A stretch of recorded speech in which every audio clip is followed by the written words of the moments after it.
Good job.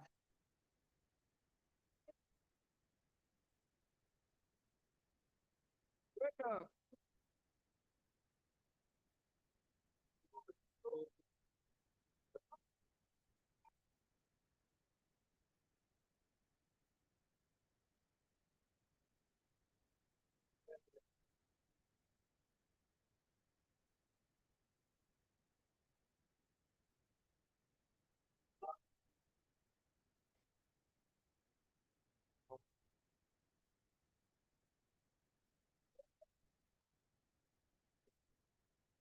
Wow.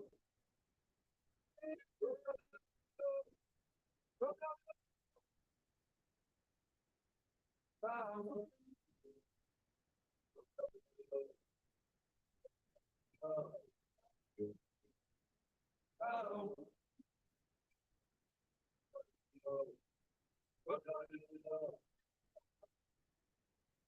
Wow. Wow. Back up. Wow.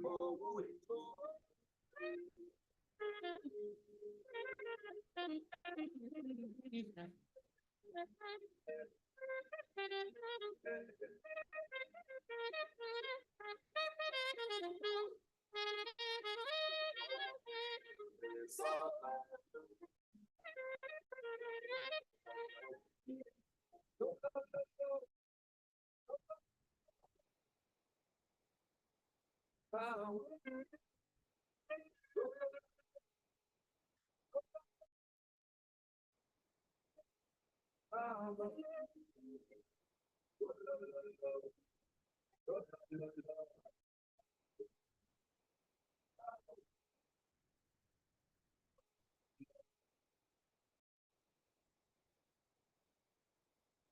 Wow.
and the exploitation of labor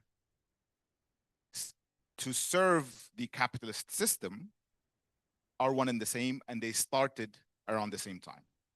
So in order for us to address the issues of resource exploitation and the destruction of environment and the exploitation of labor, you need to address the core of the problem, which is the structure of the capitalist system and the way the world economy currently operates. So there are a lot of debates today, especially within the context of the energy transition, that asks what should be the priority for developing countries, right? Developed countries have had their chance. They burned all the coal that they could find in their lands and in other people's lands, and they developed through the Industrial Revolution. They developed new technologies. They exploited land and labor throughout the world, and they've reached where they are today because of that. And now that it's our turn to develop, should we also be concerned with climate change, right? Should climate change be a consideration?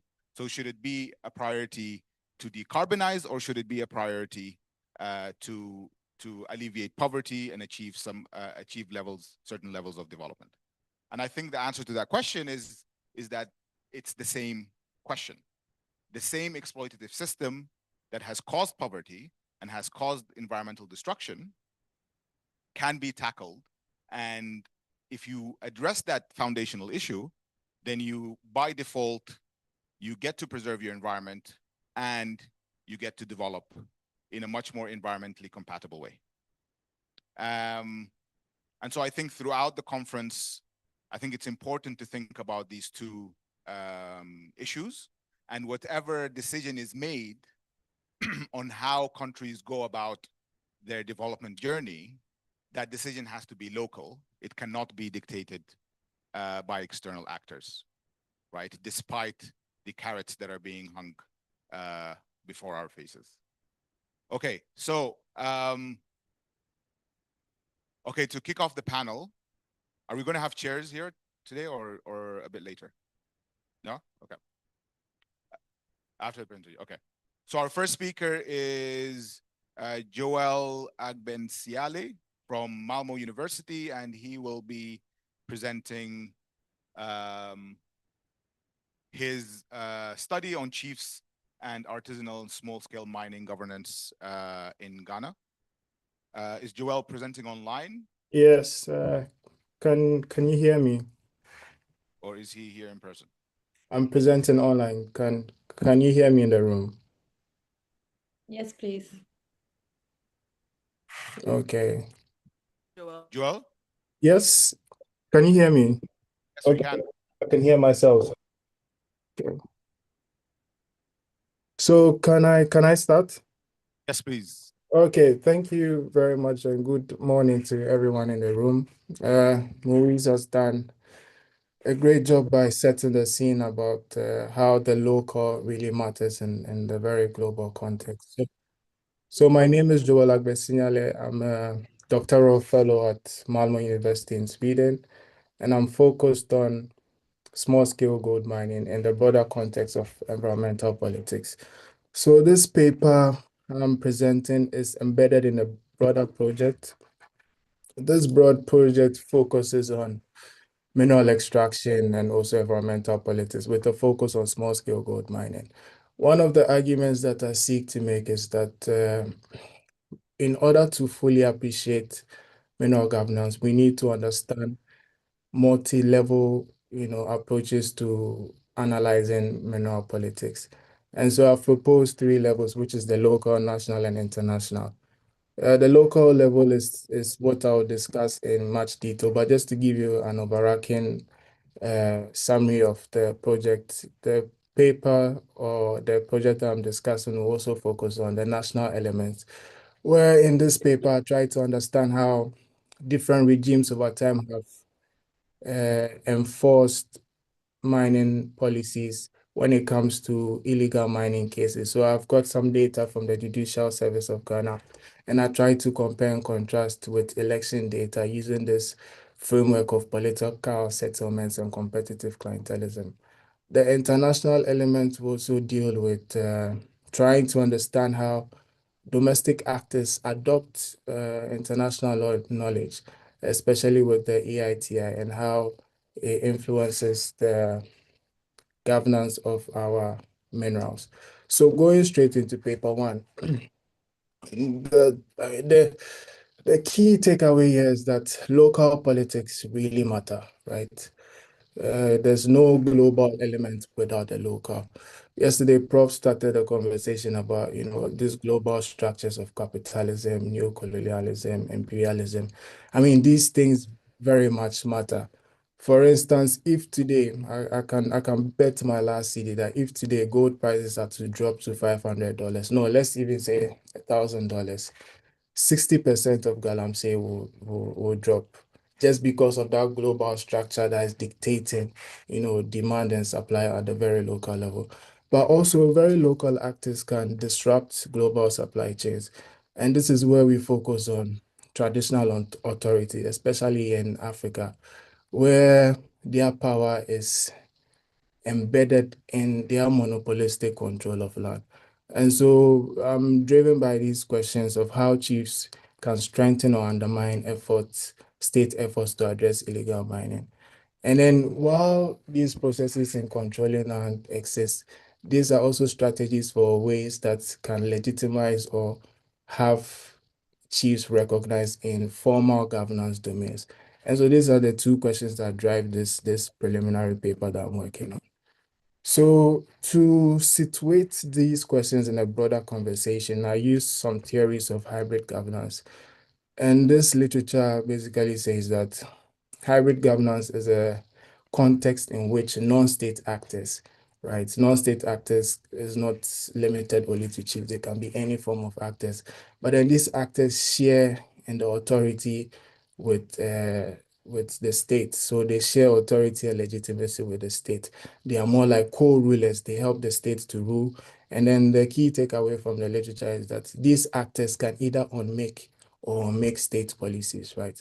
But then to really contextualize the power of chiefs, I've come to the conclusion that it really has to do with their control of land.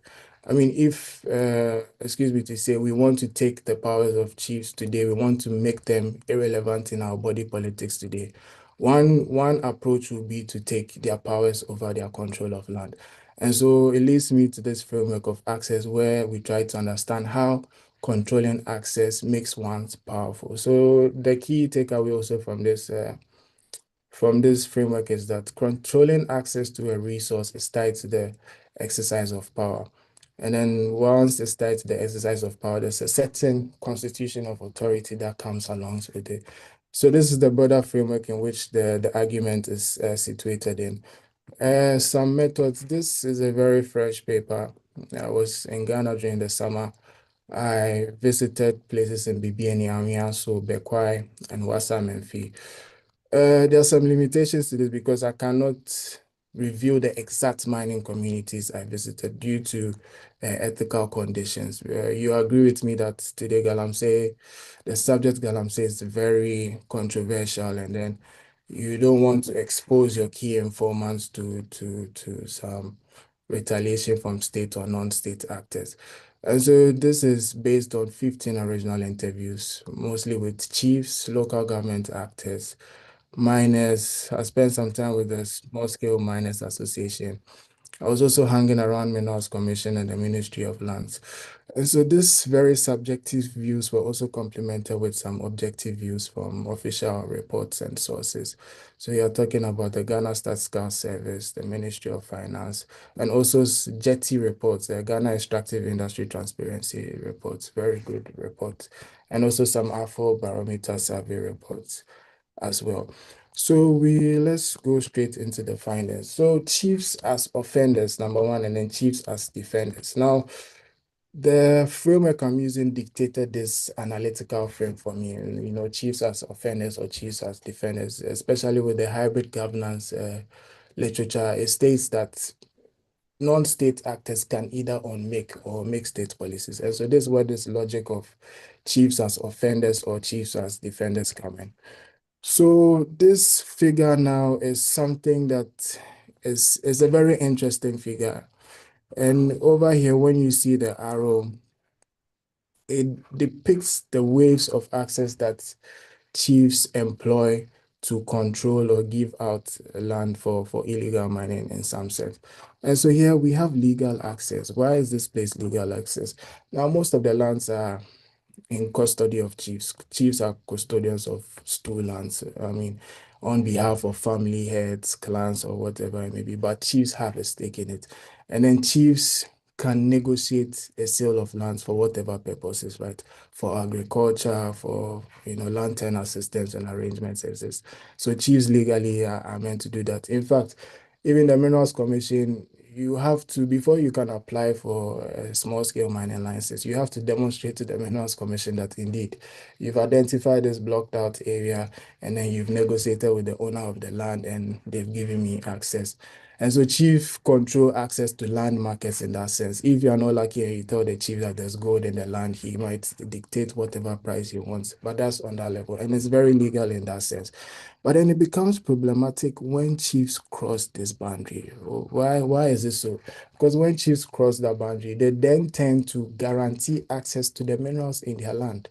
And it's problematic in the sense that when you guarantee access to minerals in the land, it's not constitutionally right because of the constitution. We have a very interesting constitution, which states that minerals in the lands that chiefs own are state property, and that's vested in the president on behalf of all Ghanaians.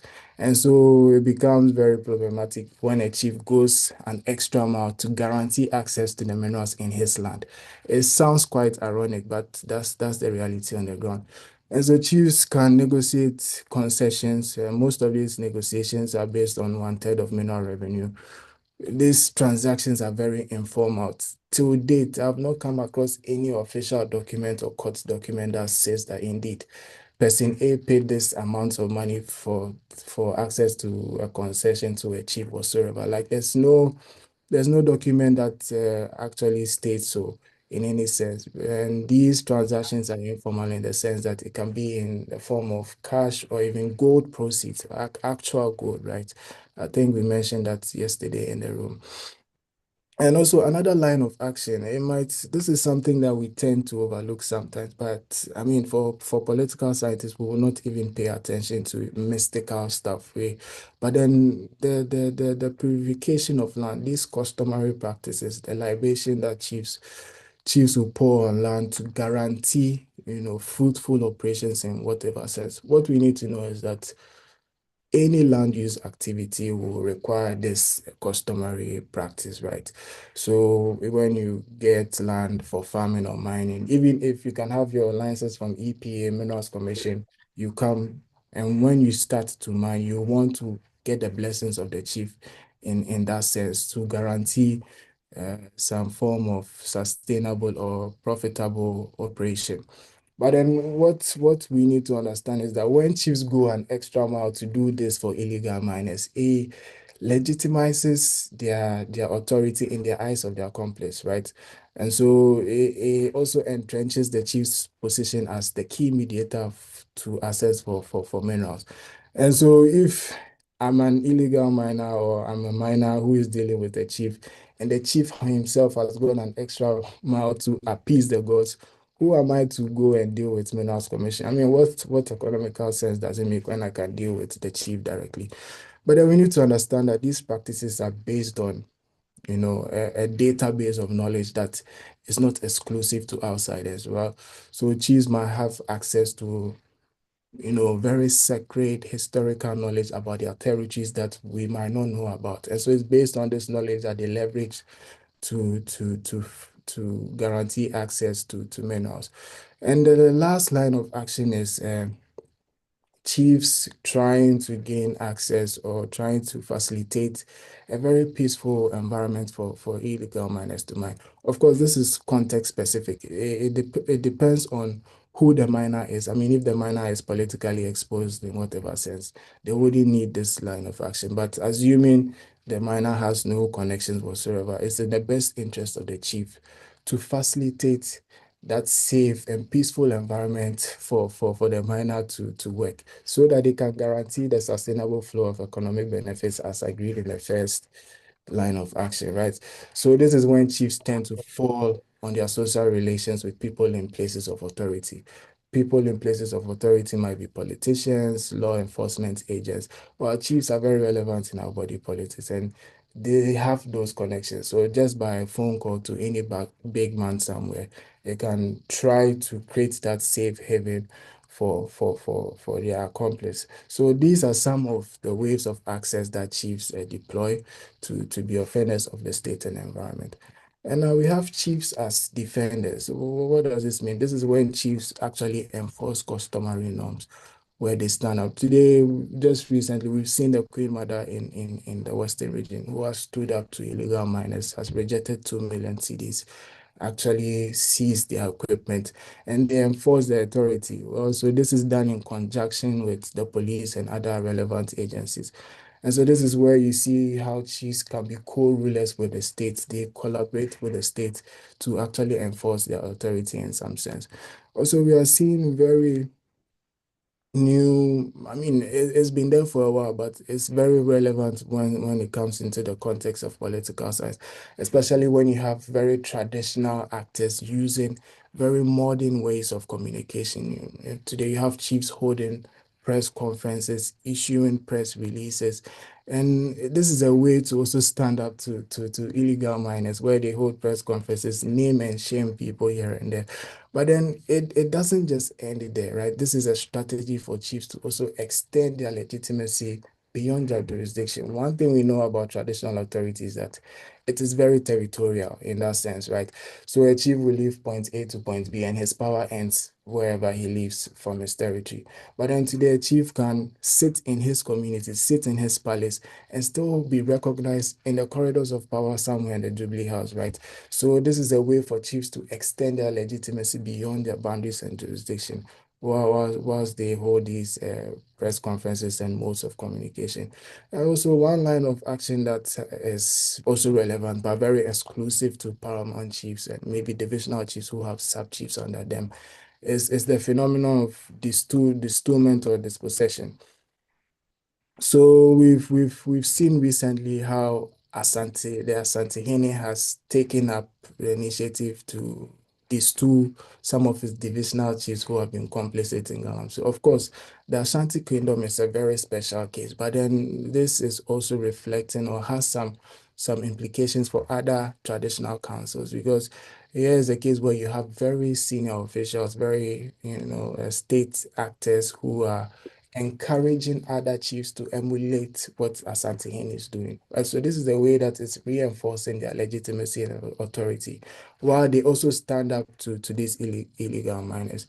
And so I'll end here. These are just preliminary conclusions. What we can find here is that this is a typical case of hybridity, right? So you have traditional actors and modern political actors co-governing, and there's also a rivalry between them, especially chiefs who are the offenders of the state.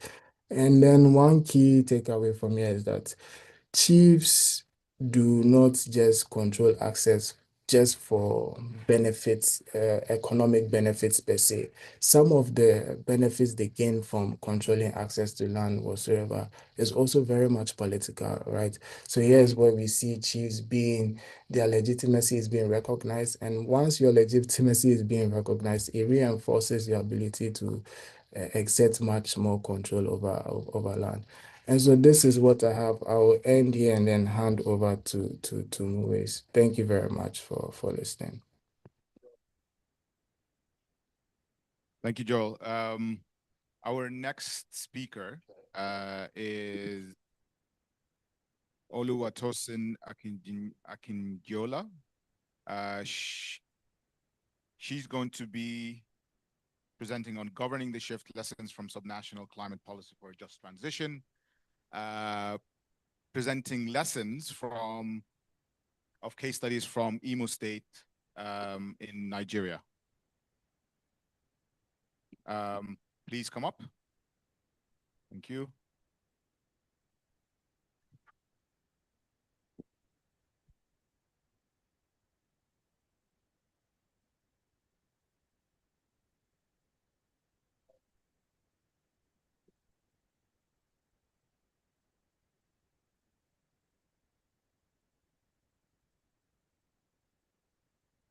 Good morning. Good morning, distinguished ladies and gentlemen. Thank you very much, Dr. Ali. Please permit me to stand on already duly observed protocols. My name is Oluwatosin Akinjola. I work with a civil society organization called Spaces for Change West Africa, and we are primarily based in Nigeria. The vision of our organization is simply to infuse the human perspective in economic and social governance processes. So across the diverse sectors in Nigeria, how can we ensure that the rights of the Nigerian citizens are duly protected and promoted? And one way we do this is to advocate for justice and fairness in Nigeria's extractive sector. We monitor and assess the gaps that exist between policies and practices and advocate for reforms to bridge such gaps. And I can't speak of gaps without going back to today's focus, or the focus of this paper, titled Governing the Shift, Lessons from Subnational Climate Policy for a Just Transition. So as an organization, we believe that West Africa today stands at a crossroads. We see that the infamous oil extraction era suddenly met up with the new mineral frontier. We have several critical transition minerals gaining the spotlight, from lithium to cobalt to bauxite. And Nigeria itself mirrors this paradox, where after spending over 60 years being ravaged by environmental degradation and pollution, in the wake of the global energy transition discourse, we are seeing the nation itself gain interest in critical transition minerals. The next slide, please. Yes.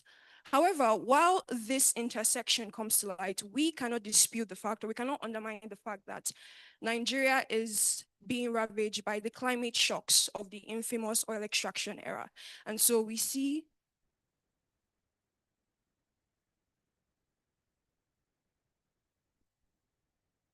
we cannot dispute the fact that Nigeria is being ravaged by the climate shocks of the infamous oil extraction era.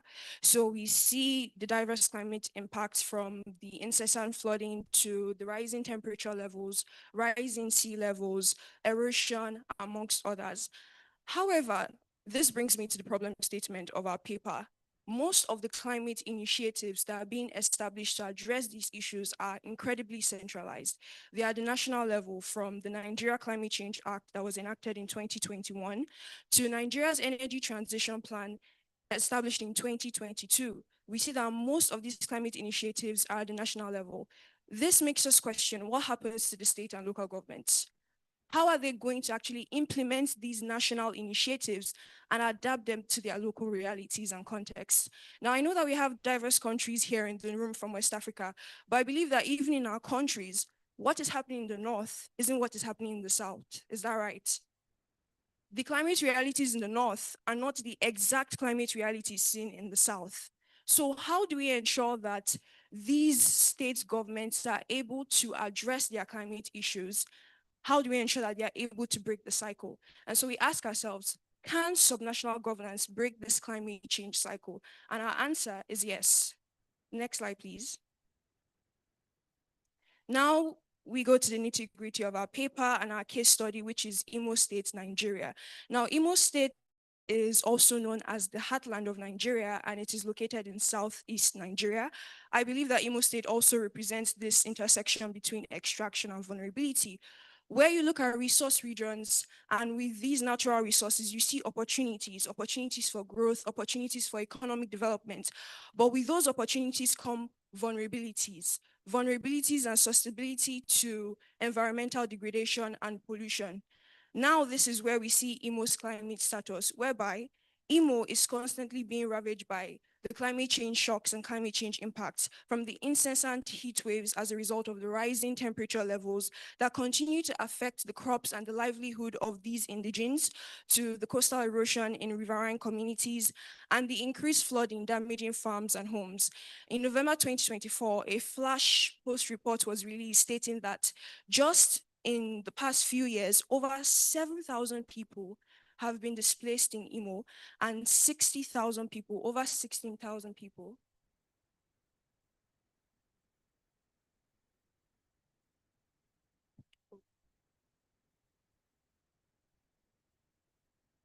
Yes, so a flash post report released in November 2024 highlighted the fact that over 7,000 people have been displaced across 6 local governments in Imo State, with over 60,000 people impacted by the incessant flooding. We also have the water scarcity in dry seasons, where we see lakes constantly being dried up during this season. And of course, this ultimately affects the farmers, the fishermen, and even the marine life in these water bodies.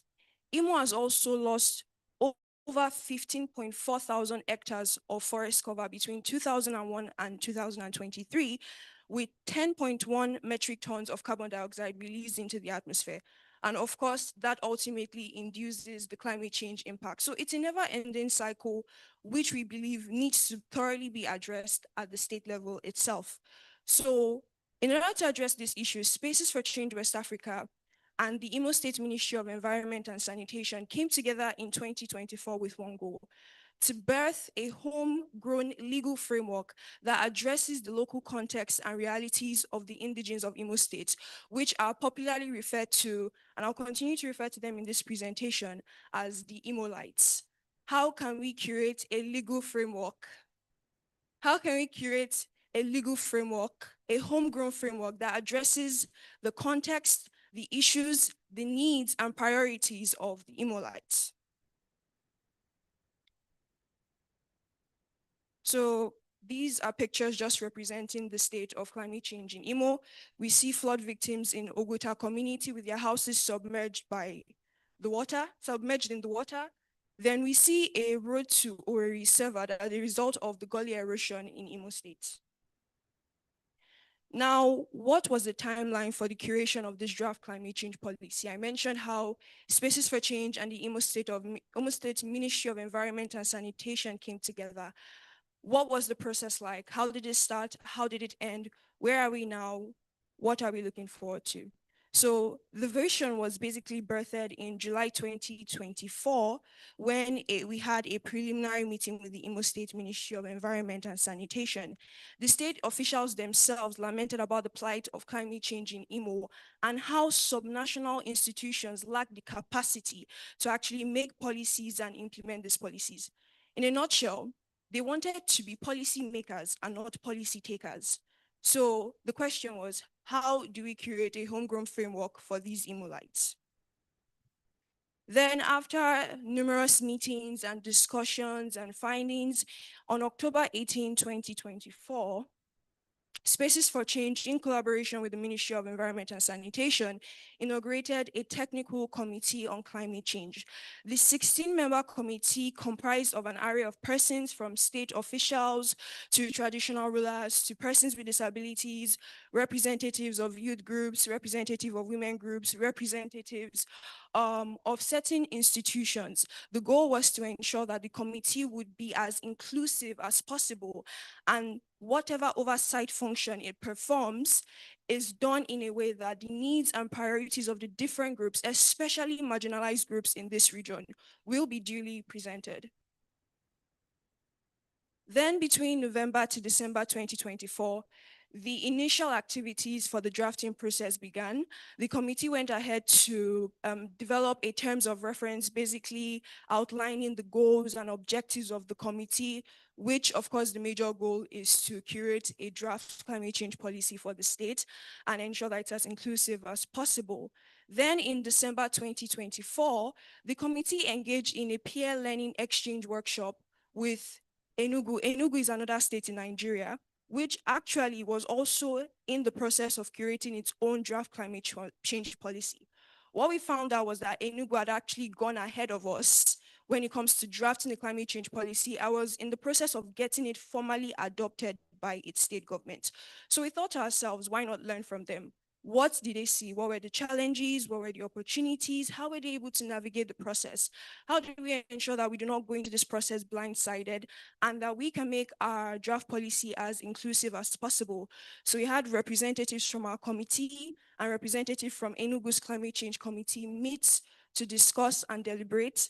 And we were able to learn how they went about the entire process and how they were able to ensure that the needs and priorities of the citizens or indigenes of Enugu were duly considered.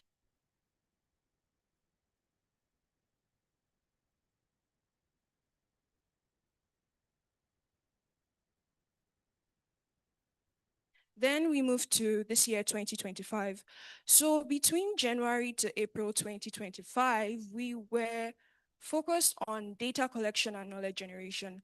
The goal was to ensure that this policy would not be theoretical, but would also be one that could be practically implemented and would also take into consideration the lived realities of the people of Imo State.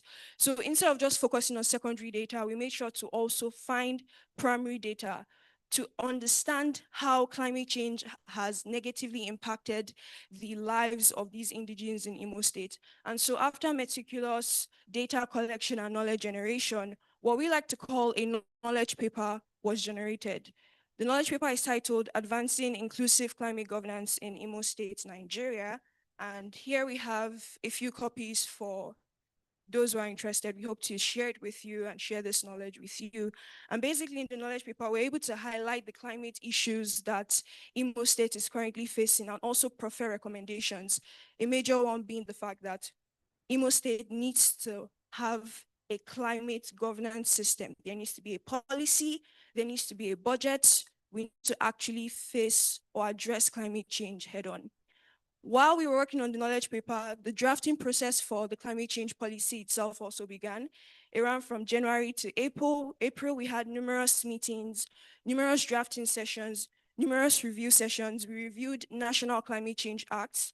We also reviewed certain state climate change acts. For instance, the Eboin Climate Change Act. We found out that Eboin, which is another state in Nigeria, actually has a climate change act. So we reviewed these acts and we asked ourselves, what do we think are the gaps in these acts? What do we think can be done better in ours? And how do we ensure that ours is as inclusive as possible? Then, while doing this, we also launched a statewide climate-focused radio program, which aired for about 8 weeks. We had different climate experts and members of our technical committee constantly speak with the indigenes of Imo State about climate change. I think the concept of climate change has been mystified as this big myth, and we had so many community members air their opinions and speak about their misconceptions, from those who felt that climate change was not real and was just a means of collecting money and funds, to those who had certain preconceived notions. And so throughout this 8-week program, we're able to demystify the myth that is climate change and spotlight the policy and governance gaps. And we had listeners call in to share their experiences, from the farmers who recounted the shifting planting seasons because of the unstable rainfall patterns in Imo State. Annual rainfall patterns in Imo State used to be between 1,900 millimeters to 2,200 millimeters, but now it's incredibly unstable and it's affecting their crop yield and productivity. We had indigenous community members speak about their houses being submerged in water, market women talking about losing their stalls as a result of flooding and erosion. And so it was just an opportunity for these citizens to understand that the government and Spaces for Change would be working together to ensure that their needs and priorities would be duly represented in the established climate change policy.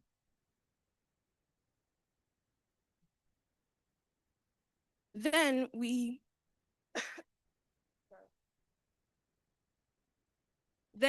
move forward to June 2025. Now, by this time, the first draft of the climate change policy, the first finalized draft, quote unquote, had already been curated, it'd been developed. And the next plan was simple: to present it to the indigenes of Imo State and ensure that whatever policy is put out is of the people, by the people, and for the people. So on June 10, 2025, we convened over 300 stakeholders in what we like to call a multi-stakeholder town hall session. We had an array of guests from state ministries to departments and agencies, local governments, communities, traditional institutions, representatives of the academia, religious leaders, youth groups, women groups, persons with disabilities, security agencies, our students, and obviously members of the informal sector. These representatives and members of the community were given a no-holds-barred platform to speak on the climate change policy. What were their thoughts, their opinions, their reflections, their critique? Did they feel like it adequately represented the issues or their needs as at June 2025? So obviously we got a lot of feedback and comments from these community members, some heading towards the environmental remediation and pollution aspect or a perspective speaking about how certain state policies and laws are not effectively implemented. So even when companies do not comply to these policies and laws, they are not effectively implemented, they are not sanctioned, and communities continue to bear the brunt of environmental degradation. So I think a major theme or a major concern was ensuring that this policy would be effectively implemented in the long run. I remember persons with disabilities also spoke about how the goal is to ensure that there is some sort of accessibility for them throughout the entire process, and that the impact of climate change on persons with disabilities should also be considered.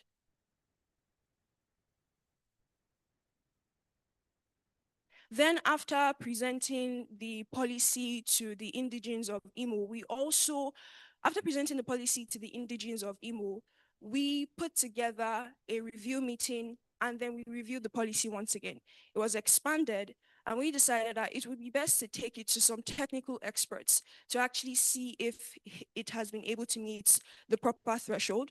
So the policy was taken to several experts, one being the National Council on Climate Change, which was enacted under Nigeria's Climate Change Act.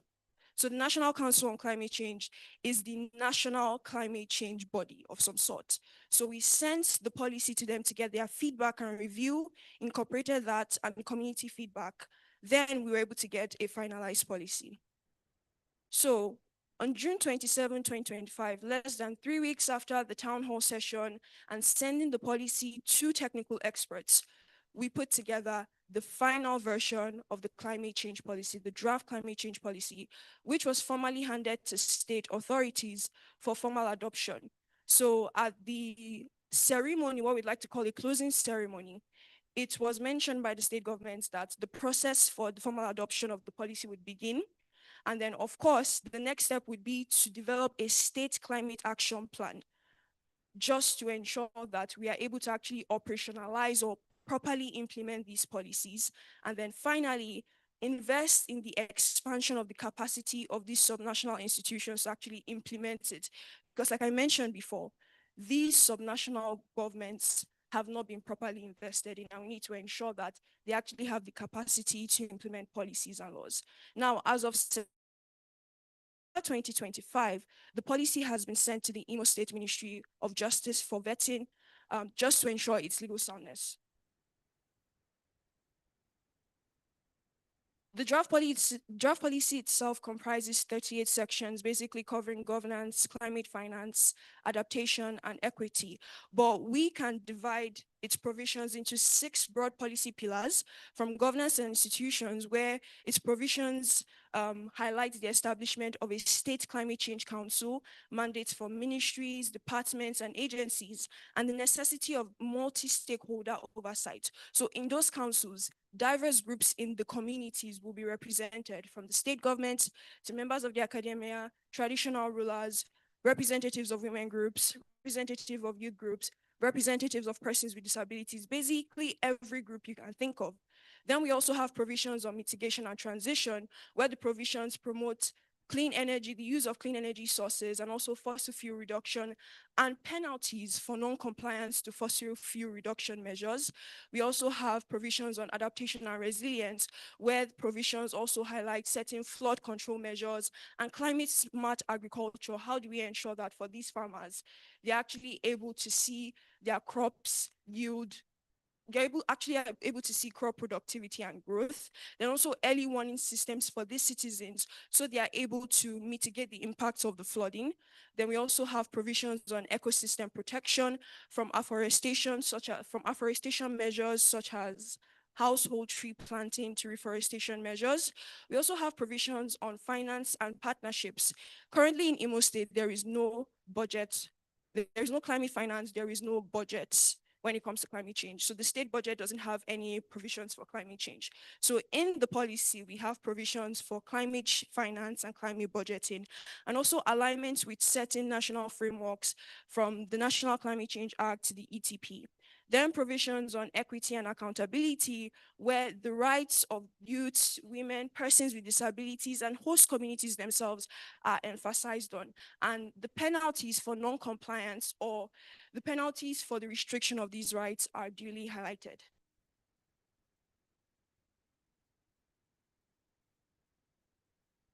Then why do we think IMO's drafting process was so different? Why do we feel the need to present it as some sort of best practice for you here today? Is IMO's drafting process a universal blueprint? No, but it does show that subnational governance can champion the just transition movement across the different regions in West Africa. And why do we think this was so different? First of all, the architecture was incredibly inclusive. From the drafting of the technical committee to the establishment of the committee itself, where we had diverse representatives, to certain initiatives such as the radio program, where we ensure that indigenes were able to understand the climate change concept itself, to the town hall session where we had over 300 representatives in the room. The goal was to ensure that equity, accountability, and justice were the order of the day. Then also we put evidence first. The knowledge paper itself did not just focus on scientific facts and secondary data, but we made sure to consult the people that were affected by these climate issues themselves, ensuring that their primary needs and priorities were recognized. Then also the fact that the policy itself doesn't only address the past oil legacies or the past environmental degradation issues, but also takes into consideration the future risks associated with Nigeria's recent mineral exploits. How do we ensure that we do not repeat the extractive injustices of the past?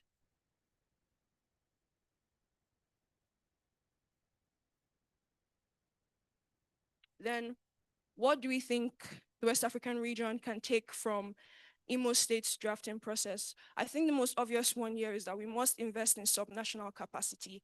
State and local governments must be involved in all consulting processes, and they should have the technical, legal, and fiscal expertise to be policy makers and not just policy takers. These policies must be adapted to their local contexts and realities, unless the implementation problem will continue to persist. Then we also have the institutionalization process, where we believe that diverse stakeholders must constantly be involved in any policy-making process. All groups, especially marginalized groups, must be involved in the policy-making processes and decision-making processes. The role of the peer learning exchange cannot be undermined, whereby looking at what Enugu had done and what Ebonyi had done, we were able to understand how we could properly develop a policy that aligns with Imo State's climate realities. Then of course, participation builds legitimacy. Whether we like it or not, for this policy to be duly accepted, the residents or the indigenes of a particular state must be thoroughly involved, and they must understand that they're not just beneficiaries, but also co-authors of such a policy. Now, while we have the draft policy and we're looking towards its formal adoption, we can't just look at the positives without talking about some of our concerns and the potential challenges we're trying to look ahead and prepare for. One being the fact that these subnational institutions are not being invested in. So they lack the capacity and resources to actually effectively implement these policies. So the question is this: with limited institutional funding, how will these policies be properly implemented? Then we talk about political will. Yesterday we spoke about political will and how we can get these government institutions or government agencies to actually be interested in the plight of these communities. I think on our end nowadays, what we're looking at is how can we make the interests of these communities be more lucrative to government agencies? How can we make them understand that investing in these communities is actually investing in themselves? How do we make them see the economic perspective of investing in climate change mitigation and adaptation? We also look at sustainability, especially in light of political turnover, where we have different tenures and different regimes.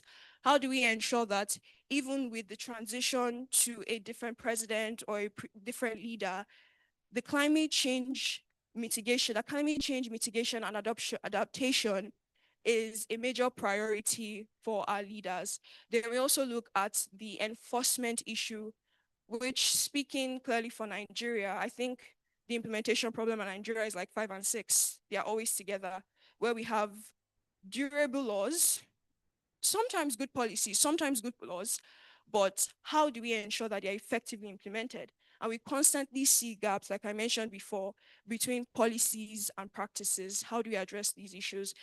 Then, of course, replicability across the region. We believe that scaling this model elsewhere is going to require, of course, political will and civil society strength, but also the Imo State drafting process cannot be simply replicated in another state's context. During the replication process, local context, local realities and needs also needs to be considered. What do we envision, not just for Nigeria, but for West Africa moving forward?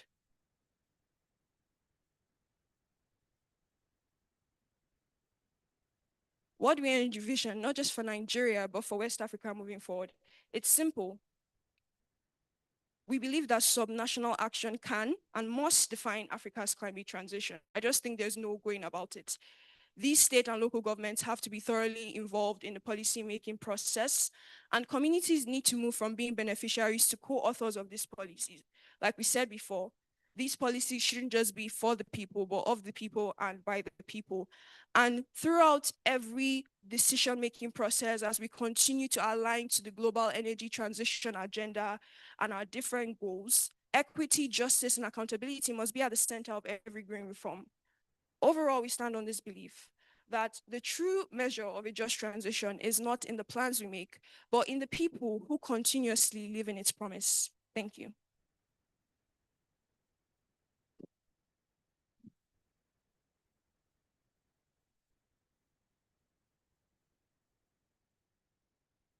Wow, that was, I mean, it's brave.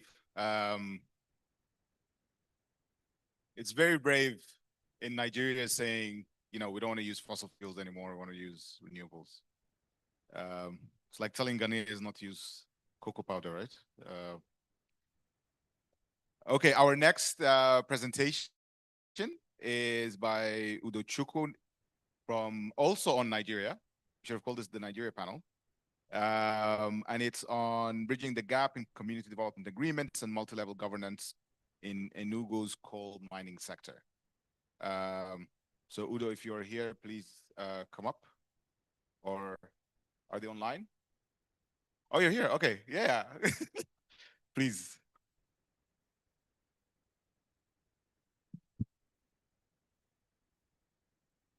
Okay, good morning, everyone, once again.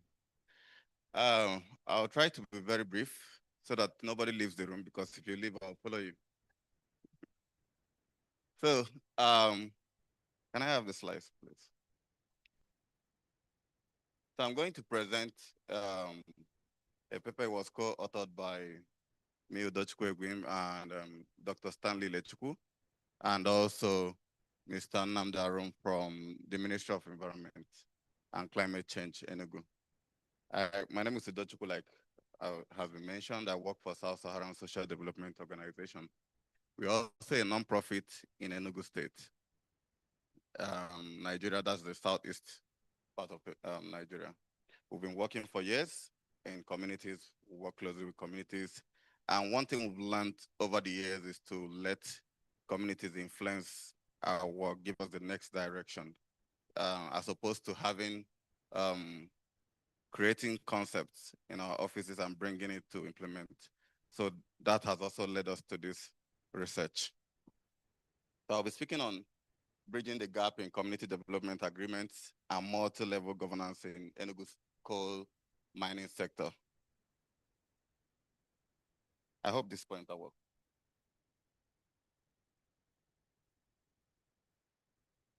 Okay, so Enugu State is located in the southeastern part of Nigeria. You can see the small state on the map. Created in 1991, was formerly the administrative capital of the southeastern region, with a population of over 4 million people, known as the hilltop. Enugu means hilltop in Igbo language, and it plays a vital role in coal mining and administrative governance in the region. Oh, wow.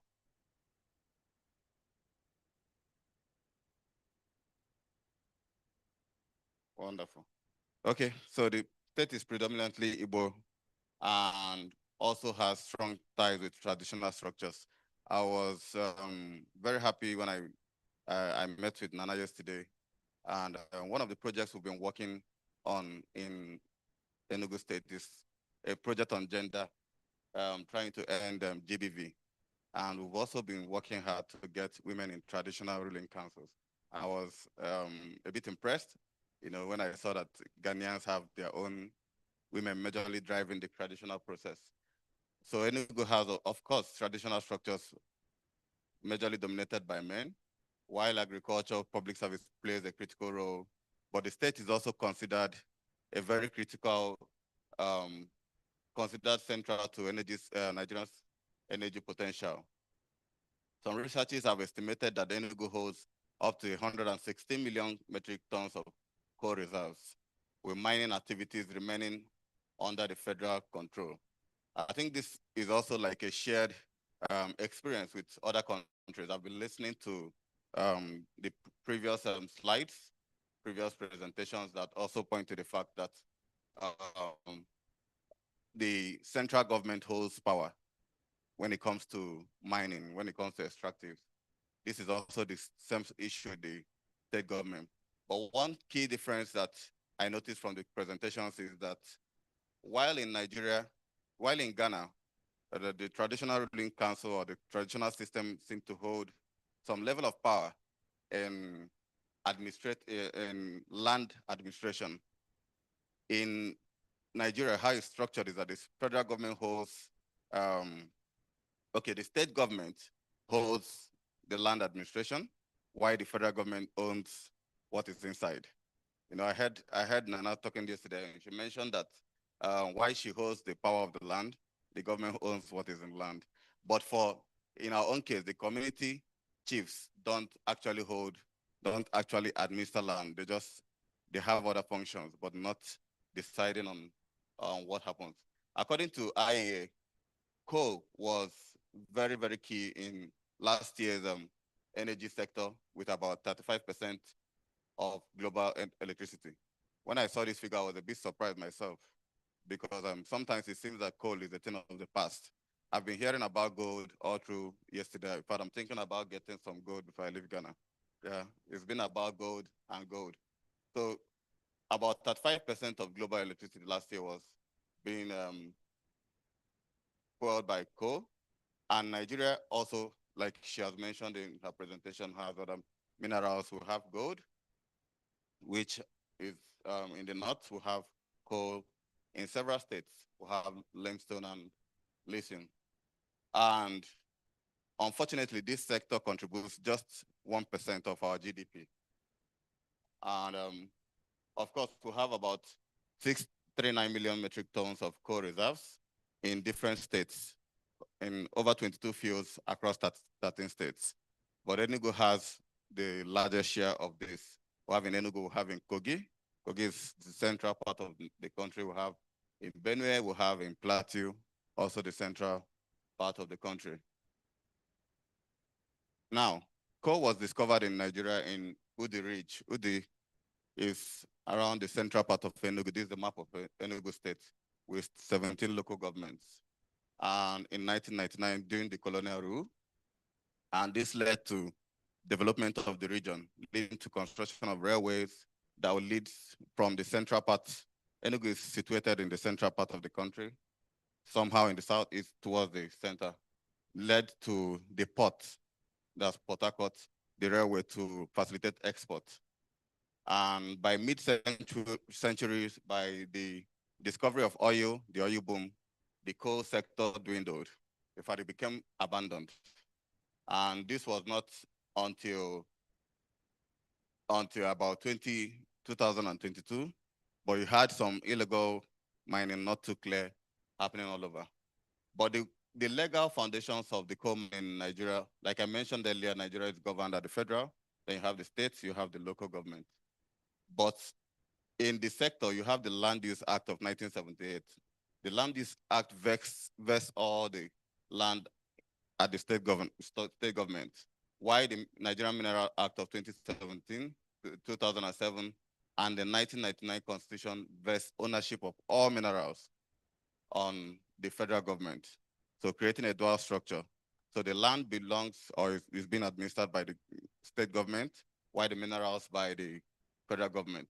And this dual structure also is creating some issues in the administration of these minerals. Also, the state government through the Ministry of Solid Minerals created what we call the community development agreements to have like a kind of MOU between the communities, the mining companies, and also the communities. And the federal government, of course, issues the licensing permits. The state supports through land rent, royalties, and provides environmental impact assessments, worker safety. Communities, of course, provide consent. This is the ideal situation of how CDS should function.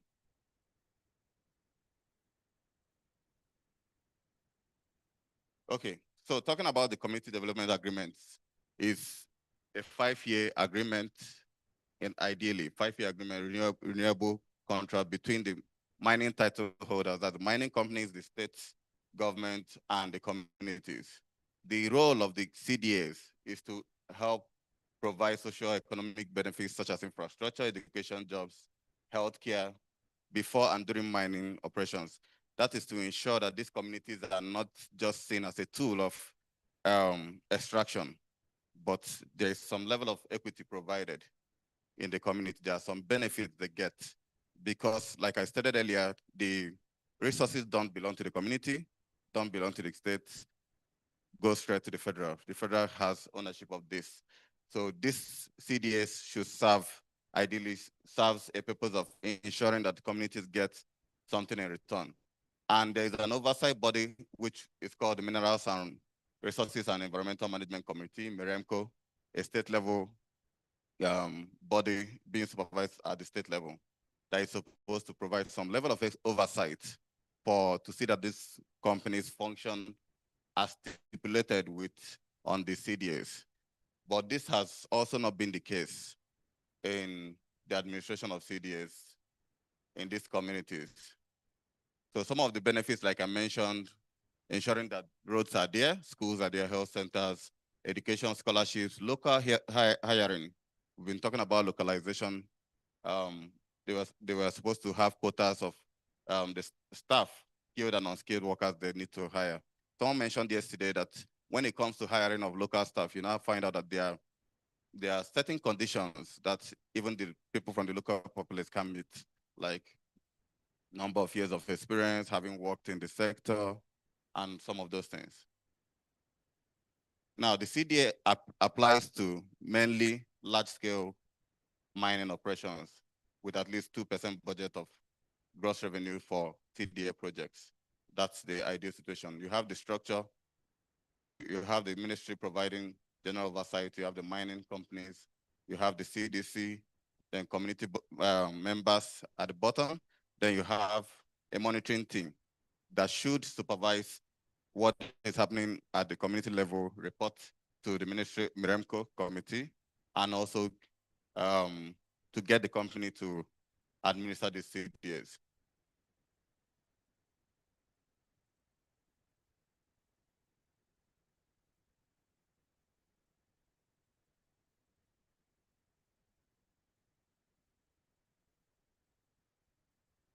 Okay, so key findings from this research. Of course, we conducted we had key informant interviews. We interviewed the ministries. We interviewed the Ministry of Environment and Climate Change. We interviewed the Federal Ministry of Energy, which was recently created in the state. And we had some discussions with the community. We had earlier wanted to have an FGD session, but that didn't work out quite well because the community members were, for some reason, not willing to talk. they weren't willing to even come and have open discussions and around this issue. They see it as a very sensitive issue that has caused some level of conflict in the community with few people that have lost their lives. So it was is a fragile topic. So our key findings centered around this for fragile community relationships with the companies, politicization of and local capture of local leadership, institutional gaps in MIE, monitoring and enforcement also, environmental risks also happening in these communities without accountability. So number one, fragile community-company relations. Of course, there has been trust deficits between the mining companies and the host communities. And these have been deepened by failed promises. There are some communities where they are supposed to provide the mining activities have polluted water, the source of water for these communities. And the agreement is that they should provide alternative sources of water, potable water, like a borehole and other things, but this never came to pass.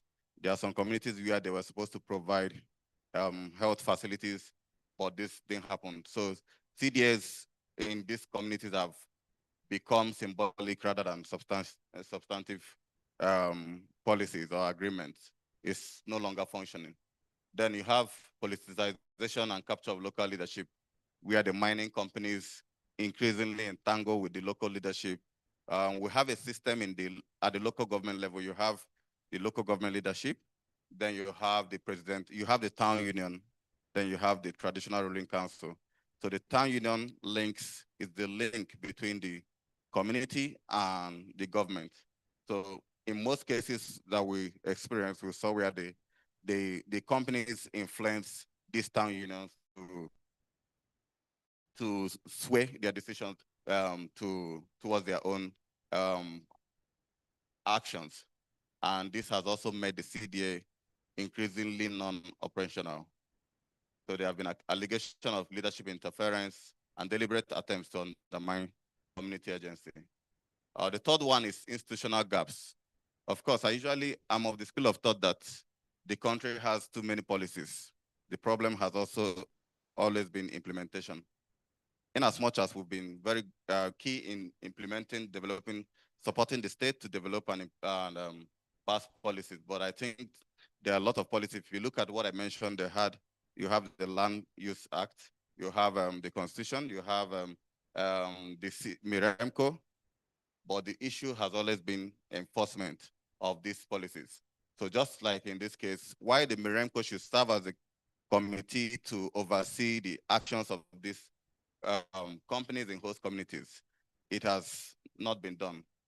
So CDAs are highly violated and goes unchecked. Environmental risks, like I mentioned, some of the communities had their water sources polluted by these coal mining activities.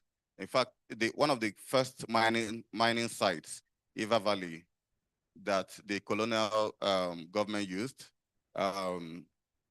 in that type of mining, they used what we call the tunnel mining system, where they had to dig tunnels for kilometers underground. And when it seemed that coal is no longer viable, they left those places just like that. So the tunnels are flooding, and there's a risk of collapse. There are risks of harm to the host community. Okay, so this is just a brief case study. One of the communities, a home community in Udi. We have the CDA signed in 2018, promises unmet. The new community leadership advocated for implementation, and in 2021, they were able to just construct 2 boreholes, which, as at the time of this research, was not functional. And also the company promised to construct further 6 boreholes, rehabilitate roads that have been degraded by these earth-moving vehicles that ply the road, health centers which are yet to be fulfilled. With the new government that came in 2023, the government of the state, they demanded a 1 billion naira fine from the company, which when they looked back, they found out that the company hadn't paid taxes, there is no form of rebate, there is no form of taxes to the government all the years since 2022. So they fined them a 1 billion naira, and they decided to set up a state environmental remedial trust, and to further charge each truck 100,000 naira. That is the agreement that they had. Our expectation is that these funds a portion of these funds should be plunged back to the community to ensure that they have equitable access to the resources. Of course, these are other communities, over 100 trucks with no royalties, protests of unfulfilled CDA, insecurity, polluted rivers, and community factions. So our recommendation is, one, to enact a binding state CDA and mining law that defines obligations, penalties, timelines, and community rights. Some of these CDAs are just agreements that cannot be enforced. You know, they don't have the penalty. They don't have if I use the word, they don't have teeth to bite. So have laws that have these penalties, timelines, and community rights.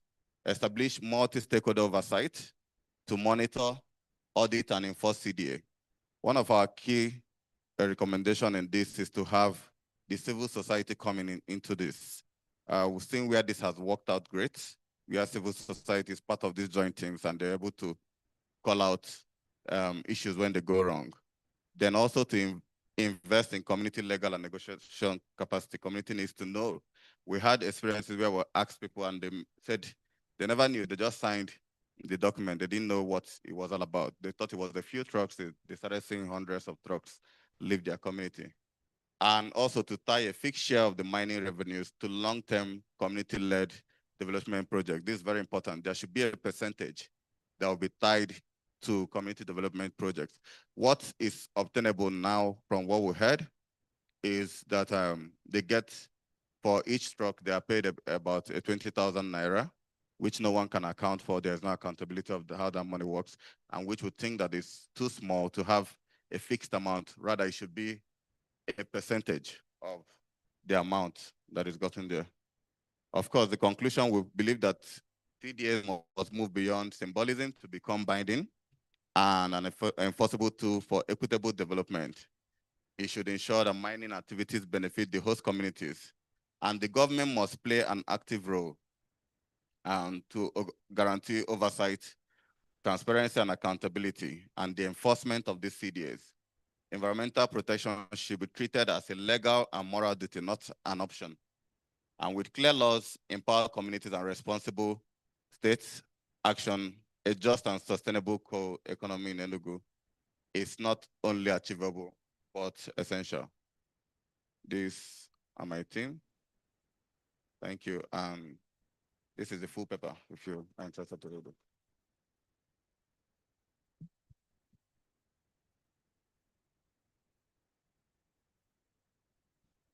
Thank you. Can I get Olu to come up here, please? We have how many minutes, Martha? Yes. Okay. So, all right. So can we get a couple of questions for the panelists? I have 1, 2, 3, 4, 5, 6. So I think I'll take 3 now and then 3 after they respond. So can I get one from you, and then from you?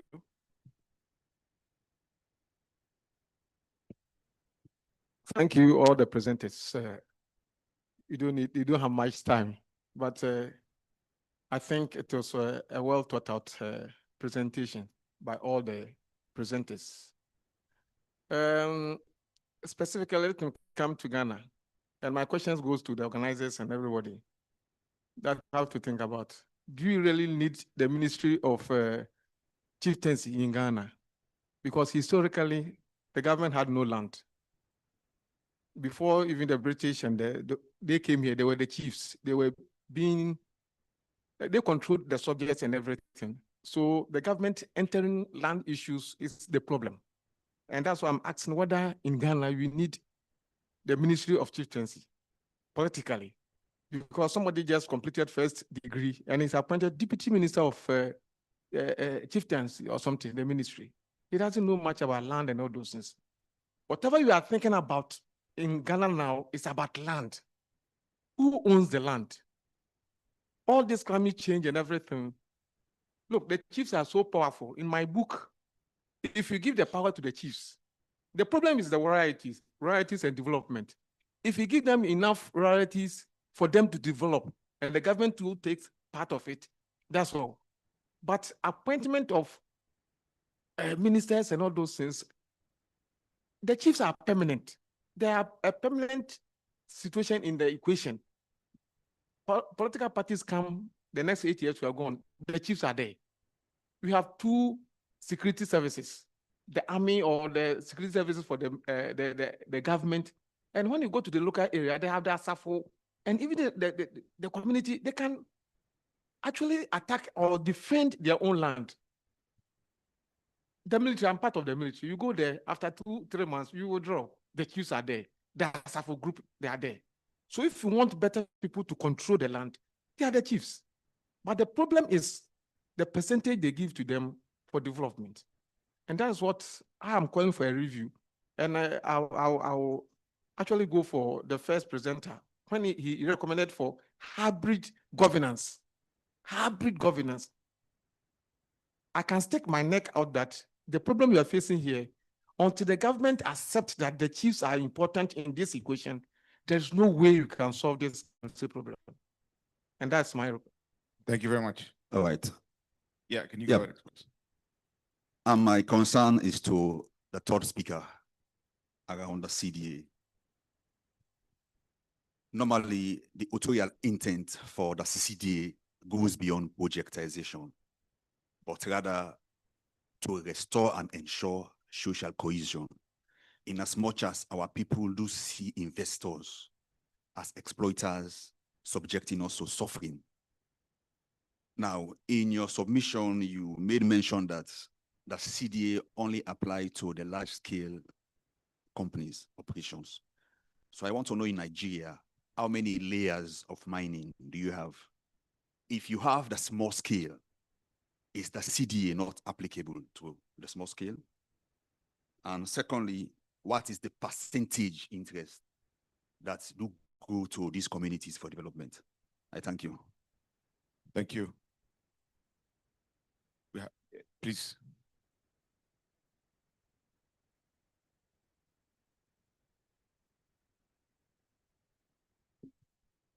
Hi, thank you. My name is Princess Lovia Tete. So with the presentation, my concern has just been with the escalating issues of climate change. Is it that we've not had that participatory dialogue with our communities in regards to decision making? That is why we have these issues escalating, because I believe we all live in a community and we don't live at the national level, but everyone here lives in a community. So for example, if Ghana, we have the annual action plan, the medium-term development plan within our assemblies where we are supposed to participate in decision making, and issues of climate change, issues about extractives, we are not being allowed to have those conversations. Is that the reason why it looks like there is still so much inequality? The gap keeps widening. So that is my question. Thank you. Thank you. Joel, I'll let you take the first question. Udo, you can take the second, and then, right, you can take the third. Yeah, thank you very much. Very insightful. So the issue about I can hear feedback from my side. Okay, so the issue about hybridity and hybrid governance, I think is a good step in one direction. What we can say right now is that the existing structure is a hybrid structure as we speak now. But then you've had a conversation where the new government is trying to review the existing minerals and mining policy, right? We have them engaged in very intimate consultation with chiefs in reviewing these policies. And so they're even considering to put chiefs in the licensing process where chiefs have a stake in who gets a license or not. I mean, that's on the table. That hasn't been implemented yet.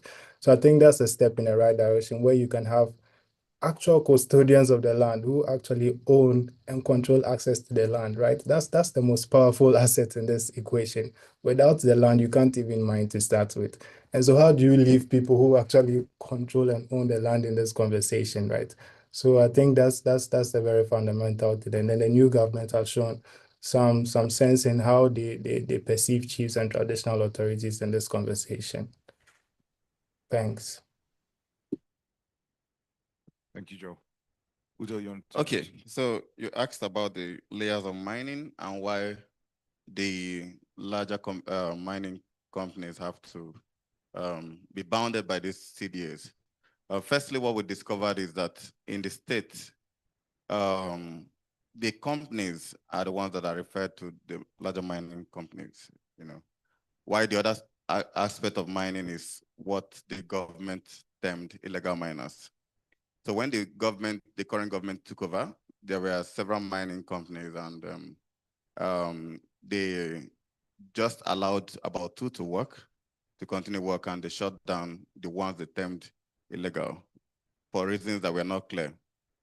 Now, I was speaking to someone in the morning. I was also mentioning that most of these people that are termed illegal still operate, you know, just like in the oil sector, they still operate. But for the CDAs recognize only the companies that are registered with the ministry. Now, talking about percentages also, it was interesting to see that from our research, we couldn't even, it's almost like a gag culture in the mining sector in the state. So we couldn't even lay our hands on a particular CDA. The communities doesn't have it. Mining companies couldn't respond. The ministry couldn't provide that. Yeah, but what we were able to gather is that the companies pay 20,000 naira, like I mentioned, to the community as their contribution to the community, 20,000 naira per truck, which of course no one accounts for, nobody knows how it goes. So it's, what I would say is an area we intend to dig deeper and continue our work in that area to unravel some other things and also influence change in how things operate in that sector. Is something we've been doing in the States, and we hope to dig deeper into this. I'll say that the work is not completed, of course, from what we've been doing, we've seen, but we'll keep digging deeper to get that. It's a bit of a gag situation. People are scared to talk. Documents are not available. Data is nowhere to be found. In fact, at some point in 2 or 3 years ago, we never knew that mining of coal was still happening in the state. We thought it was a thing of the past till we started finding out that it's still going on. So that's the situation on ground. Yeah. Thank you. Oli, you want to attempt the last one, please? Okay, thank you very much for the question. You asked about the participatory dialogue with these communities. Have we had participatory dialogue with communities? In the past, no, but I truly believe that we are in a progressive state right now in Nigeria, bringing it back to the context and the case study of this paper. I remember in 2022, Spaces for Change West Africa, we went to visit several communities in Imo and Rivers State. Rivers State is another oil-producing state in the region. When we went to speak with them, numerous community members had no idea what climate change was about. They had no idea about Nigeria's energy transition goal. They didn't even know what an energy transition meant or what it would entail. They had no idea about Nigeria's energy transition plan, which had already been established. They had no idea about the National Climate Change Act, which was enacted in 2021.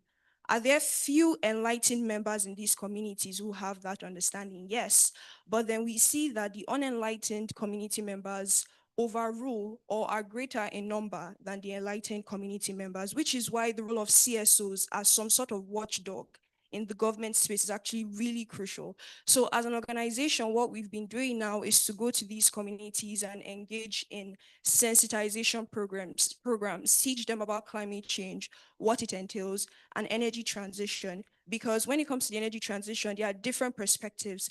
how will they not be left behind? If they lack the knowledge, how would they be included in the entire process? So I do believe that now community members are becoming more enlightened. They are understanding the fact that these issues, they are aware of these issues. They are aware that there is incessant flooding in Imo State. They are aware that their houses are being submerged, but they do not understand the fact that there are natural causes and also human causes. So right now, what we are doing is trying to raise their awareness on how these climate change issues come to light and how they themselves as indigenes of Imo State can actually mitigate the effects of climate change. So it's a progressive state. It requires a lot of collaboration and intent and effort. But overall, we keep going back to those communities. It's a continuous process. And I can say that now in 2025, we are seeing people become more enlightened and aware, and that's a positive thing if you ask me. Thank you. Thank you. Can I take another round? We have to. Okay, I'm really sorry. Maybe you can corner the speakers during the coffee break and harass them while they're getting the coffee. No, I think the last one will do. But Joel will get away with it. I have just one. 5 minutes. 5 minutes. At least we can share the minutes. At Okay, least. Sam, I have 6 hands up. But So since you gave me 5, you're gonna have to choose the 2. So you want to, okay, we'll get the board chair and then I think the gentleman in a suit. Yes, Yeah. you. Right. Okay. So you can go first and then you can go last if possible. The first presenter makes mention of a Galamsey controversy. I want to put it straight. There is no controversy around Galamsey. There is no controversy.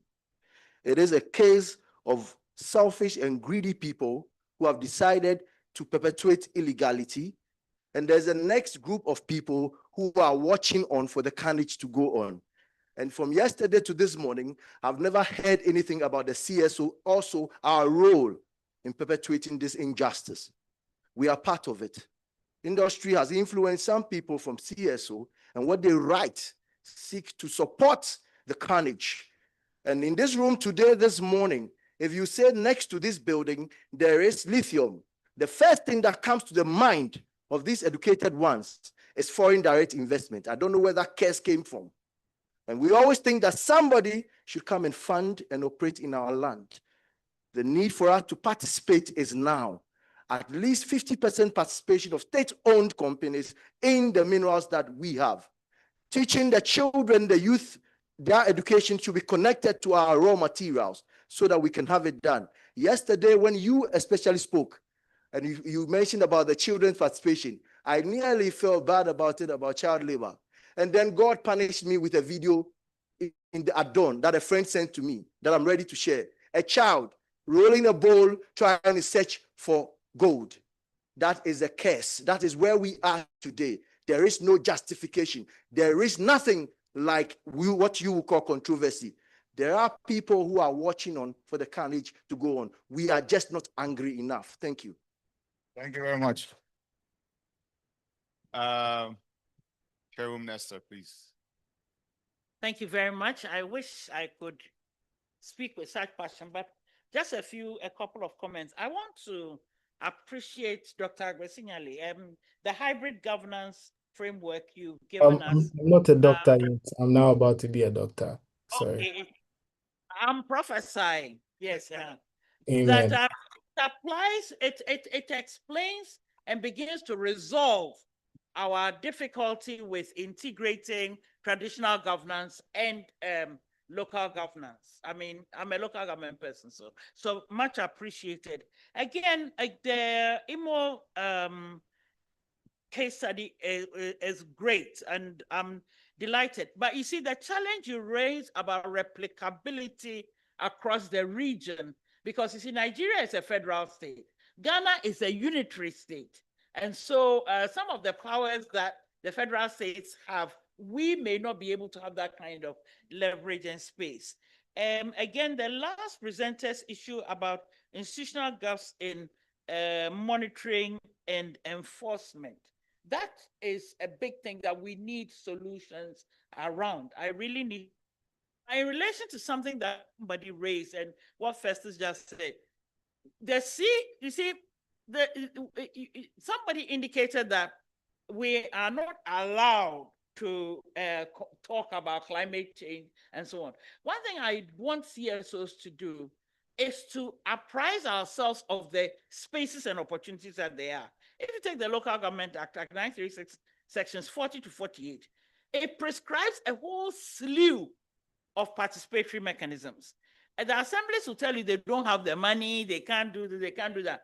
Can we as CSOs facilitate? Can we as CSOs, look for spaces and piggyback on testing whether we can make these legal provisions work in order to have these discussions? Thank you very much. Thank you, Ms. Chairwoman. Okay, I will end the session here. I think we had a very interesting panel. We had a paper talking about potential hybrid governance, whether it might or might not work. We had a successful example from Enugu State, where the state managed to create a climate change policy for itself. And we had a contested process from Imo State. And I think the idea here is that given the variation in the level of success, I mean, doing policy in real life is difficult, right? We can theorize about it in conferences, we can have lists of policy recommendations, but actually implementing policies and getting policies to be implemented and be supported by the national or subnational governance structures, it's quite a long, messy, deliberative process. I mean, for example, look how many photos they had to take, right? I mean, it's a long process that requires multiple stakeholders. So I think the message from here is that it is possible, as we've seen in Enugu State, but there are a lot of challenges. And like Ms.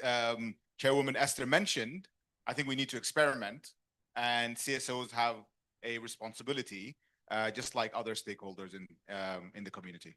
Thank you very much, and come back for the next session. Thank you. The panel take the group picture now, so you stay. Yes, wait, but you will be in the picture as well. Can we put Joel on? Can we get Joel on full screen, please? Yes. So you may have to move a little bit to this side. Yes. Okay. So. Okay, I'm prophesying. We need the. Then you are running away from.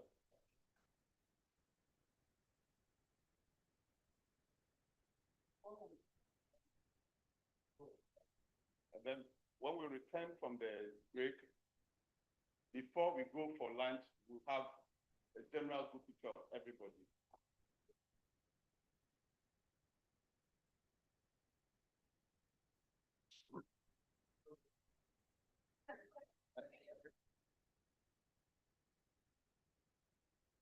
Right, thank you very much. Are we done, photographers?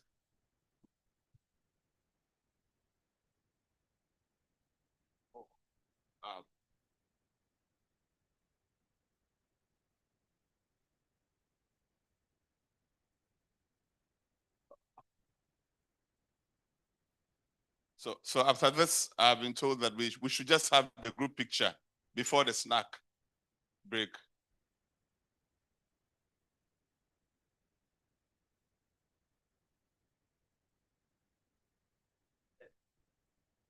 Okay, so it's important. No, please don't go away. We are going to take the general group picture, and it's important that everyone is important. It's part of this group picture, especially those men who slept in the hotel. Otherwise, your wife will hear you were at a hotel in Accra, and when you are asked what were you doing in that hotel, you can use the picture as evidence that you are attending a conference. We beg you. So. So especially the men, you must be part of this picture. Please, can someone help me to clear this?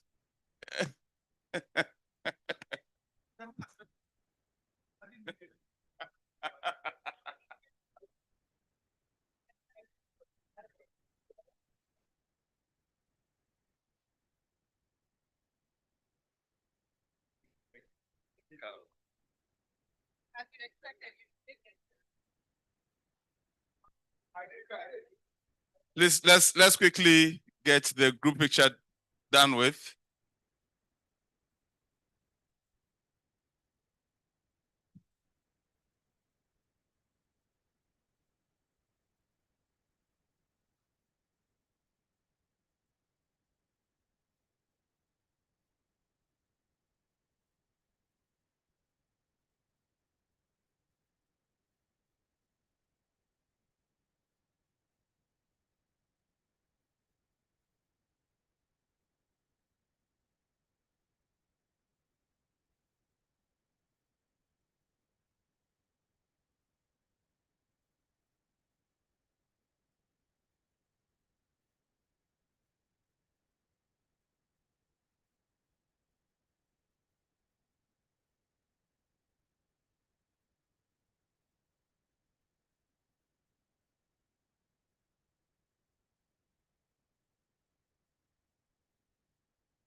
It's 11:30 now. We are returning to the hall at exactly 11:45. Ladies and gentlemen, yesterday we overran our time. We are trying as much as possible to stick within the time. And so in 15 minutes, I'll be coming around your tables to drive you. If you are swallowing and you haven't finished swallowing, I'll ask you to spit it out. So please, let's proceed immediately for the snack break so we don't overrun our time, please. Thank you.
Prince.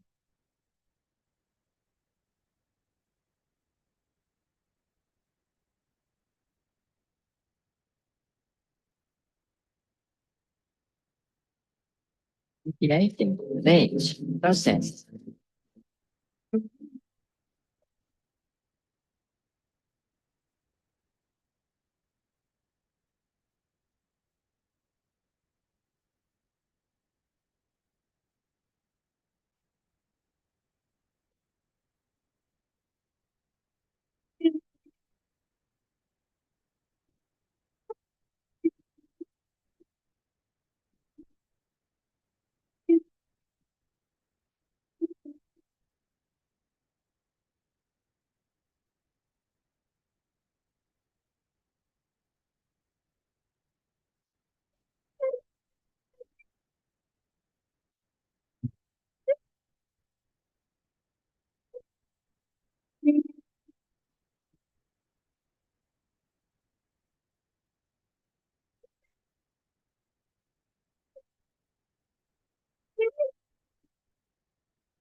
Was started outside.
Need everyone to turn their attention back to the reason for which we are here gathered, ladies and gentlemen. And we just came back from a break. But before the break, we had very intellectual discussions. And as I listened to the intellectual discussions, I couldn't help but remember when I was in the Uber from the airport to the hotel, and we got somewhere stuck in traffic. And you know, all these hawkers who hawk items in traffic. One of them walked to me, the window was rolled down, and he was holding a book. I mean, a list of books, I mean, a group of books, one of which, and the next session is going to be about books. But this man was holding a book. The title was 10 Ways to Make It in Life in 10 Days. I'm telling you, Doc, that 10 ways to make it in life in 10 days. It says, sir, buy this book and you make it in life in 10 days. Then I looked at him. I could afford Uber. And I was coming to sleep in Alisa Hotel. I've made it in life. You are standing in the sun, selling books. So I asked him, gentlemen, have you read the book yourself? They said, yes, I have read it, but I didn't understand a thing in it. But I know if you read, you will understand and you make it in life. So the books we are about to be presented to will help us make it in life in the extractive sector. Ahead of time, ladies and gentlemen, the moderator for the next session is with the University of Ghana Business School, and he is Professor Abdullahi Gafaru. Let's give Prof a round of applause. I know, where's Prof? Oh, thank you very much, Prof. Oh, let's give Prof a professorial round of applause. Thank you very much, Prof.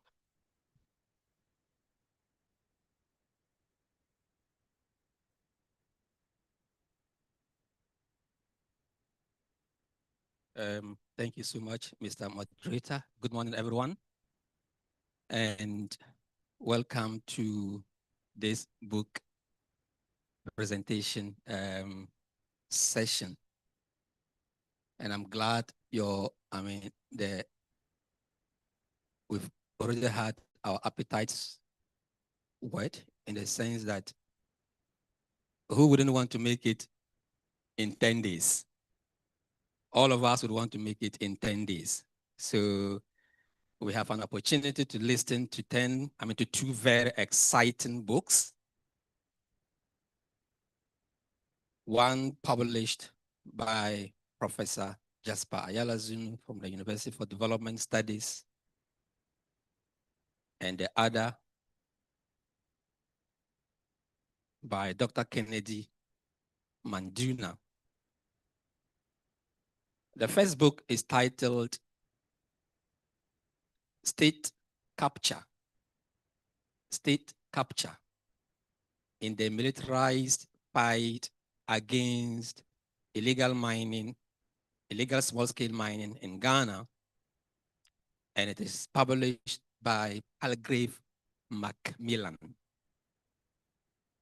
The second book is titled Extractive Industry Indigenization in Zimbabwe, New Extractivism, Resource Nationalism, and Uneven Development.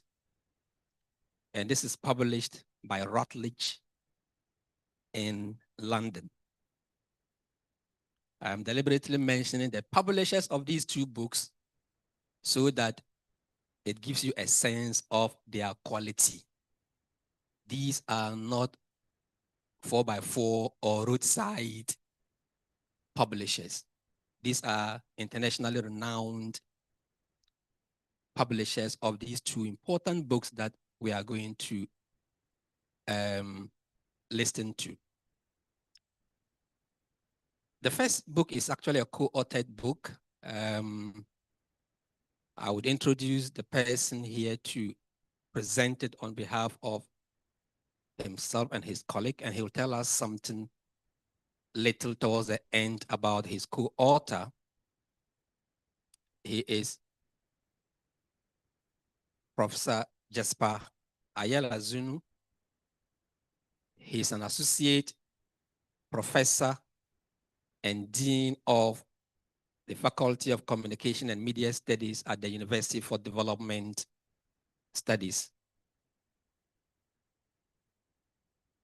He has over 30 years of experience in law enforcement, in teaching, in research, and has served with a multiplicity of institutions, both here in Ghana and elsewhere. He's been with the Ghana Police Service.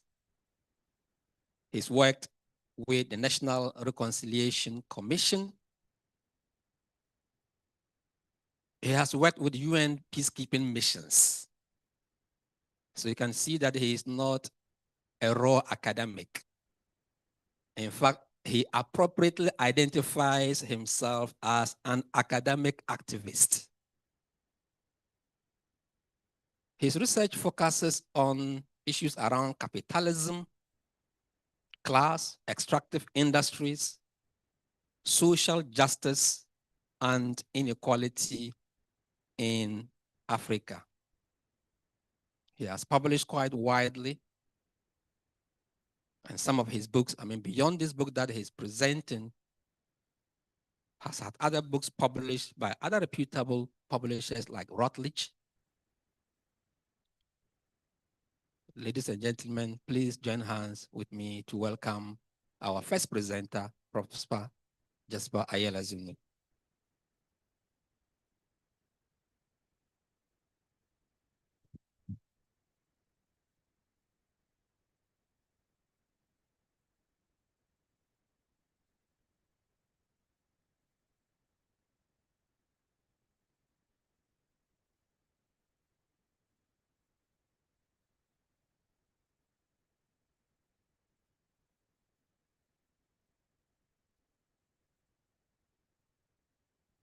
Good afternoon.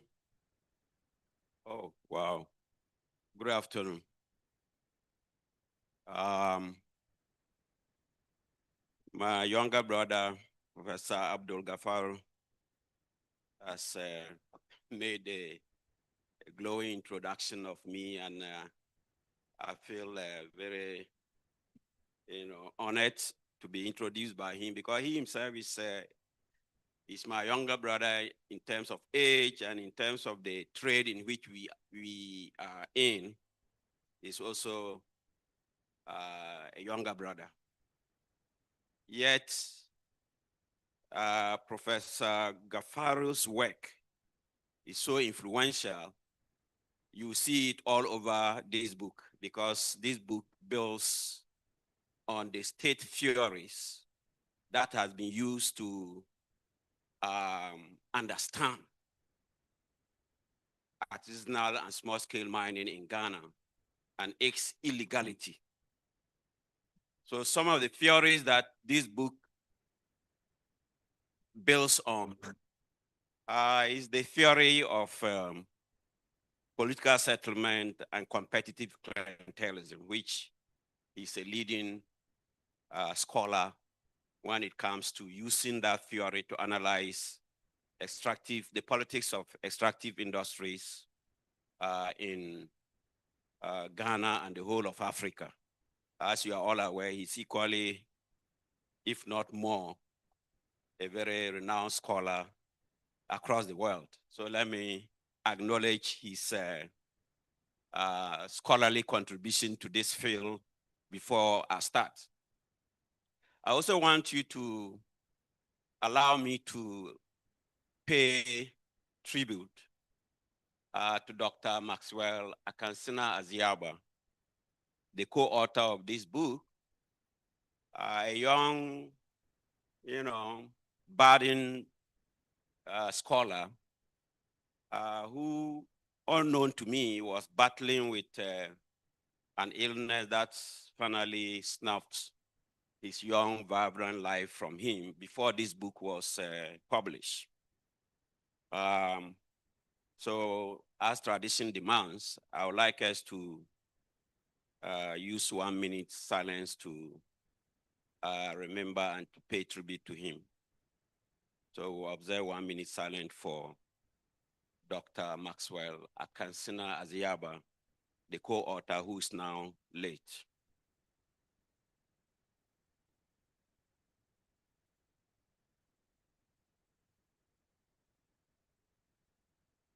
May his soul rest in peace. So this book is state capture in the militarized fight against illegal small-scale gold mining in Ghana. I don't want to follow strictly the slides that I have here, because one of the things or one of the lack that me and the late Dr. Aziaba have is that we wrote this book not knowing that it will capture the ziggies of the movement in terms of the politics of extractive industries in Ghana. We're just thinking we're writing a book, observing as scholars, philosophers, observing something that is happening live. But we didn't know that this will have a lot of mileage in terms of the problem that we're grappling with, which is destructive, in fact, terrible consequences of illegal small-scale mining.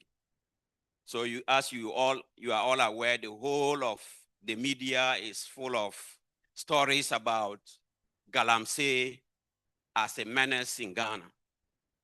So this is a coincidence that we didn't actually imagine when we started writing this book, that it will continue till this time. But here we are still having this as one of the hottest political potatoes in Ghana.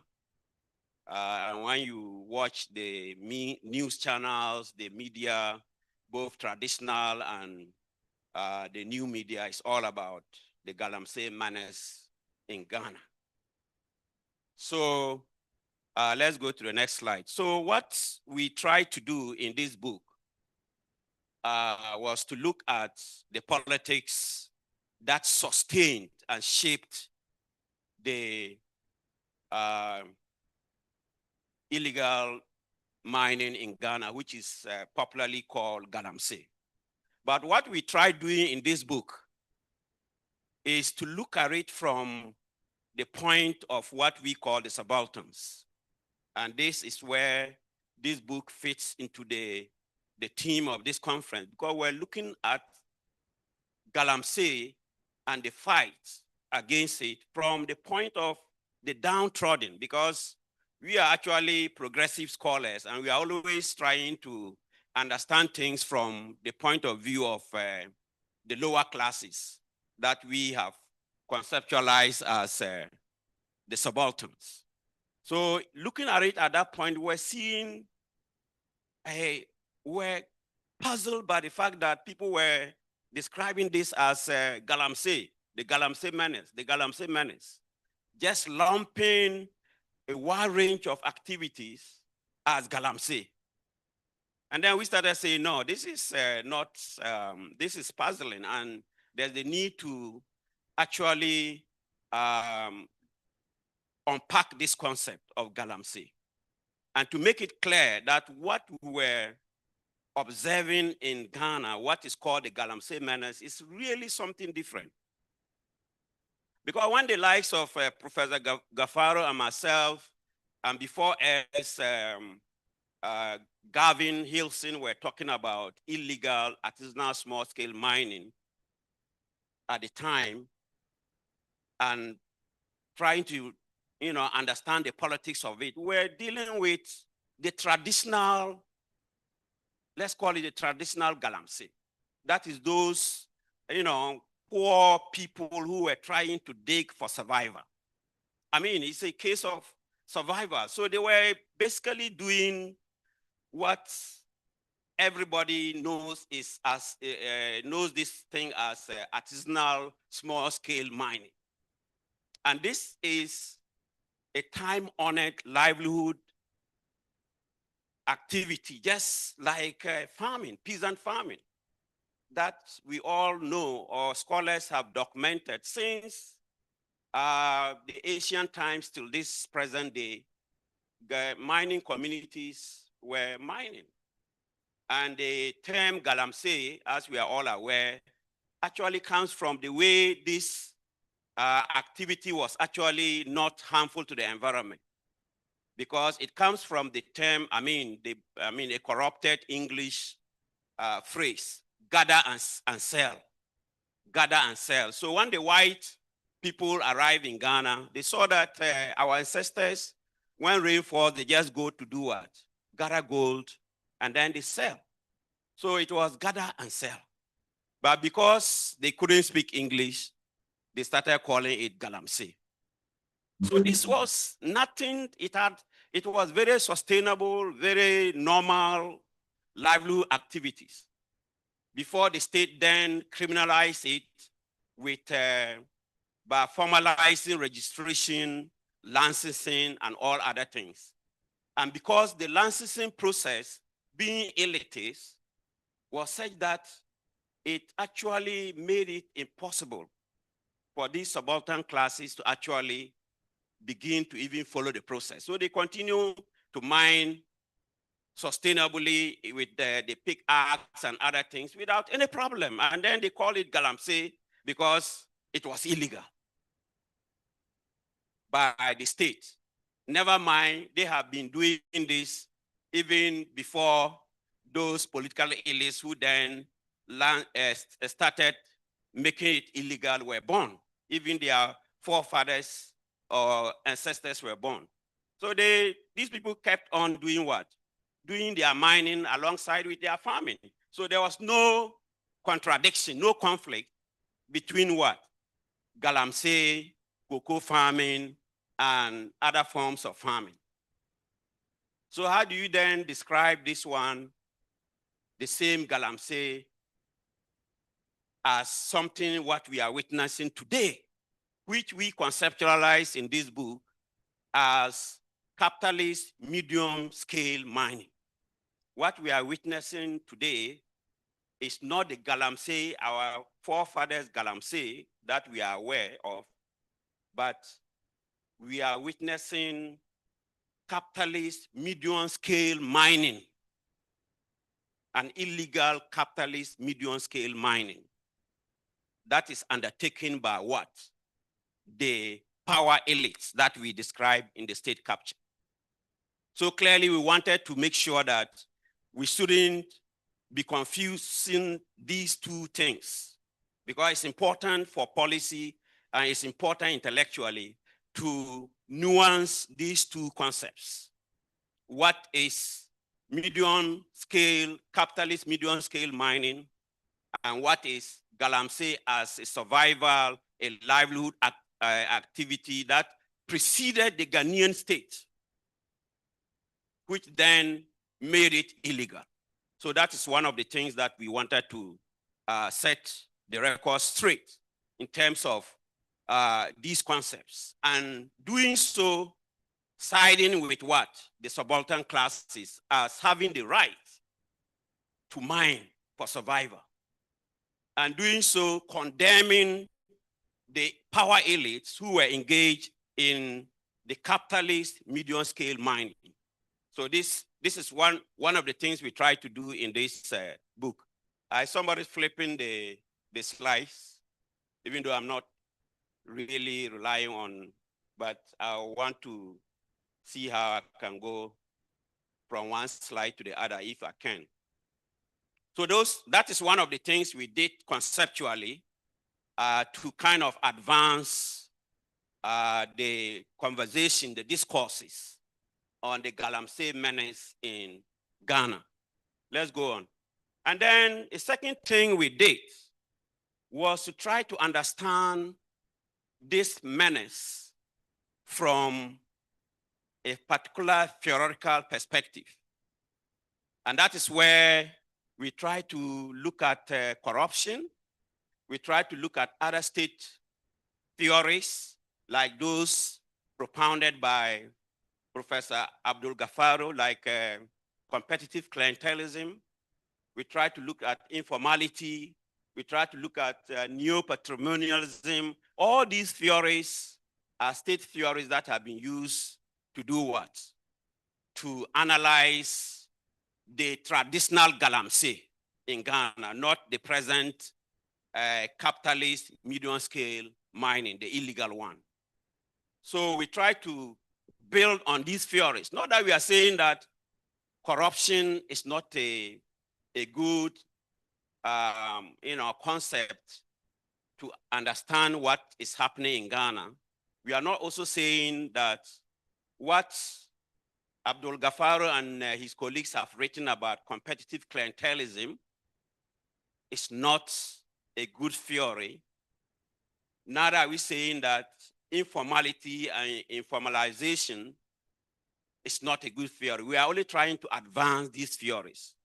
And those of you who are academics in this field, that is what academics do. We try to build on existing work and then to advance the field of study. So this is what we did. So we thought that state capture will be a better way of understanding this illegal capitalist medium-scale mining that has been misunderstood as Galamsey.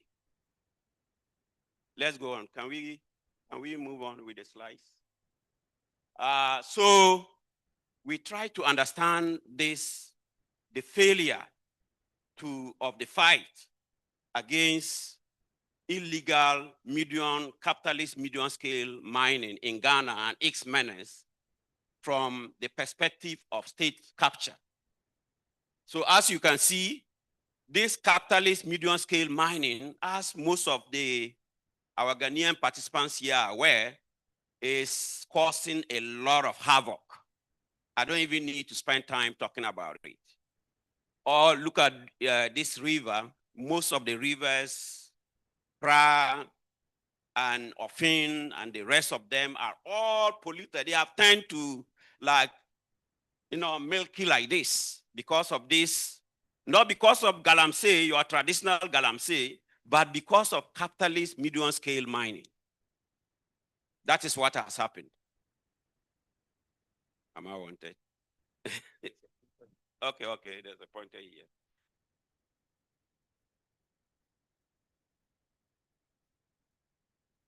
Oh, going back. So, and this is the background, of course. They said it was the former president, President Akufo-Addo, declared the war against Galamsey and deployed the military. But actually, what moved him to do this, we are all aware, was a media blitz around 2016 and 2017, reporting on this destructive, illegal, capitalist, medium-scale mining. So he didn't just get up and then, declare the war and put his presidency on the line. It was actually, he was compelled or he was pushed to do so because there was a media blitz. And the media, as you are all aware, very, very powerful. They can set the agenda. So they were able to set the political agenda, and then he declared war on what they inappropriately termed as Galamsey, which we have tried to conceptualize as capitalist medium-scale mining, which is illegal. So he declared he deployed Operation Vanguard, Operation Halt 1, Operation Halt 2. There was also Galamstop. All these we are aware, involving the military. And the general here, I think back then was in the military, General Chief Dr. Adu. He was there when this was happening. The military was deployed on these civilian duties. And we shall come to that. I will have something to say about the military and this failed fight, which is also related to state capture.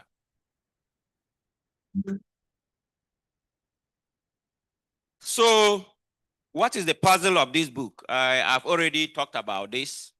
Why will a president who is the commander-in-chief of the Ghana Armed Forces declare a war on a certain menace, and with the power at his disposal as the head commander-in-chief of the military, deploy the military? Yet, this militarized fight against Galamsey between 2017 and 2024 failed so dramatically.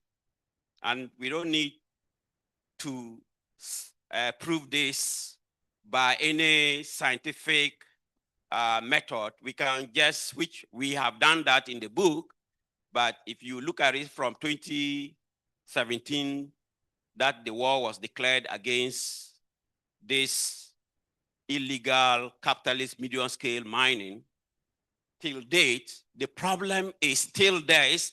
By some accounts, the destruction, the menace is actually worse. So that's a clear case of the state failing in a war that it declared against, as we describe in the book, an enemy that doesn't have the capacity of the state in terms of the resources, in terms of the control over, forces like the security forces. Yet this enemy was able to defeat the state. So we said, why did this happen?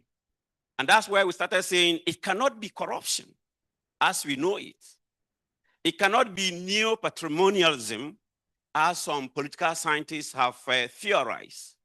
And of course, we said it cannot be competitive clientelism as Professor Gafaro and his colleagues have written about. Because with that, if the head of state wants things to work, it would have been possible, especially with his commitment. People talk about lack of political commitment. There cannot be, you cannot say there was no lack of political commitment in this case, where the president in several media engagements said he was going to put his presidency on the line.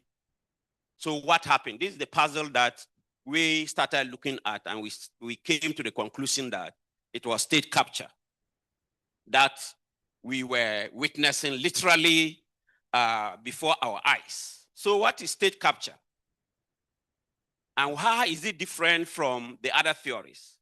I will not bore you with the theories, but let's just simplify it. You know, the state is a very powerful entity. We are all here under the state. When the state decides that we cannot be here for whatever reason, for security reasons, for health reasons, we will not be here. And this is clear from when the same president was trying to fight COVID-19. You saw how effective he deployed the powers of the state to do what in this fight by banning gatherings, and even in some places, people were in a lockdown. So this is how effective the state is.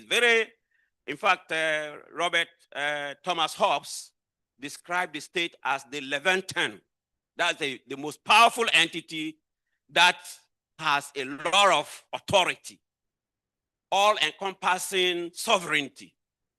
And then when it comes to our traditional leaders, and Nana is here, you see most of our traditional leaders, you see the emblems and the signal, the various symbols of authority.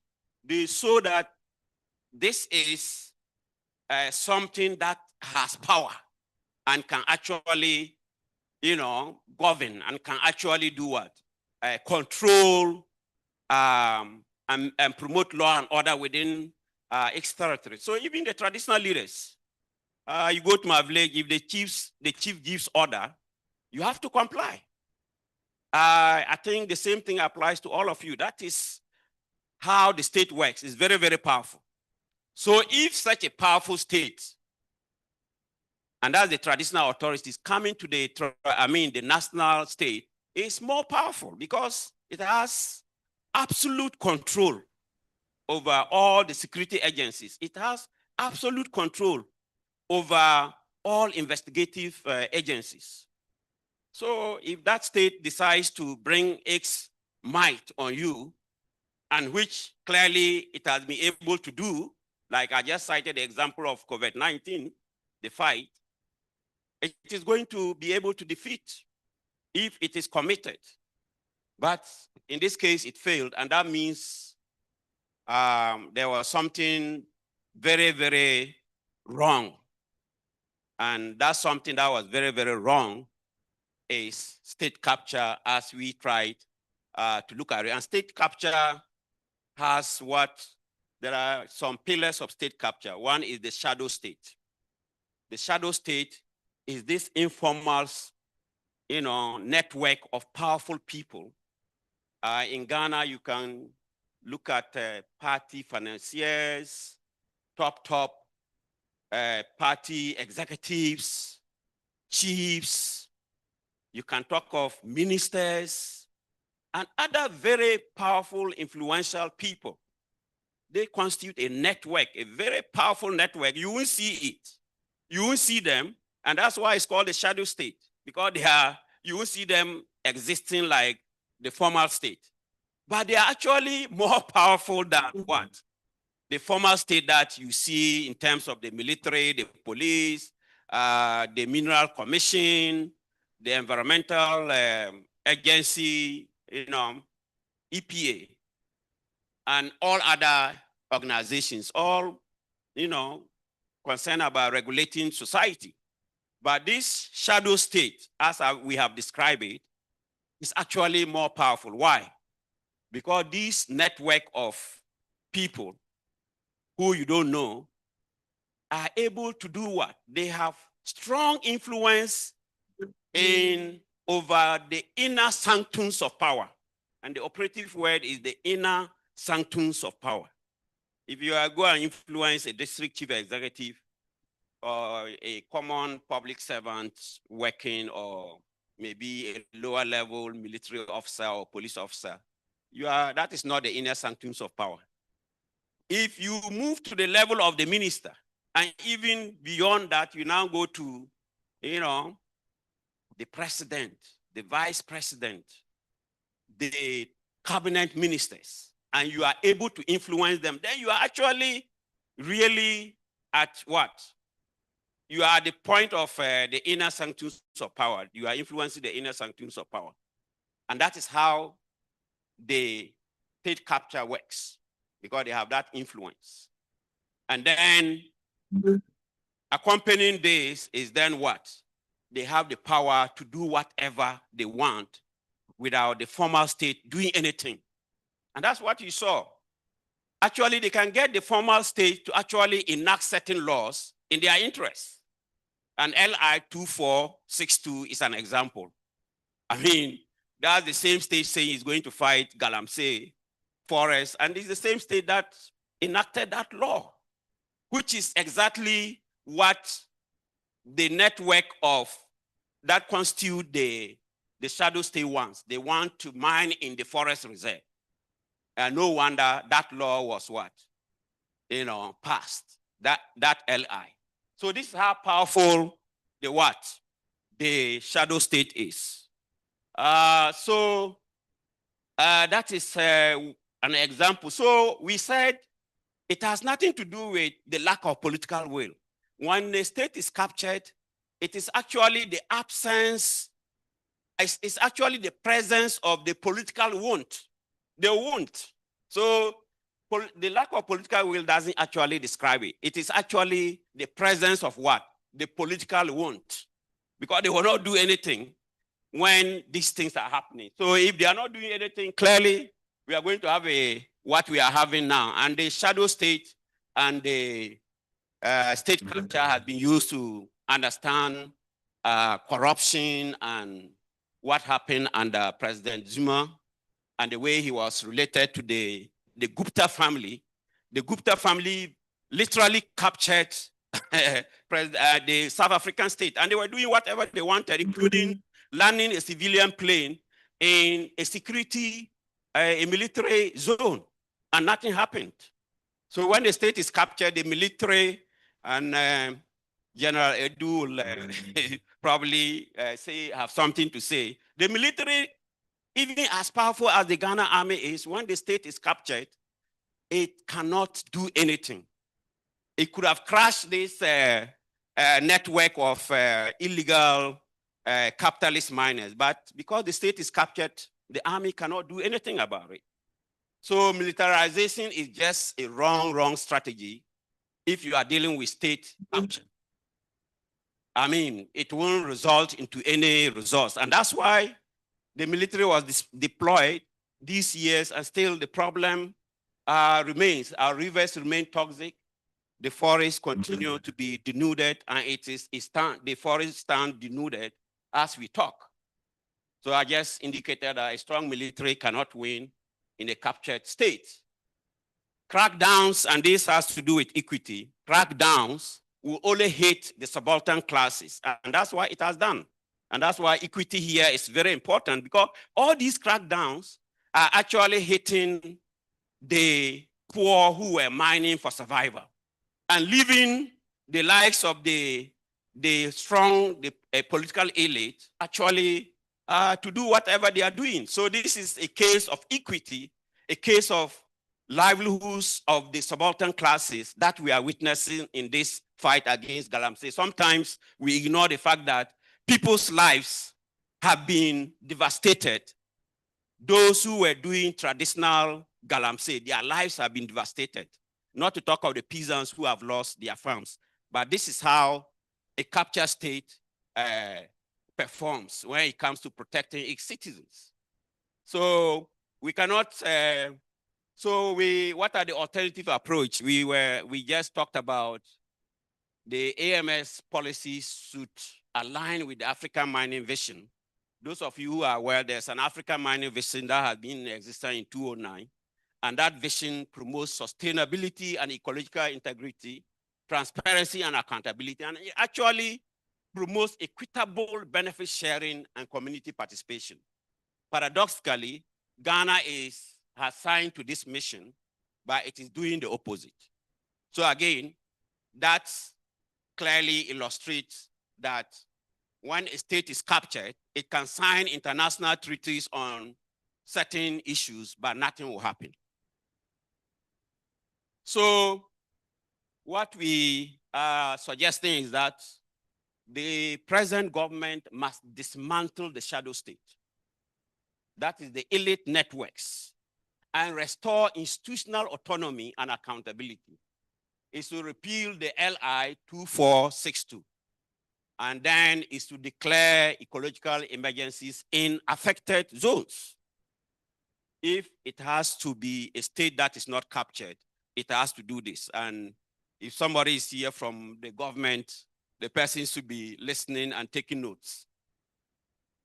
And then we were also concerned, whenever we are talking about a certain problem, we will tend not to look at the political agency of the subaltern classes. And when the subaltern classes actually want to resist, they can actually do it.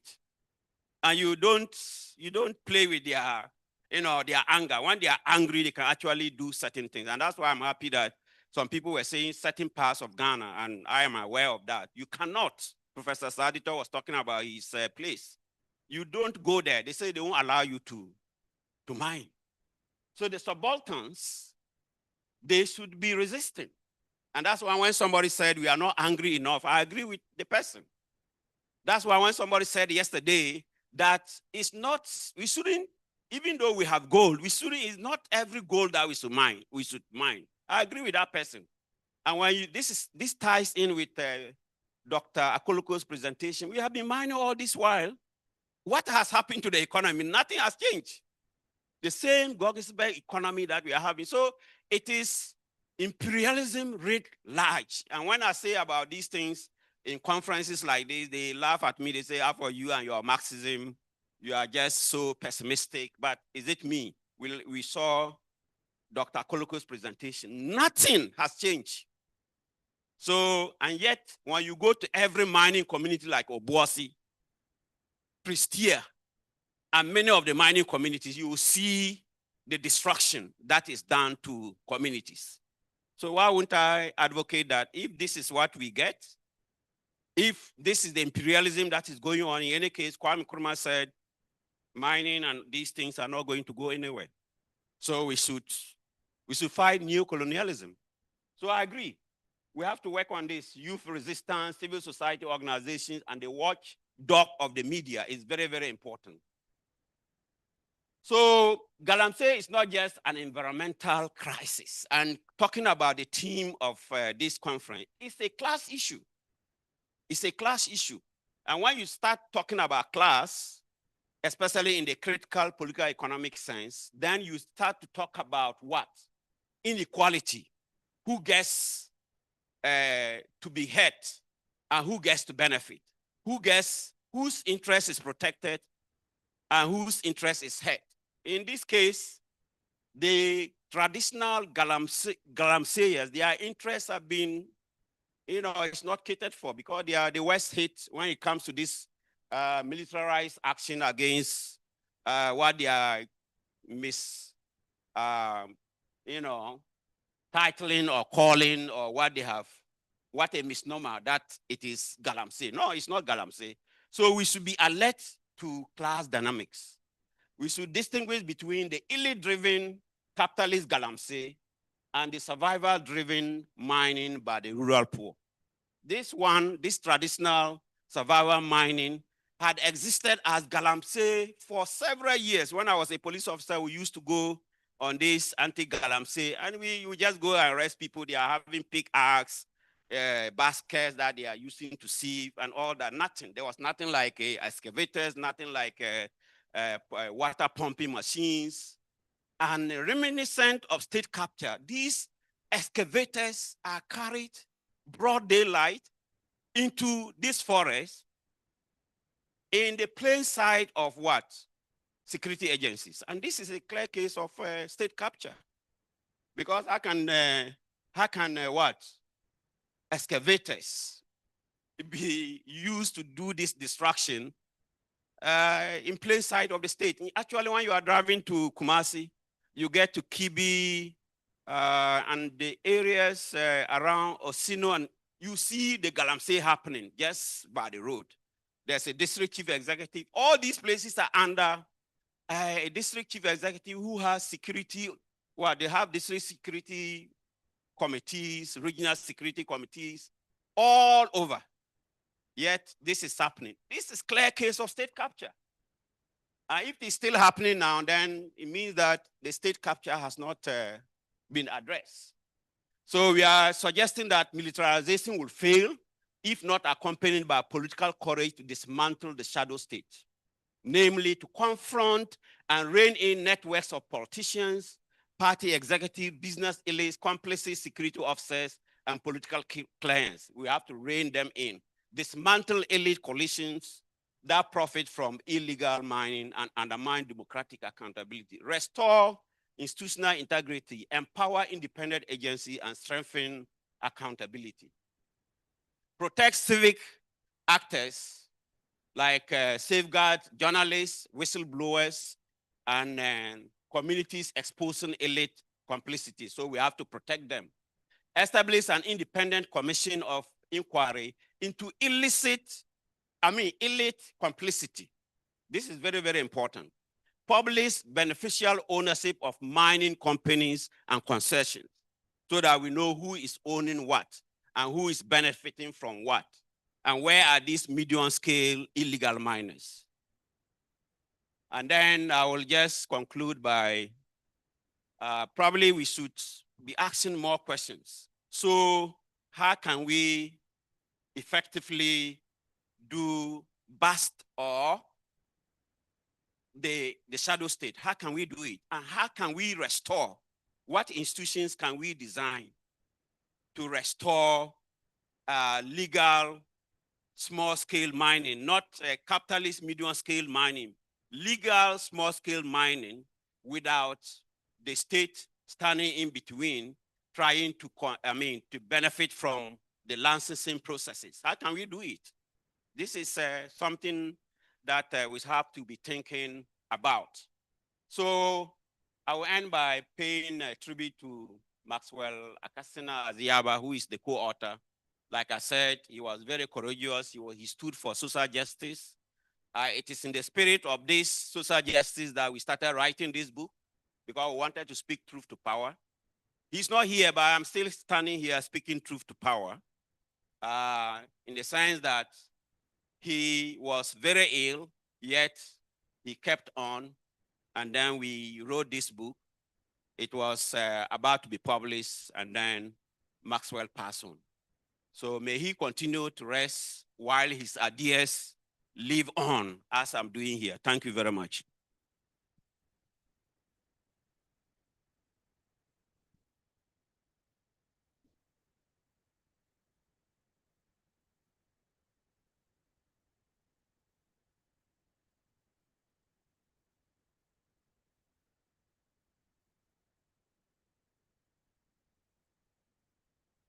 I mean, I thought I was expecting a much louder round of applause.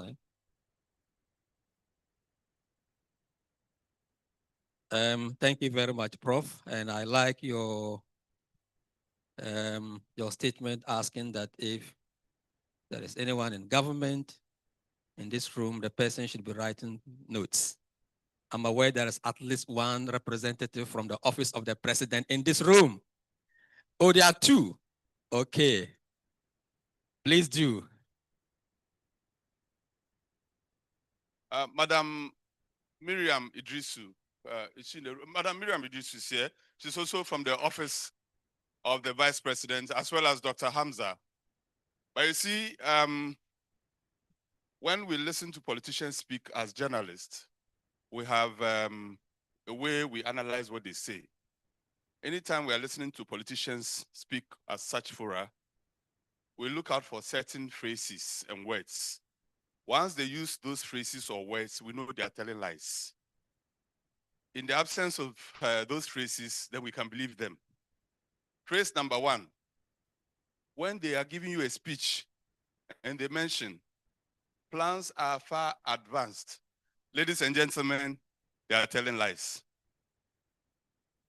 When they tell you that, oh, it is in the pipeline, that is a big lie.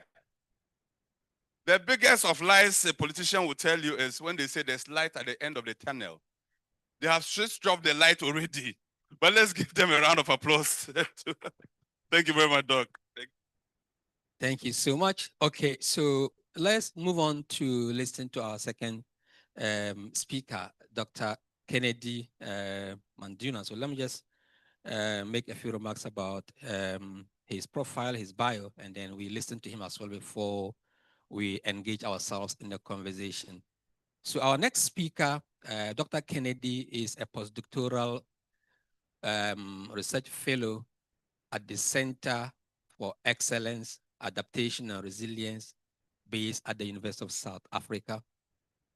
He serves as an academic trustee of the Rosa Luxemburg Foundation in Berlin, a fellow of the Just Climate Transition Network in Potsdam, and an associate fellow with the International Research Group on Authoritarianism and Counter Strategies. His research applies praxis epistemology and Marxist methodology. So you can see that there are very similar traits between our two speakers. In fact, when I read their works, I was wondering whether they were trained by the same set of academics. Much of his work focuses on the issue of green energy transition, and some of his recent works explore political economy and geopolitics, focusing on issues around green extractivism, critical minerals, resource nationalism, and so on and so forth. So we are here today to listen to his book titled Extractive Industry Indigenization in Zimbabwe, New Extractivism, Resource Nationalism, and Uneven Development. Doc, please, can you give him last round of applause?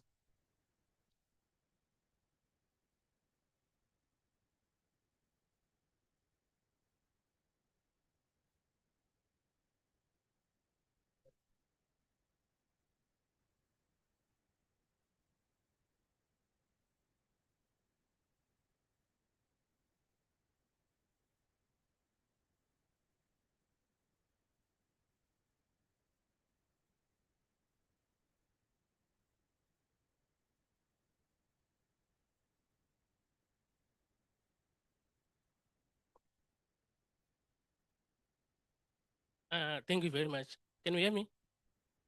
Oh, okay. I don't know now. I like how I can put my book into perspective after this powerful presentation from my fellow professor here. Yeah, as the speaker said, I'm Kenny Manduna. I'm from Zimbabwe, but I'm based in South Africa at the moment. It's not USA like what I was saying there. And this is my new book. It came last month, and it is a culmination of my PhD.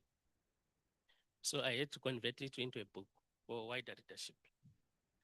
But I want to start with a strategic real anecdote that I can use to put into perspective my book. In 2008, in fact, let me go back. In 2006, we discovered diamonds in Zimbabwe. And from where I came from in my rural areas, it is something like a 5-hour walk to that place. So I could see, I can say an army of you are calling them illegal miners. I wouldn't want to call them that. I could say informal miners. My question is, why would we call them illegal miners in their own country? So I could see an army of those ones going or coming back from the Chiago diamond field. Of course, as a young man, I also wanted to go, but I was still I was still doing my A-level. So my father would say, it's either you go and you don't come back here or you go to school. So of course, many of my contemporaries, my friends, my relatives, they went there. Many of them made fortunes. But the dark side of it, men died in the channels. Or when they confront with the police, etc. Then after 2 years, 2008, I was now doing relief teaching, temporary teaching at my alma mater. So I'm like, no, now I can't listen to my dad. Let me go. So I found myself crossing the big river there, going to the diamond field. We went there, and of course, we did what we did. We got some diamonds, but the other dark side of it, you could now see that informal mining happening, or you are now actively participating in it. 10 years later now, I'm now doing my PhD. It is only at that point I discovered to say, no, what I actively participated in is what they want to call the paradox of plant. We were going there, like what the professor said, as the subaltern communities. And if you are to look at it to say, what did we benefit from that? Of course, it's very mine. So I had to do a PhD in mineral resource governance, simply because I wanted to find myself or to speak to what I live personally. So that's the reason why I had to embark on resource nationalism. By the way, we implemented one of the radical resource nationalism policies in the continent. That is between 2008 until 2017, when we repealed it. And what we said is we wanted the minimum of 51% in each and every transnational mining corporation in the country to be owned by those we defined as the indigenous people in the country. So of course, it attracted a lot of controversy. Many international miners would say, how are we going to make profits in such kind of a environment? So many of them, they left. So my book now, I'm trying to interrogate what is it that existed behind that resource nationalism that made such a noble policy in the continent. We all wanted this at the moment, by the way. Maybe more than 20 African countries now are now leaning towards resource nationalism. The reason being the upsurge of critical minerals. Many of the critical minerals are in the sub-Saharan continent, are like part of the continent. So we want to own the means, the factors of production. So I'm now interrogating to say, what are the hidden abodes, what are the shadows behind the shadows that would make a noble resource nationalism policy to fail to empower the people it intended to empower?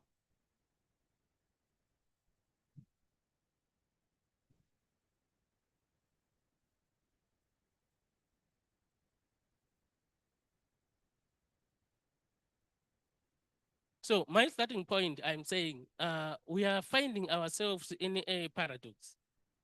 Geological bound, or what we call geological scandal. Abundance existing alongside with underdevelopment. Paradox of plant. So, okay, what I wanted to say is, on the title of my book, you can place each and every African country to say extractive industry indigenization in Ghana, in Malawi, anywhere else. It will perfectly fit. Then now we are also in a very complex situation we call a polycrisis. And we are finding ourselves in a situation we have never been before. A lot of crises or multiple crises hitting at once. And we have never found such kind of a situation. So at the same time, they are intersecting, they are overlapping, they are aggravating each other almost every day. So I'm calling that kind of a situation a violent interregnum. We put it in Zimbabwe, it can also be like perfectly fit. So multiple crises, they manifest in no particular order. And in a country like Zimbabwe, they have become almost a permanent feature in our political economy. Kinda, we are known for our permanent crisis. So I just wanted to give you a snapshot of the kind of problems or the kind of challenges, say the continent and also Zimbabwe in particular, are grappling with at the moment. And what I'm trying to say is they are hitting at once, creating a complex situation. It's okay to say, by the way, we are witnessing, say, increased homelessness. We know how to deal with them in a particularized or like as an isolated problem. But now, if you are saying it's a polycrisis, financialization existing alongside with record high debt crisis, existing with the ramped up political violence, existing like alongside with the weakened social contract, it becomes so complex. So my so the indigenization policy now was implemented or was crafted and implemented against this background. And if you are to look at it at the moment, where many African countries are now gravitating towards such a resource nationalism, we are also, like from the global perspective, we are witnessing high stakes geopolitical, geoeconomic, geostrategic permutations and dynamics happening at the moment. We are talking of the rise of the far right. Against you trying to say we want our minerals back, we are witnessing extractive capitalism or anarcho-capitalism in its chaotic nature. And then we are now saying it is in this environment we want our minerals back. So it becomes more complex to do that. So my main question in the book, what existed behind Zimbabwe's extractive industry indigenization that enabled its overpromised empowerment benefits to be under-delivered in the end? A very noble policy whose implementation aggravated the very problem it was trying to address. And what was the problem? Huge unevenness in the extractive industry. So what is the problem? So the background conditions that allowed this program to overpromise its empowerment benefits to our poor Zimbabweans while under-delivering during implementation is the crux of the matter. But then now, it is very important for us to understand why at the moment, many African countries would want to go or are now leaning towards resource nationalism. What are the arguments? So the first one is imperial accumulation thesis itself. To say our Africans are now saying during colonialism, the forefathers of the non-indigenous people, they expropriated our own. And what are the knock-on effects of that? Wealth accumulation and poverty. On the other hand, they become intergenerational. So in the end, there is need to atone the past. And one way to do that, resource nationalism. Then identitarian or the radical right explanation. We are seeing now many non-indigenous people and transnational corporations in the continent. They are now being told to say, you guys, you don't belong naturally in the continent, right? So the politics of identity is now becoming so huge. So whether you would want to place it in the rise of the far right or something else, but an African is now saying, I want to be at the center of African development, or we want to increase the agents of an African. Then you go to uneven development, racial capitalism. What we are seeing, especially now, like with the rise of the global right, extractive capitalism is on the rise, number one. And what we are seeing is more racialized. So racialized inequalities are on the rise. So a black man in the continent is not saying no, or in fact, not now, not in our name. The Gen Z is saying, not in our name, we would want to see what happened in the past replaying itself. Resource case paradox, I talked about this. Then the other one, it's a regime survival and elite private accumulation. Prof was talking about it.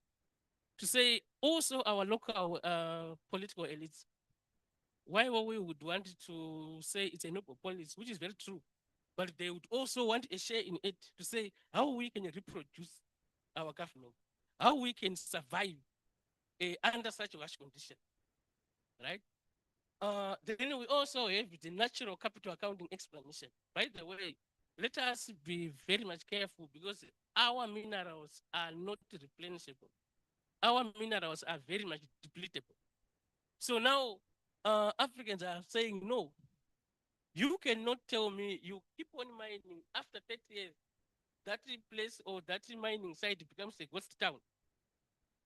A post-mining landscape plans are not being done. So we want to derive a lot of benefit from our what? From our mind. Then also international ostracism explanation. In the case of Zimbabwe, because of international sanctions, by the way, after land reform, we were slapped with international sanctions from the whole global north world.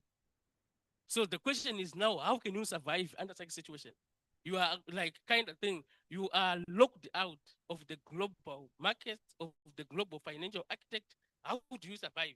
One way to do it, you take what belongs to you in your own country.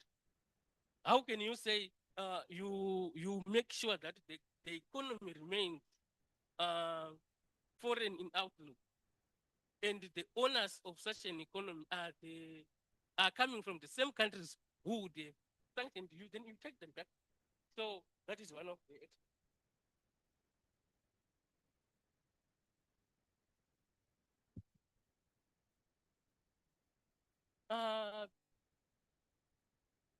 this one.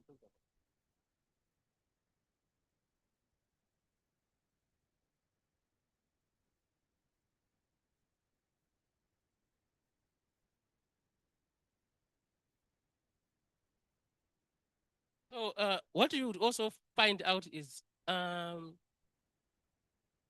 you know, when such resource nationalistic policies are crafted and implemented, you would hear a lot of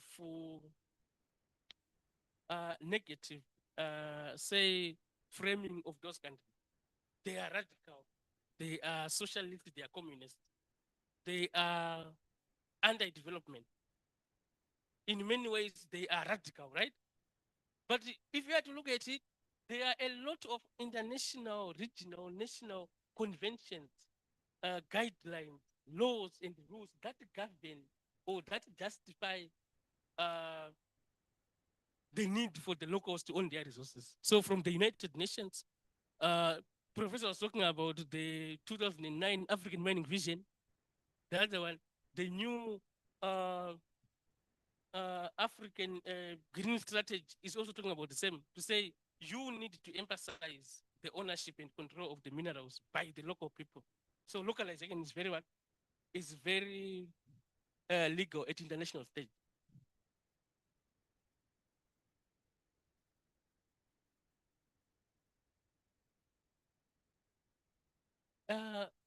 So you are always hearing resource nationalism is not legal. Why are you doing it?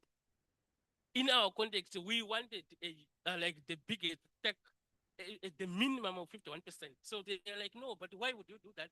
It's against the, for example, Zimbabwe is a signatory of the bilateral investment treaties. It's very against those ones. Why are you doing it?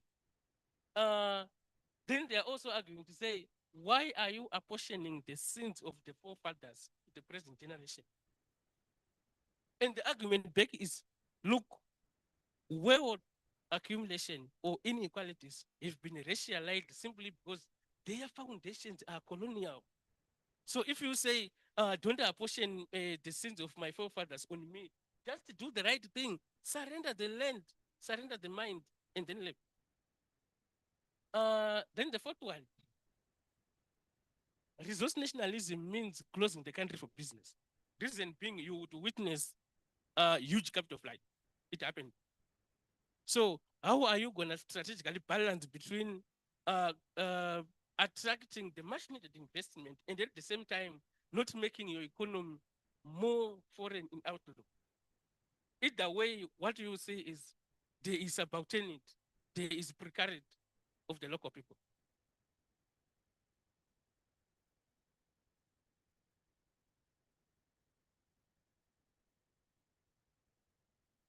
So what is now the paradox of resource nationalism? These are the findings.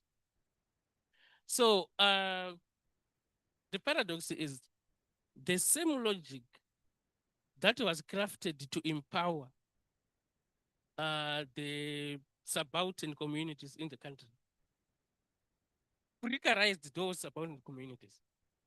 So the same resource nationalism policy that was trying by all means to create indigenous capitalism destroyed the very targeted beneficiary. Reason being, like the quick one, huge capital flight. So when there's huge capital flight, it would mean even those contractual workers who were working in those mines, the work is already gone. So at the moment now, our second republic, like the new government, the first victim of the new government was the indigenization program, meaning it had closed the country for business. So we are now going by the like Zimbabwe is open for business. One way to do that was to repeal that one resource nationalism policy. Then indigenization program, particularly how it was implemented in the mining sector, it was framed as more of a regime survival strategy and less of an empowering strategy. The reason being, in those circumstances, we have seen a lot of indigenization happening in the mining sector. There is a corresponding effect of the same, like of the targeted beneficiaries not benefiting, but other a big elite, either business or political, benefiting from it. So it becomes like a paradox. Making indigenization policy a disease to exactly the problem of uneven development, yet it was assuming to say it is about what to address that one. So in instances where foreign private mining capital restructured itself through indigenization, empowerment would happen. So we were sold a policy that was supposed to, like it has like two variables, indigenization as the independent variable and the empowerment, the dependent, to say once we indigenize, you get empowered. But then we did not get empowerment in the broad sense of it.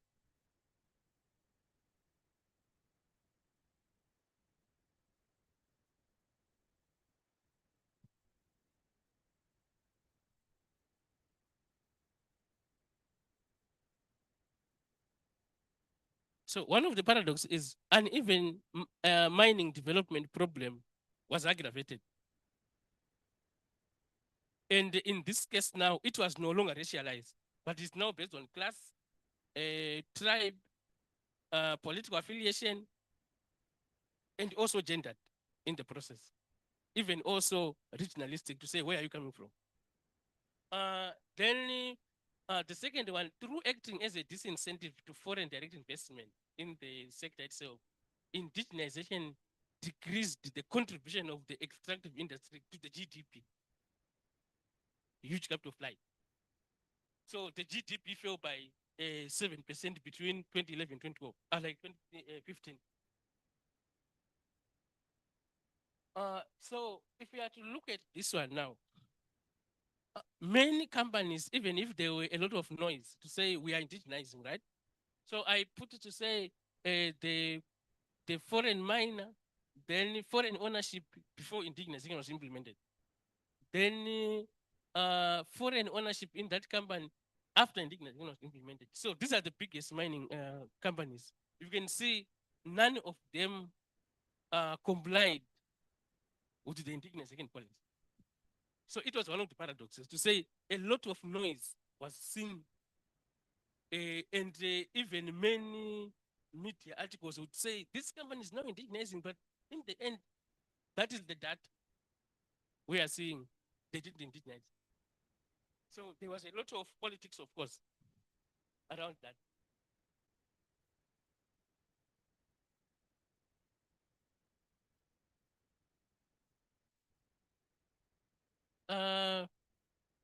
We have what we call the community share ownership schemes or trust. And this one, they were supposed to get 10% from the mining company. And of all the 61 that were established, only 2 got the 10%. So you can see the degree of non-compliance. That would make the citizen like not benefiting from anything. These are some of the pledges made to the community share ownership trust by the companies. So you can see the degree of what of non-compliance of these companies. They could say, for example, Favik Mine to the Gwanda Community Share Ownership Trust pledged 180,000, but only paid 30,000. Right? One of the companies, like the last one, that was the biggest pledge, 50 million US dollars. These were 5 mining companies in the diamond sector, but only 550,000 was paid. So you can see how why like empowerment didn't happen, even if there was claims to say there was indigenous again happening. And then the issue of combradorism, business funding, and beneficial ownership controversies. Many companies would record to say we have indigenized, right? Which we also wanted to hear to say, but at least this company is now more indigenous in outlook, more than 51% in other cases. But now if we are to go deeper now into the ownership structure, what we're going to see is a fund is given a forced share, like forced shareholding. You get like 51%, but in actual fact, you only have 2%, right? So it was one of the problems, like we have seen in the country. So you could see a lot of levels in this beneficial ownership. You are told this company belongs to so and so, but in the background, it belongs to the real foreign company itself. So we have camaraderism and also selective application of the law. Then the political settlement argument. The Faustian pacts made between some big government and mining firms. One of it is to just present a dummy check to say we have indigenous, which is not what the case. Then strategic ambiguity. Many policies or many notices from the indigenous ministry, they were not that clear. Then international sanctions. The policy was also framed, especially by the opposition, as a sanction-basing strategy, not to say empowerment strategy. Because remember, the country was already under sanction. So it was a way of surviving the sanction itself. So this is the paradox. So I tried to trace from the initial days of colonialism, we have extreme uneven development. That is the 90-year period of our colonialism. That was a racialized, uneven development architecture in the country. Then following independence in 1980, we had expected to see the pendulum shifting now towards even development, right? But post 1980 now, we also witnessed what? Extreme uneven development because of these contradictions now. For a policy that was designed to address the problem, it amplified the same problem. But on the positive note, we also found out a lot of positive results. Many communities were, say, infrastructure from boreholes, from hospitals, roads, they were constructed by these companies. So in a way, we can also talk about the positive outcomes of that indigenous policy, but these are selected communities, especially where mining companies complied with their pledges. So in the end, okay. So the proposed way forward. How should we do it? Should we empower through indigenization? That one is a radical resource nationalism, right? To say, let us indigenize, then we empower. Or should we indigenize through empowerment? What should we do? So, for example, indigenous through empowerment, it would compel the government to make sure that they support financially and in every way, say technical, to the already existing local artisanal and small scale miners, right?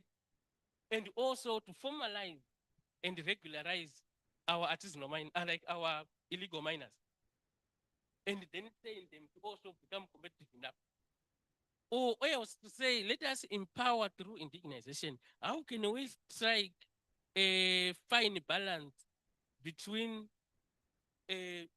attracting the much needed investment from outside and also making sure that we are also indigenizing our economy?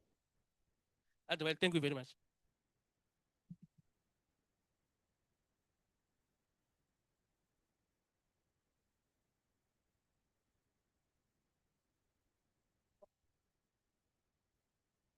Please, let's give it to him once again.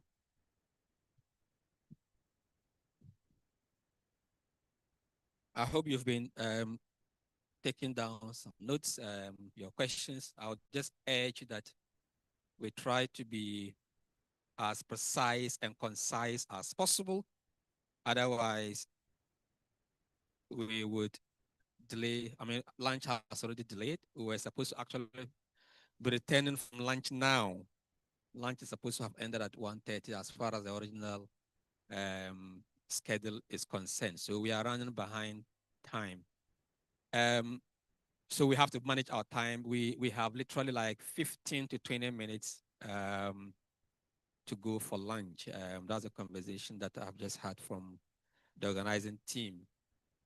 So I was given the task of not just moderating the session, but actually also acting as a discussant of the two presentations, the books that they have published. I mean, time is definitely not on our side. And so I'm going to cut off a lot of things and probably spend just a maximum of like maybe 5 minutes or so to just say a few things about the presentations, about the books. And the first thing that I'd like to say is to actually congratulate our two distinguished authors for producing such outstanding and deeply provocative, contributions to the study of natural resource governance, resource politics, and state transformation in Africa. I mean, we observe that these are books or publications that focus on two different countries. But the fundamental question that literally they are both interested in is a question of why do resource-rich African states, in this case Ghana and Zimbabwe, continue to experience high levels of poverty, inequality, ecological crisis, despite the high level of nationalist rhetoric that we hear from in the case of the Zimbabwean contribution. But in the case of Ghana, a series of various institutional reforms, including the whole idea of fighting illegal mining through state crackdown, if you like, the militarized approach that we listen to. I mean, the two books share some, analytical concerns together, but they are also very divergent in some ways. I'm just going to highlight a few of the concerns that they share, the similarities between them, but also try to highlight a few comparative elements that we could draw. I mean, especially from, all of us here are academics, also from the academic point of view. So first and foremost, the two books, as we all sort of like listen to, foreground the crisis of the African post-colonial state. Dr. Kennedy Manduna's book describes Zimbabwe in a manner that, where overlapping economic, political, and various ecological crises have sort of like hollowed out or undermined the legitimacy of the state itself. The Ghanaian case study, Prof. Ayala Zunu and his colleagues work describes the Ghanaian state as a shadow state in the sense that we have had a situation where the formal democratic apparatus of the state is captured and literally sort of repurposed by elite networks that profit from illegal mining activities. So we observe that in both cases, in the context of both Ghana and Zimbabwe, we see how state institutions become literally arenas of private accumulation rather than instruments for inclusive growth, inclusive development outcomes.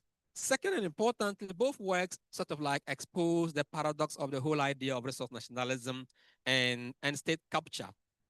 In the case of, the Zimbabwean case study where we have this indigenization program ostensibly designed more or less to retain control of the mining sector or extractive industry to indigenous citizens, literally ended up becoming a mechanism of elite enrichment and some forms of capital flight with some adverse consequences for the very indigenous people for whom these programs were actually set out to help address.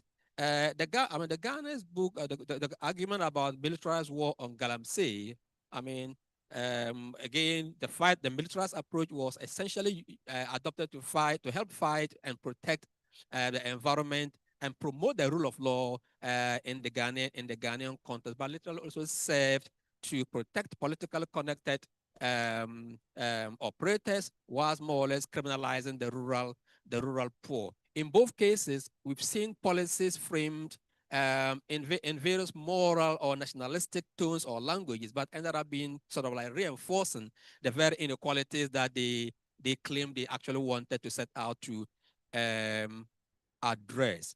The two books also, as we observe, both grapple with the broader political economy of dependency.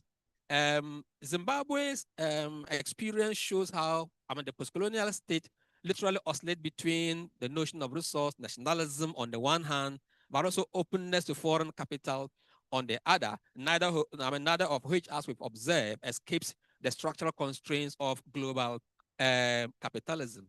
Ghana's militarized response to Galamsey reflects a similar dependency, more or less, but in this case, not on foreign mining companies or foreign investors, but on the patronage logic of electoral politics and the rent circuits within which the mining sector actually operate. So together, these two volumes compel us to rethink the familiar claims or binaries of talking of weak states versus strong states, or in some cases, nationalist versus neoliberal policy paradigms. The real problem, as the books demonstrate, is more in the question of how power and accumulation are organized within the post-colonial African state. One key thing that sort of like strikes me a lot in this book is the fact that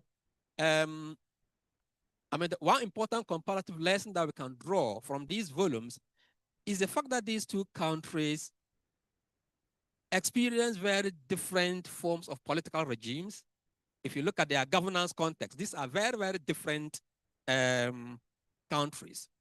And yet they tend to display some remarkably similar features in managing natural resource wealth for inclusive development. As we all know, Ghana is often celebrated as one of Africa's most stable democracies, a role model for Africa. Periodic elections are held. The level of press freedom is very high, and an ostensibly accountable governance architecture. Zimbabwe, on the other hand, as we all know, is often depicted as a typical example of authoritarian nationalism for much of its history, characterized by coercive state control, populist rhetoric, and so on and so forth. Yet we observe that in both contexts, these divergent political forms tend to produce very convergent outcomes in the form of the problem of capture, the issues of corruption, environmental degradation associated with extractive activities, the marginalization of local communities, and so on and so forth. And what does this actually tell us about the literature on extractive governance? The experiences of these countries literally reveal how the resource curse, or as Dr. Kennedy referred to as the paradox of the plenty, is not merely a function of regime type. It's not merely a function of formal institutions, but it is actually an issue of deeper political economy dynamics and especially the ways in which elite interests capture state authority and the distribution of rents become a means of political survival in the two contexts that we actually listen to. So these studies, or what these studies suggest to us in a way, is that the problem lies not in whether a country is highly democratic or semi-democratic or semi-authoritarian or whatever form of political regime you may want to refer it to it, but more or less in how power and accountability operate within countries' political settlements context. In other words, the key issue is not regime type, but the nature of the political settlement, the underlying bargains among elites that determine who controls access to resources and how rents are used to sustain political power. I just have some two questions that I want the authors to reflect on, not necessarily in this room, but I mean, as they move on, I mean, with their works in this particular field. For Dr. Kennedy, I mean, it will be important to reflect over the question of whether resource nationalism can ever be genuinely developmental under current or existing global economic structures. And to what extent do you think that, I mean, Zimbabwe's, I don't want to use failure because you didn't use the word failure, you used the word underperformance, the underperformance of the indigenization program. To what extent do you think is the result of the country's own contradictions, as opposed to being the results of international isolation or global, or if you like, external actors? For Prof. Jasper Ayala Zunu, you told us very boldly that the government of Ghana must dismantle the shadow state. So herein lies the paradox. The shadow state exists because the government benefits from it. The shadow state operates because it serves the interests of powerful elites in society. So one key question that we need to keep sort of like grappling with, I mean, is the question of what kind of reforms can realistically help dismantle the shadow state, given the nature of political contestation, given the nature of the political context in Ghana. My final question to both of you is, what lessons do you think that, I mean, the findings that you present us with, what lessons can we draw from those experiences in informing the governance of, I mean, our respective countries' critical mineral resources? I know Zimbabwe has been engaged in lithium mining for some time. Ghana also actually recently discovered lithium extraction hasn't taken place as far as my knowledge is concerned. What important lessons do these observations sort of like hold in terms of how our critical mineral resources should be governed? I mean, let me just end by congratulating the two of you again for really very bold and timely interventions that you have made in the field of extractive sector governance in Africa. So let's give it to them again before we open up the floor for some questions. Now we have some minutes to, and as I said, kindly try to be very straight and go very straight to the point. Let me start with those in the front row. So I can see 4 hands up. Okay, 5. So let's take 3. Let's take all of them at a go because we don't have time. So please be very direct and be very brief and concise. Thank you. Okay. Thank you to the speakers. Wonderful presentation and congratulations on the book. So just straight to the point, for the past 2 days, I've heard the term Galamsey being used in different contexts. So a question I want to pose and ask is, rather than demonizing the Galamseys or actually making them look as if they are trying to because I saw from your presentation, Prof, that for years, the military has tried to, using different campaigns, try to eliminate the practice of Galamsey and their activities. But I'm also thinking, just from the presentation he had also from Zimbabwe, pointing out that these practices have been there. He also pointed out before the state of Ghana came into being. So how can the government work with them, formalize the sector, even if it means putting them into unions, even if it means organizing them in some form of some sort. I think that will help generate data. That will also help generate the much needed taxes that the government is interested in, or should I say the state is interested in. So I'm looking at, is this a possibility in Ghana and other states where this is also happening? Thank you. Standing on the same protocol, I think I'll thank you, both presenters, for this very academic and educative presentations. Once again, as a retired senior officer, I know that there's no way the Ghana Army can fail. Our records are there internationally and internally. You will never fail the Ghana. After the military, there will be no Ghana. So that one, they take it from us. The problem is that we are in between the state and the people. And we come under a ministry. You are giving directives and you operate within some framework. And that is where you have to actually fix us properly so that we can do the work for. There are some things that I know the government, current government is trying to track even the excavators that come in. Monthly, about 2,000 excavators are imported monthly per the data. And there are some few things that maybe the government, since their reps are here, can take note. If you see where the Galamsey is taking place now, fuel, they all use fuel. All the machines they are using for Galamsey, they use fuel. And nobody is checking the inflow of fuel to the Galamsey sites or the Galamsey areas. If you limit fuel supplies to those places, I'm telling you that machines will not operate as they are operating now. If you go to a place like Wasakropong, every day, if you don't have anything, you have about 15 petrol tankers every day going to one town.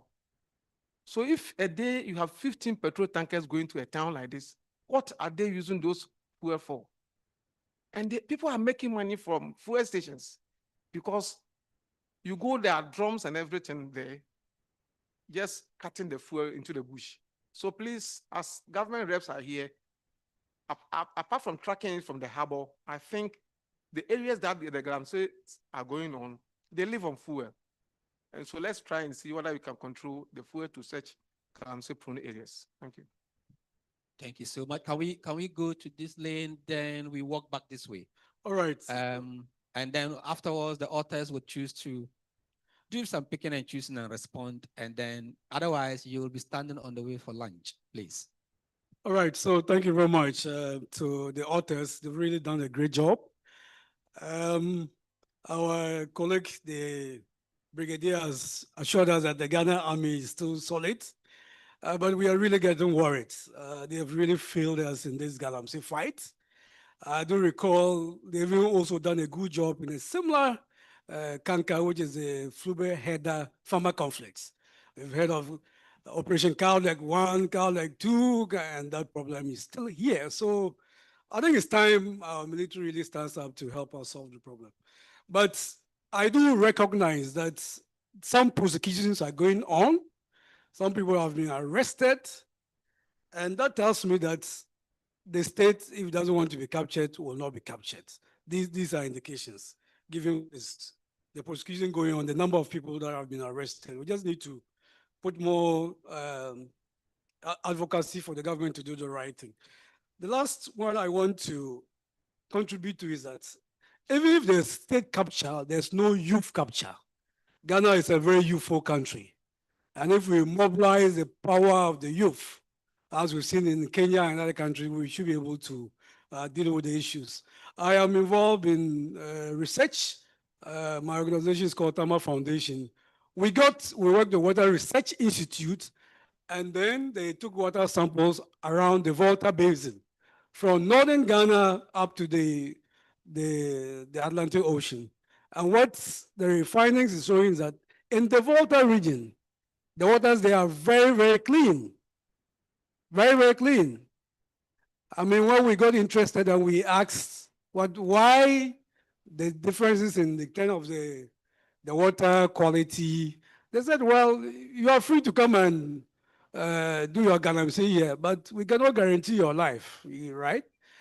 So it tells you that there are good cases.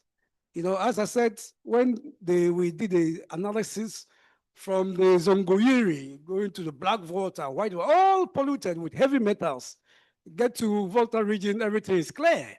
And it's about the chiefs, it's about the youth. So just to reassure that, well, if our state is captured, the youth is not captured, and let's use the youth. Thank you very much. Yeah. Okay, Very so much can for- we listen to the last? Thank you for the opportunity. And I was coming on the militarizing of the approaches. Galamsey happens at two places, in the water and on the land. Now, somebody hear me say this. In the water, no human soul, blessed with the faculty of brain, should think that for the sake of money, they have to poison me with mercury and cyanide. It is a war, and we have to militarize it. We have to shoot to kill. And listen to me very carefully. What my senior said, that the military has never failed us. My brother said they failed us. They never failed us. The commander-in-chief failed us. To organize them and order them to move and fire. So let me tell you this. In situations, when countries are fighting against countries, there is an international convention that nobody should poison the waters of the other. How so can human beings living in the land with others go in there and poison me? And you want to get advice from who? When will you see the danger? When children are born with no fingers, when contome test has been carried on our food and there are contents of heavy metals, is that what you are telling me? There is no confusion. Listen to me.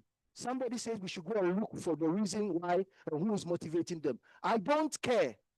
You don't care who taught the pedophile how to act. Do you care who taught the armed robber to rob? I don't care who taught them. When I see a human soul trying to poison the waters, it is a matter of a war between you and I. There are two peoples here acting in the waters to kill.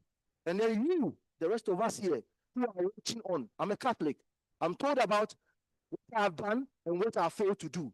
When you fail to do, you are out of it. And all of you in this room, when you walk out, you owe me this duty. And we are part of it. Yeah? And those of you listening, we are all part of the business. Watching on is also a crime. Thank you. Okay. So the room is no. I'll come to you. Can we listen to the gentleman at the back and then we come here, and then here, and then we are done. Okay. Good afternoon. So my first question is on collaboration. Moving forward, I want to know how these stakeholders will collaborate with the government effectively to provide long-term solutions to this act. Because I mean, you can deploy task force there, but I was reading a case study on Indonesia and how they battled Galamsey. One key thing they did was provide alternative livelihood and local industry, especially in these dense areas.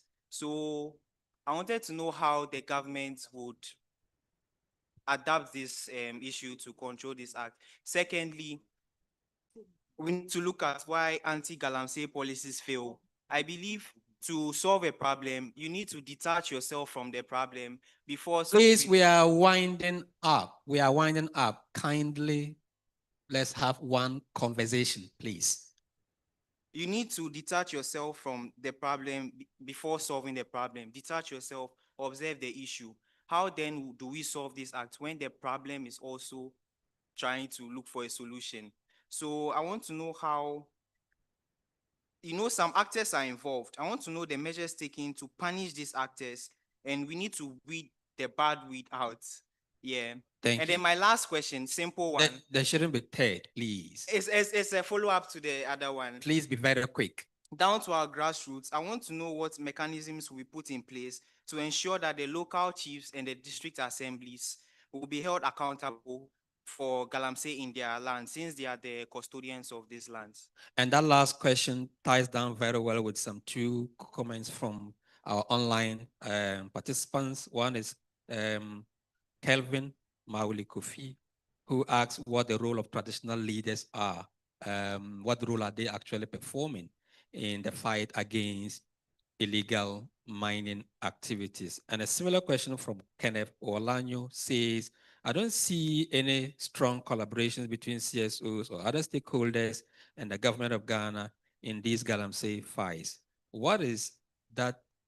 Why is it the case? I also believe that if chiefs and local communities are actively included in the fight, we will achieve the desired results. Let's consider that. Let's listen to Prof. Yeah, very briefly. I think our biggest problem in Ghana is that Hello, are we having one conversation? we become so emotional, so sensational about so many things, and we never get a solution. For example, we send the army out there, they shoot everyone, and don't actually touch those who caused the problem. We kill all these young boys who are just struggling to eat, and the key people who are doing it are not touched. And we'll never solve the problem. So the way we are so emotional about things will never solve the problem. Yeah. Can we actually sit down and actually analyze? I'm talking of we so-called intellectuals. We are not helping the matter. The way we are so emotional and fighting each other, we will never solve the problem. We never sit down and actually say exactly where we should go. Whether it is mining, whether it's agriculture, whether it's anything. Ghana, we never sit down to really see where is the real problem. Yeah. Thank you. Interesting observation. A poor man cannot afford to buy an excavator. I'm told it's 2.4 million. This is not something that the poor can afford. And yet you would probably very unlikely find a Galamsey financier at the pit. So when you go to shoot, the probability that you'll be shooting the poor, the subalterns, and so on and so forth is high, whilst their financiers, those who are actually the real drivers of this problem, are left untouched. The issue of impunity, elite complicity, as some of our listeners highlighted, is an important point to keep in mind. Doc, you raise your hand at some point. I have a question and some remarks to share. And thank you very much for the excellent presentations. My first question would go to Doc from Zimbabwe. The land reforms that were undertaken in your country during the administration of the late president, would you be able to compare and contrast that to the indigenization policies of your country in terms of natural resources, in terms of diamonds? Are there any similarities, any differences? I mean, do these two policy options seek to achieve the same objective or not? And I would also like to share some few remarks on our local Galamsey issue. Again, I want to that government does not involve itself in illegal mining. What we do know is that there are local manufacturers of champagne in the mining areas. Could we outlaw the production of these equipment that enable and facilitate illegal mining and destruction of our water bodies? Again, there is also some level of hypocrisy in our discussion of the menace. Indeed, we're in this country when forest reserves were allocated to people as concessions. And again, we never knew that it was forest reserves. But concessions numbering in the thousands were given to people who applied for licenses. Now again, the destruction of the water bodies is a consequence of the devastation of the environment. Now, it is very clear that this administration has provided the platform to engage civil society organizations. We all know that the president met CSOs to elicit their views and to indicate that the problem needs a collective solution. And government alone cannot solve the problem.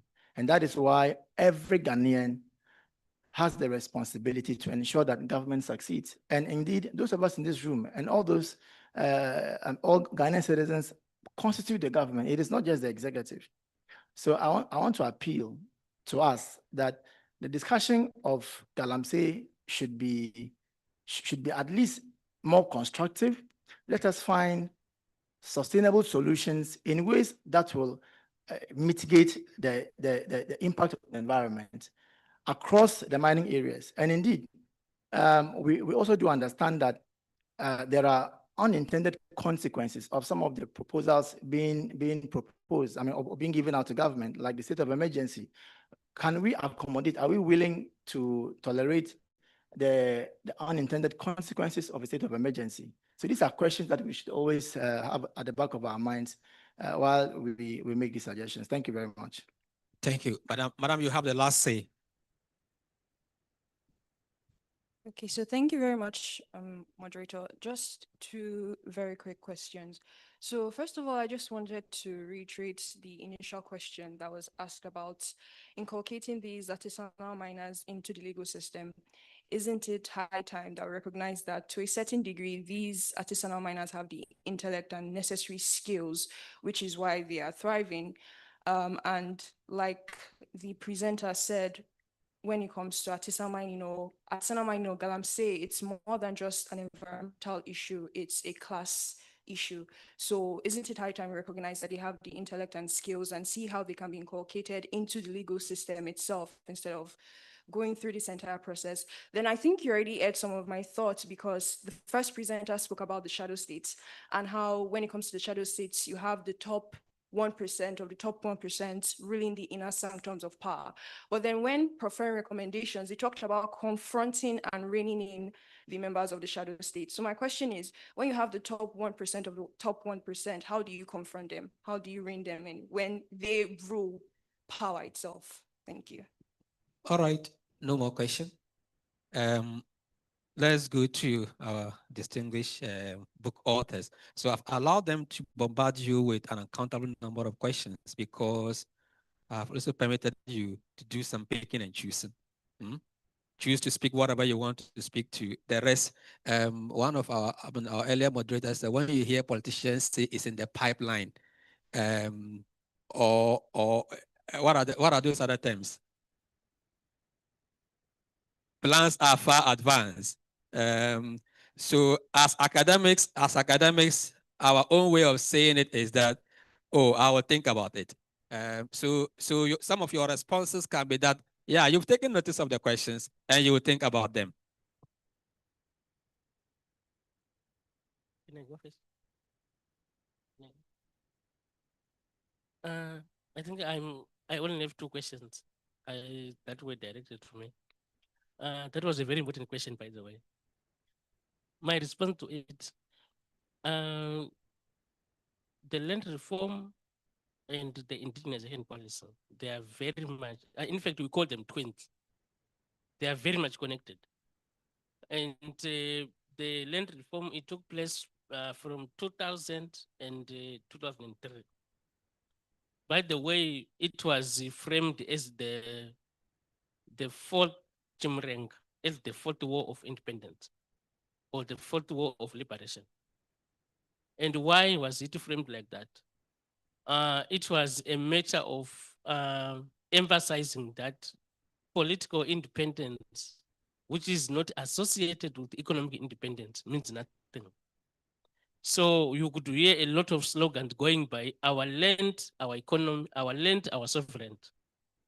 So the genesis of economic independence began in 2000 when land was redistributed. Of course, a lot happened following that, including international sanctions. And what then happened, that was when the country was locked out of the global financial architecture. You can't borrow now international sanctions from almost every country from the global, like North, right? And one way now to survive that was then to introduce another radical economic blueprint, which came in 2007, the indigenization policy. Because, for example, in the farming sector, like agri sector, right? And the banking sector, there is a huge linkage between the two. We have an agricultural bank that could finance or give loans to the farmers. But naturally, because it was more owned by the non-Black Zimbabweans or non-indigenous Zimbabweans. So the issue of trust they had on the white commercial farmers was very huge vis-a-vis after land was taken. So what you could find out is after 2003, those banks were now hesitant to give the new Black farmers the loans. So how to redress that now? Indigenization came to say, let us now own those banks as well, to make sure that ours are also in the banks and ours are also in the farms, in a way consolidating the economic sovereignty of the country. So with regards to mining now, it's linkage with the land. Number one, remember, like every mine, like of course, is on the like on the land, right? So what we found out is after 2000, we found that there was a proliferation of many illegal miners. Reason being, many farms which were taken, it was later discovered that a lot of the commercial white farmers were also doing mining of gold, etc., etc. So after taking the farms, many people would go to illegal mining, and like others would go to what? To farms. So in a way, you could see a government opening either illegal mining or informal mining as part of what? Empowerment in itself. So the issue of owning the means of production, the factors of production, was framed as part of economic independence. So there is a huge linkage between the two. Thank you. I understand the passion, in terms of the Ghana case and why people are, so passionate about it. Some are even calling for shoot and kill. And as Professor Sadito rightly pointed out, it's not about just sowing anger, but the anger must be directed at the appropriate target. And that is those who are complicit in the state capture. How do you trace, instead of shooting and killing the small fishes, how do we trace the sharks who are hidden? So it's about shooting and killing the sharks, not the small fishes, who are the subaltern classes trying to do this job to survive. Most of them their farms have been, destroyed. Most of them are those who used to do the traditional galamsey, which I agree with you, shouldn't be called illegal or criminal, but should be considered as a means of survival. So these people were doing this several decades. We never had a situation where it was destroying the forest. There was nothing like water being polluted. This, as Professor Gafaro and the rest who can say, when they were writing about galamsey and the politics of it, we didn't have these pollutions. This is a recent phenomenon, and that's why I'm surprised you keep calling it galamsey here, because I've already told you that don't let us call what we are fighting here now as galamsey. We should be calling it illegal capitalist medium-scale mining, to differentiate it from our forefathers' galamsey, which I think is a means of survival, and it was sustainable. So why should we lump them together? If we do that, then we already miss the point, and we cannot disaggregate the sharks who are destroying the environment from the small fishes. And if I should tie that to what people are saying, well, let's see. The present government is probably doing something that is different. And so should we not wait and see? Should we consider what they are doing as moving away from state capture and trying to address or dismantle the shadow state? And the biggest question or the challenge that the Professor Gafaro in his discussing the presentation asks is what institutional reforms can be done to dismantle the shadow state? That's the biggest challenge. And if I have to probably give the present system or government the benefit of the doubt, I was in that civil society engagement and I saw the president actually saying it boldly. Listen, I have no interest in this thing. Civil society, go ahead, put pressure on us. Put pressure, keep putting the pressure on us. We want to see that pressure. NIMOS, go ahead, do whatever you want. I will never call you and say, release this person. And if any of you, my appointees, is involved in this, I'm not going to cover you. That statement, we are going to hold him to it. For the moment, we can only give the present government the benefit of the doubt, because we started writing about state capture after some years of military operations and withdrawal, deploy and withdraw, deploy and withdraw, with a lot of political scandals. The Ghanaians here can understand the political scandal. How can a docket on Akunta mining, a criminal case, get missing? And then recently it resurfaced. That's a clear case of state capture and the complicity of somebody high up there. And that's what state capture is about. So far, we are not seeing that. People who have been mentioned, just mentioned that they are involved. President said, go ahead and investigate. So we don't have to rush. I saw recently people already trying to say, they are failing, the Galamsey is getting worse. I say, I'm not prepared to pass any judgment now because it took us some time for me and my co-author to begin to see state capture. Don't let us rush. Let's wait. If state capture will come, we'll see it. It will be very clear. The president showing commitment, and if we start seeing him defending some party executives or his ministers, as the past president did, the former president, as you remember, was defending the Asante regional chairman, who is clearly involved in this illegal mechanized industrial galamsey, yet he was defending him, the same president who said he has put his presidency on the line. We are not seeing that now. So there is don't let us rush, let's observe.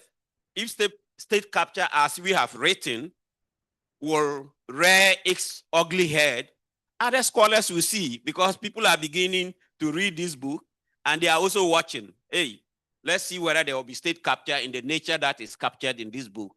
So the present government can only, and thank God the representative of present government is here, state capture cannot be hidden.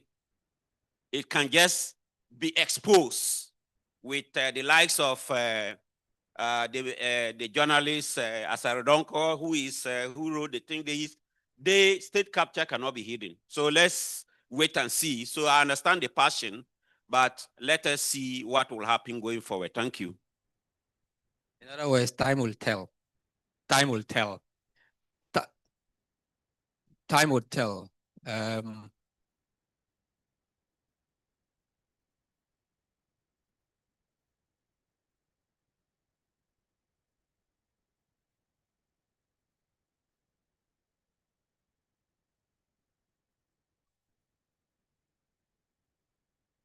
So time will tell doesn't mean that civic activists should fold their arms and keep quiet. Youth who are into Galamsey. Now, what is the government doing for these young boys and young girls who hasn't got job?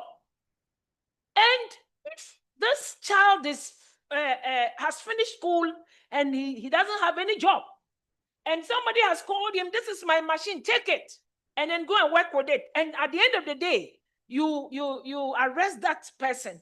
Why can't you try and get the person who is behind those work, those who are buying or those who are the financiers of these heavy machines Point well made. Point Respectfully. well made. Respectfully. patient which wait, then the killings, I'm afraid. Respectfully, can I? Why should they kill someone who is innocent? A person who wants 10 cities to eat. Respectfully, Nana, please, with the greatest of respect, like my senior rightly said, that even to the top, they'll be released. And we're here when excavators flew into thin air. Excavators, those huge machines, they were at a yard. The next morning, they were not there again. So it's a cartel game. To the next level, please, nobody. I would never be confused by anything that somebody do not have jobs. That is why they are killing me. There's no justification whatsoever. So we hold the same justification that the armed robber is robbing because they have no jobs. Is that what we want to say today, this morning? No, let me land, ma'am. Let me land. With the greatest of respect. Hello. With the greatest of respect. Hello. I think with the greatest of respect. Hello. Can you guys respect the professor moderator? Please, let's have one conversation. I mean, we all recognize the passion. I mean, we all recognize the passion. I mean, someone said earlier that Ghanaians, we are just not angry enough. I mean, it looks like Africans in general, we are never angry enough. If we were, you would have been angry with us for holding you here when you should have gone and come back from lunch. Okay. On that note, I'd really like us to end the conversation here. These are very passionate conversations that are going on. And I guess at the end of the day, we are all looking for solutions. And these conversations will go a long way in helping us craft the best possible solutions in fighting against illegal mining activities, in protecting our environment, and in transforming our natural resource wealth into more inclusive forms of development. On that note, you are permitted to go for lunch. So I have in my hands here, a policy brief from the first book that we listened to, the book on state capture. The authors prepared a policy brief that was sent to the presidency. Some copies are with me here. Kindly pick up a copy of it for your further readings and so on. So just share. So share it at that side. Please share it in the middle. Thank you. Please give her first.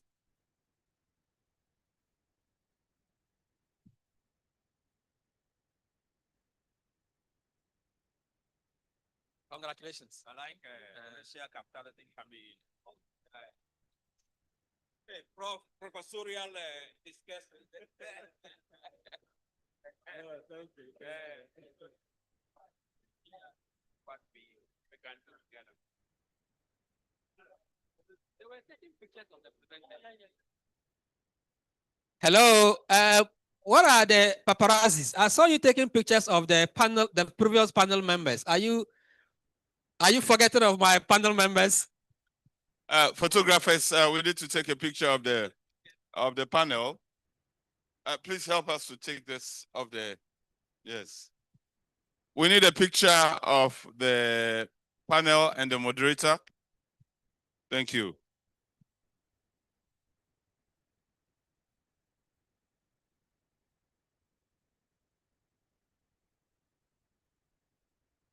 Prof, Thank you.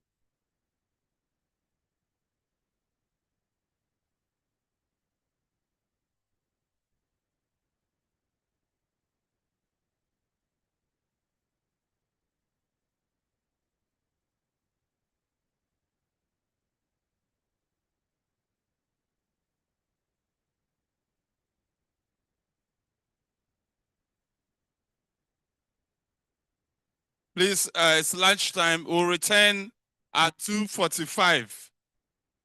We shall return at 2:45. Let's all go for lunch right now. Thank you.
You're such a rush, my baby, slow down, come find your love. I'm hoping you see me, come serve it up. Love it when you stir it up. That body belong on TV. Oh, this feeling I can't hide. You're feeling up my mind, and I just don't know why.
LMS.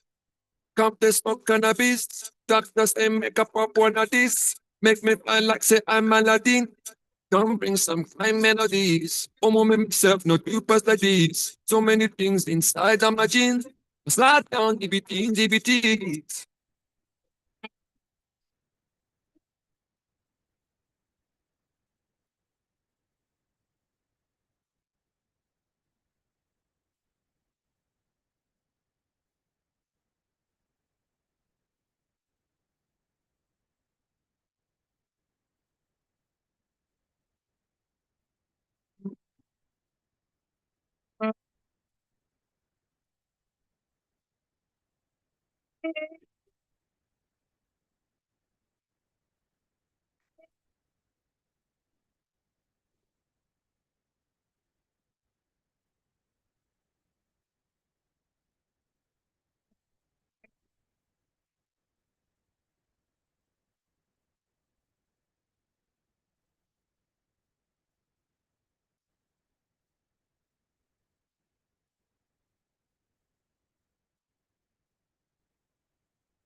Ah.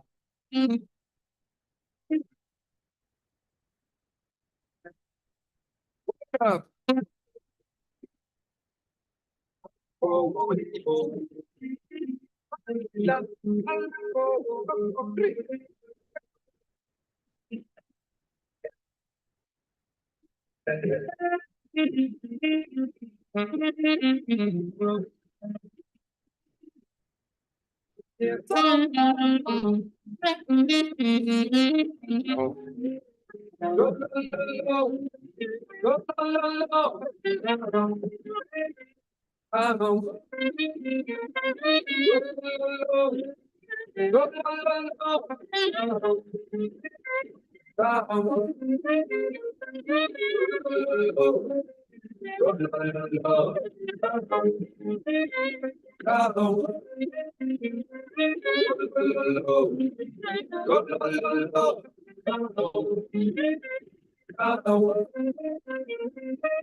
Thanks.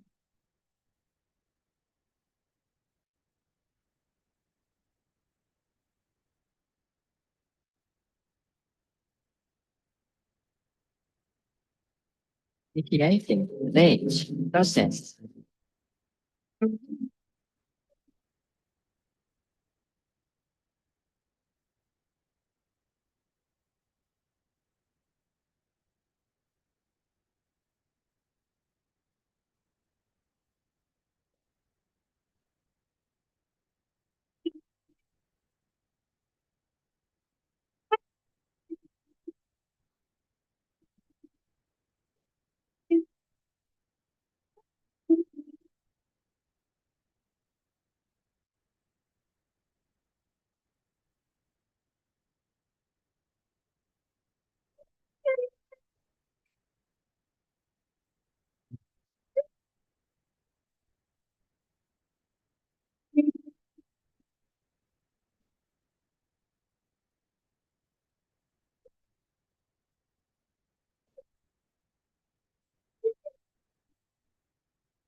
Two of the Equity in Extraction Conference 2025. Please, let's get settled for the final lap of the day's event. We kindly appeal to all those who are still outside the foyer to make their way into the hall so we can kickstart the final session. We'll allow a few minutes for everyone to be settled. Thank you.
All right.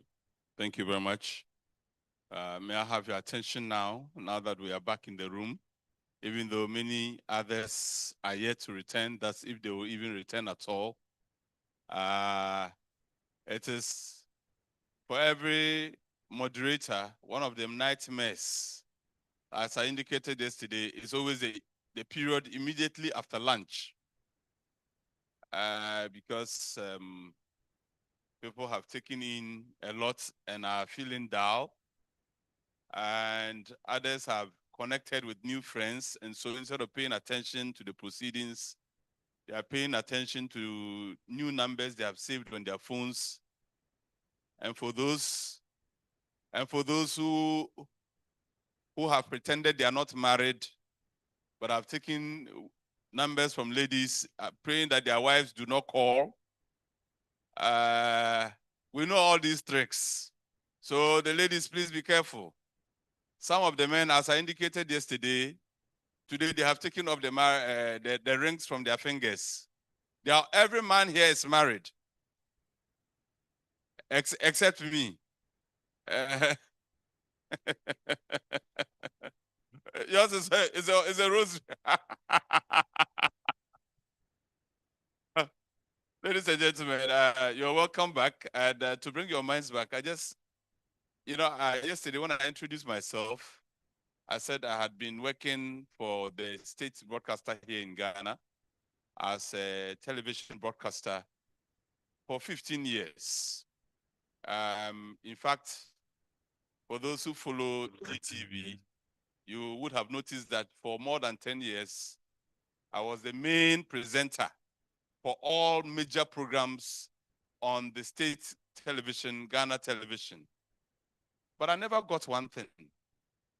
I realized that most of my colleagues, even outside of GTV, were getting contracts to become brand ambassadors to, various products.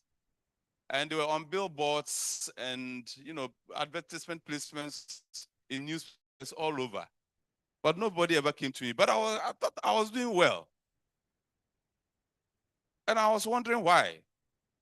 But later I found out why they were not coming to me. Because one day, one of my colleagues, her name is Michelin, very beautiful girl and very brilliant. She came to me and said, a soap producing company had written to her indicating that they wanted me and her to become their brand's ambassadors. I was overly excited, for one of my dreams had eventually materialized. And that the company had said that they were coming to shoot an advert with us. And we had arranged for the advert. They had even agreed on how much they would pay us. And it was some good money. And the day of the recording came, and they came with their cameramen, their lighting men, their sound men, a whole production crew. And I realized that they had given a script to my colleague Michelin, the beautiful lady, and then asked her to rehearse the script. But they didn't give me any script. But in my head, it's because I'm an expert. So they know when they tell me, I'll be able to just deliver. Michelin is Johnny Just Come. So, and I'll not mention the name of the soap. Let's say soap A. So Michelin was supposed to say soap A, so refreshing. They say, wow, that's a very good take. But, in recording, you do about 3 or 4 takes so that in editing, they can say, Michelin, do again. Say, soap A, so refreshing. And then they'll show her face and her body and all of that. All this while, nobody was paying attention to me. So I approached the producer. As I said, I realized that you are all paying attention to Michelin. Nobody is telling me anything. Is there any reason? They say, oh, sorry. We forgot to explain to you. You see, our product is soap. We want to show the public the before and the after. You are the before, Michelin is the after.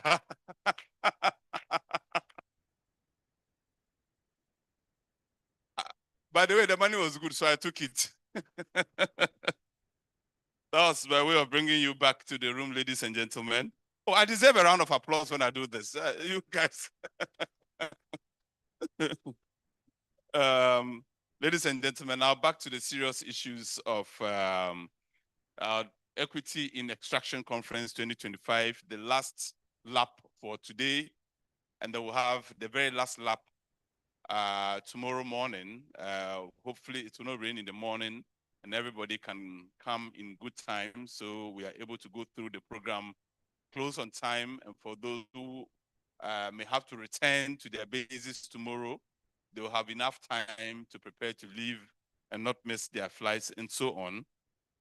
The next topic is on transparency and accountability in governance. The moderator for this session is a lawyer and a human rights advocate with over 15 years of experience promoting accountability, civic participation, and governance reform across Africa. He is the programs officer for civic space strengthening at Global Rights, where he leads efforts to advance transparency, citizen engagement, and the protection of fundamental freedoms. His productivity served as chief legal officer. He previously served as chief legal officer of the National Human Rights Commission of Nigeria, investigating and resolving human rights violations. He was part of the commission's response team that addressed the lead poisoning crisis in Niger State, which led to urgent interventions for affected communities. Earlier, as senior project officer at Access to Justice Nigeria, he helped establish the Justice Support Network, a coalition of over 100 pro bono lawyers offering free legal aid to indigent persons. Our moderator continues to advocate for inclusive governance, civic empowerment, and fair resource management. Ladies and gentlemen, help me as I welcome the moderator, Damilola Efeanyi Deka. Thank you very much. Oh, so you're the one I was sitting close to. Forgive me. The number you saw me taking from that lady was for my wife. Yes, thank you, sir. No problem. Thank you. I'll tell your wife.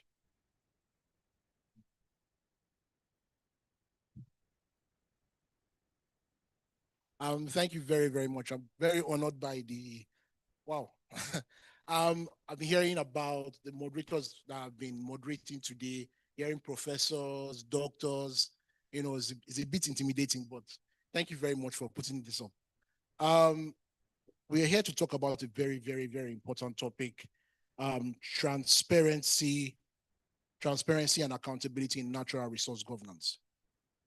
We find ourselves at a critical juncture in West Africa. The global energy transition is driving an unprecedented demand for our region's critical minerals, from lithium and cobalt to gold and zircon. This presents a monumental opportunity that is the chance to harness this wealth to finally deliver transformative, equitable development for the people. Yet history has taught us a painful lesson. Too often, the riches beneath our soil have not translated into prosperity for our communities. Instead, they have fueled inequality, environmental degradation, and conflict, a phenomenon we know all too well as the resource curse. So it's so important to have this discussion now, hearing three different perspectives from different parts of the continent, particularly West Africa, on this very, very important issue. I have the honor of introducing Inde Fadua. I'm so sorry. I am so sorry. I apologize. I am so sorry. Inde Fadua Degne, who will present a detailed case study from Senegal. Her research reveals the critical gap between strong laws on paper and their implementation on the ground. Next, we'll have Mr. Emmanuel M.T. Bondo, who will provide a sweeping systematic analysis of the structural inequalities plaguing West Africa's extractive sector. Talk about the continent, the West African sub-region generally. And finally, we'll have a good end to our, we heard some negatives, but we hear positive as the last presentation for today, with Monique Cooper Liverpool, who will tell us a story from Liberia. I would go further and delve into their profiles, but I don't, for want of time, I think we'll just go straight to what we need to do. So, Indie, please can you come forward? Okay, please, she's speaking in French. So we might need to use our devices to, yeah.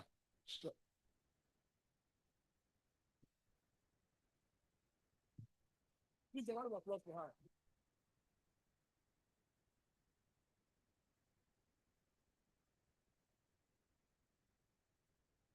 Good afternoon, everyone. I'm very happy to be here today. Thank dear organizer to give me this opportunity to present my work. And in your kind permission, I'm going to deliver my presentation in French. Thank you. Donc, le thème de mon travail s'articule sur les ressources stratégiques et la justice climatique, repenser la gouvernance minière au Sénégal. Slides.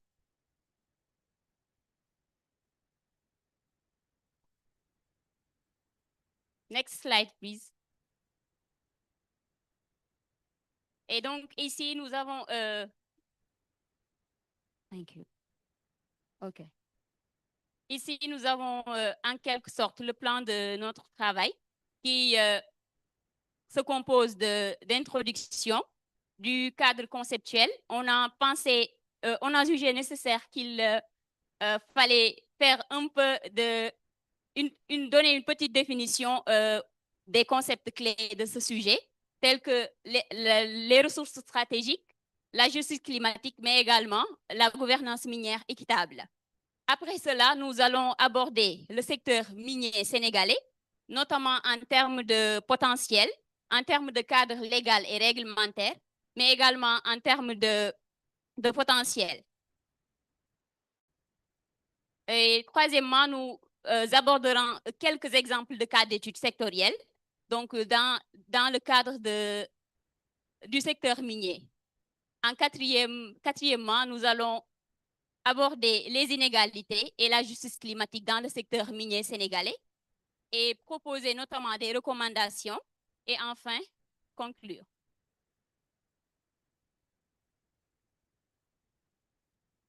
À l'image de nombreux pays africains, le Sénégal dispose actuellement d'importantes ressources minières stratégiques, à l'exemple de l'or, du zircon et des phosphates. Mais ce secteur minier, malgré cette richesse en ressources naturelles, le pays peine à jouir d'un développement durable, notamment du côté de ses communautés. L'exploitation est synonyme d'impact écologique, mais également elle creuse d'importantes inégalités pour les communautés. Ainsi, la justice climatique demeure essentielle pour une exploitation équitable et durable. On se pose ainsi comme problématique comment concilier cette gouvernance minière équitable avec l'équité sociale ainsi que la résilience économique.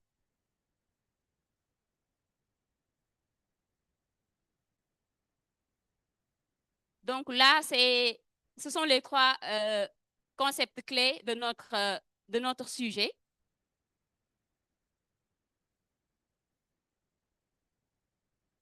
Donc, premièrement, les ressources stratégiques.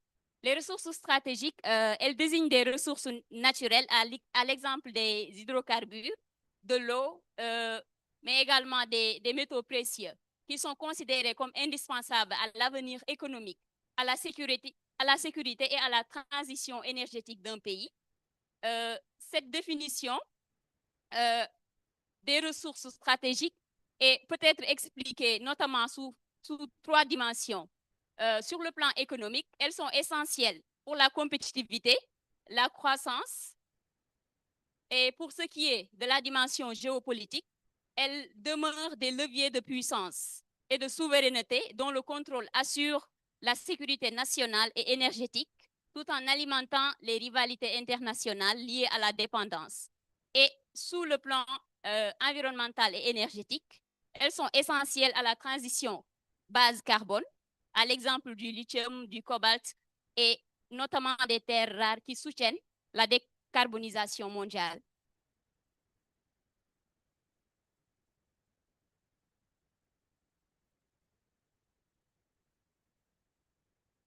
Maintenant, passons au concept de justice climatique. Comme vous le savez bien, la justice climatique implique un mouvement politique, éthique, moral qui prône l'égalité face au dérèglement climatique. C'est en même temps un concept porteur d'exigences d'équité socio-environnementale dans l'action climatique, comme le note l'Oxfam Belgique. Elle responsabilise également les pays et industries les plus pollueurs. Dans le contexte minier, elle vise ainsi à garantir que subir les impacts climatiques ne soit pas synonyme de bénéfices de retombées économiques équitables. Et notre dernier concept, qui est la gouvernance minière équitable. La gouvernance minière en tant que telle désigne l'ensemble des actions, des mesures et des politiques qui visent à encadrer l'exploitation minière pour une gestion plus durable. Donc, gouvernance minière équitable implique ainsi transparence, redevabilité et partage équitable des retombées économiques. Comme le note la NRGI, la Natural Resource Governance Institute, l'indice de gouvernance au Sénégal, elle est assez solide, mais elle est perfectible. Elle demeure perfectible. Donc ici, nous avons le secteur minier sénégalais en termes de potentiel, contribution économique et cadre réglementaire. Pour ce qui est du potentiel et ressources minières au Sénégal, donc cette carte nous indique en quelque sorte la répartition de la richesse minière au Sénégal et notamment les zones qui sont localisées. Donc tout à fait au sud du pays, donc nous pouvons y voir la répartition de la ressource telle que l'or, au centre-ouest du pays, à l'ouest autant pour moi du pays, on peut y voir la répartition donc de phosphate et ainsi de suite pour d'autres localités du pays. Donc toujours en termes de potentiel, le Sénégal dispose d'un potentiel qui est important et notamment pour les investisseurs publics, mais exceptionnellement pour les phosphates, l'or et le zircon, le secteur reste encore largement sous-exploité. Donc là, nous avons une liste de ressources minières donc, que l'on retrouve notamment au Sénégal. Cette liste nous a été procurée par le ministère des Mines et de la Géologie.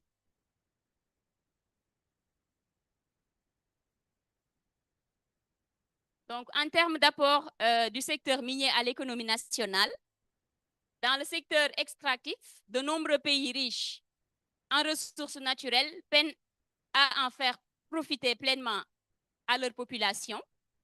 Il s'agit donc de l'existence d'énormes défis pour le Sénégal, malgré des acquis en matière de gouvernance, notamment en termes de volatilité, de non-durabilité, la maîtrise de la dette, l'insuffisance des capacités institutionnelles, les flux financiers illicites, etc.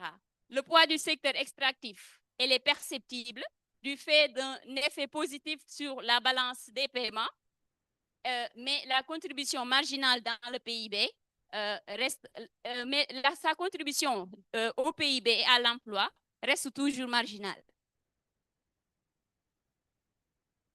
Donc là, ce sont des statistiques qui proviennent du rapport de l'ITIE. Un rappel, l'ITIE, c'est l'initiative pour la transparence dans les industries extractives. Donc, le rapport de 2023 nous donne les chiffres clés de l'extraction, de l'apport économique de l'extraction minière. Donc, comme vous pouvez le noter ici, la contribution dans les exportations, elle est de 39,89%. Elle est de 31,89%. La contribution dans les recettes de l'État, elle est de 9,40%. La contribution dans le PIB, 4,72%. Et la contribution dans l'emploi, 0,16%. Donc, ce poids significatif du secteur extractif dans le tissu économique, mais en effet, en 2023, les industries extractives, ressources minières et hydrocarbures ont contribué juste à 31,89% aux exportations, ce qui confirme un apport considérable à la balance commerciale du pays, malgré une diminution par rapport en 2022.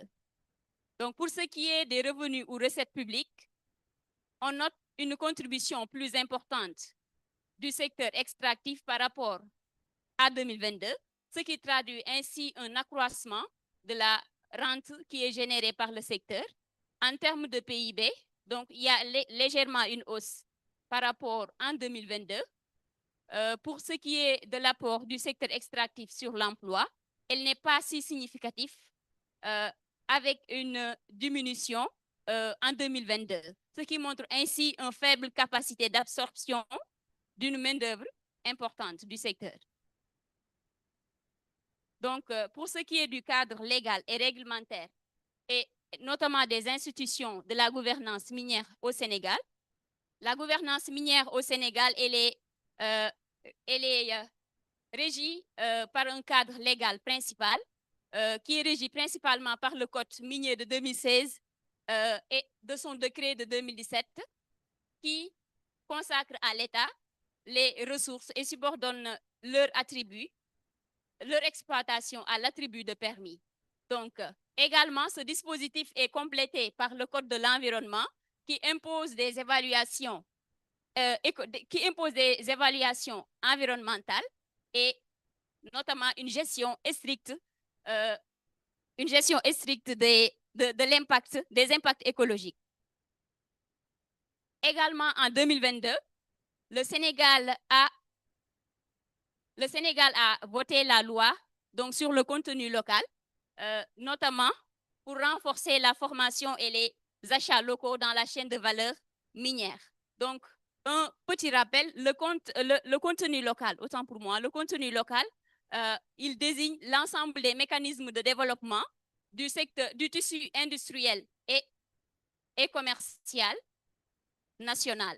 Et il a pour objectif d'augmenter l'emploi local, de favoriser également, de promouvoir une main-d'œuvre sénégalaise, une main-d'œuvre locale sénégalaise. En termes d'institutions de la gouvernance minière au Sénégal, le Sénégal a intégré l'initiative pour la transparence dans les industries extractives.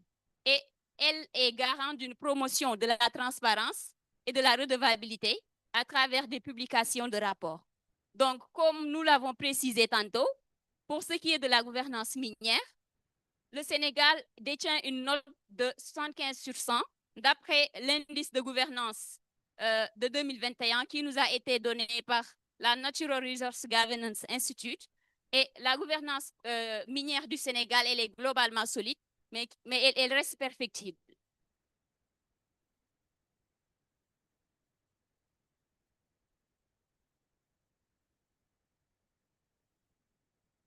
Donc là, ce sont les 3 exemples de cas d'études sectorielles que nous avons jugé nécessaire d'incorporer dans notre étude.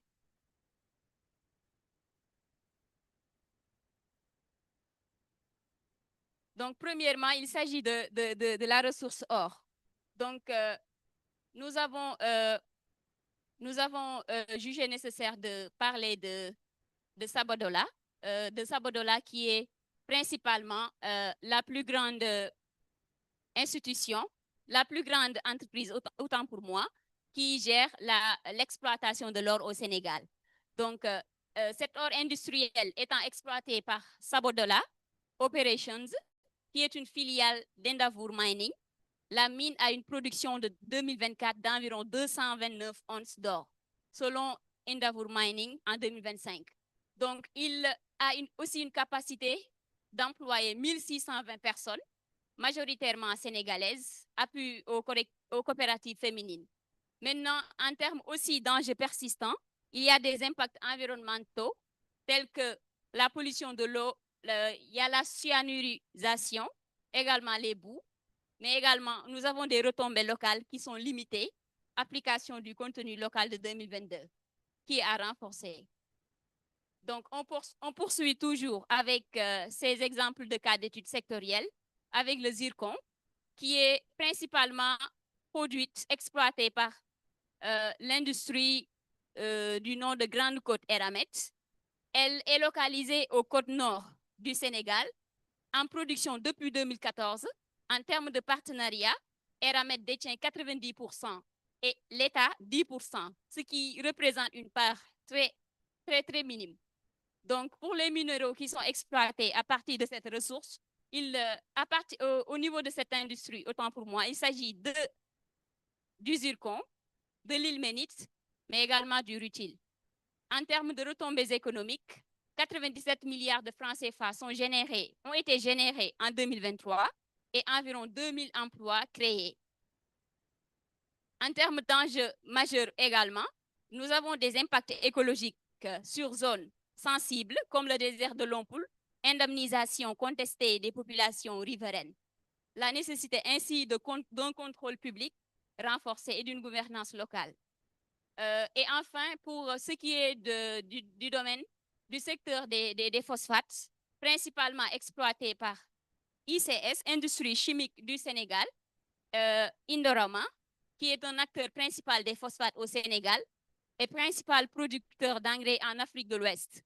Il exploite les gisements depuis les années 60 et a une contribution clé sur la sécurité alimentaire et à l'emploi.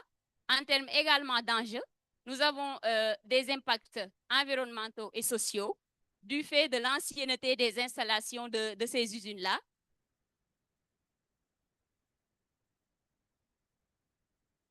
Donc là, nous allons passer aux inégalités en termes de justice climatique dans le secteur minier sénégalais. Donc, les recherches nous ont permis d'identifier ces 4 principales inégalités dans le secteur minier.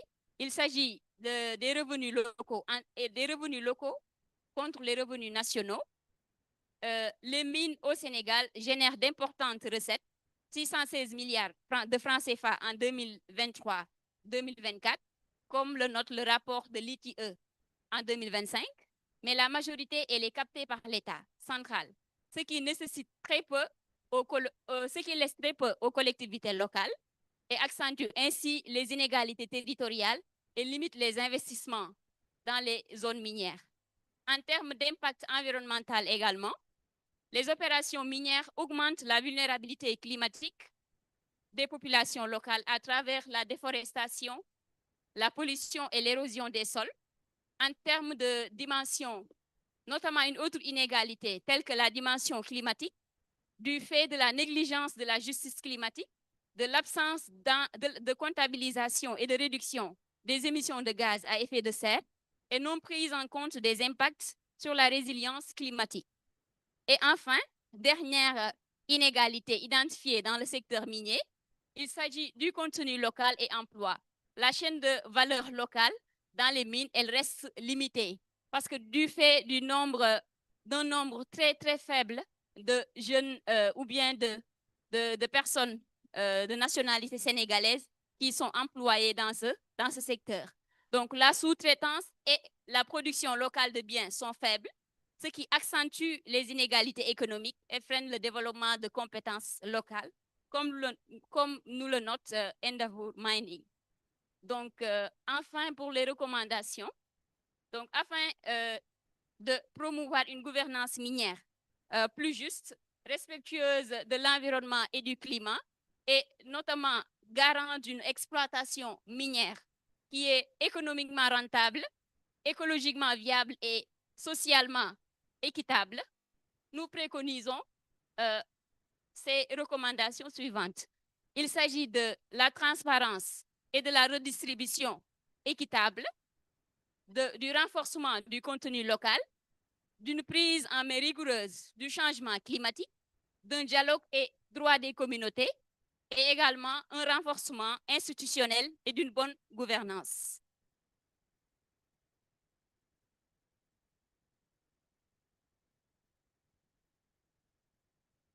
Donc, pour conclure, le Sénégal doit transformer ses ressources minières en levier de développement durable. Et ceci ne doit pas compromettre ni son équité, ni son environnement.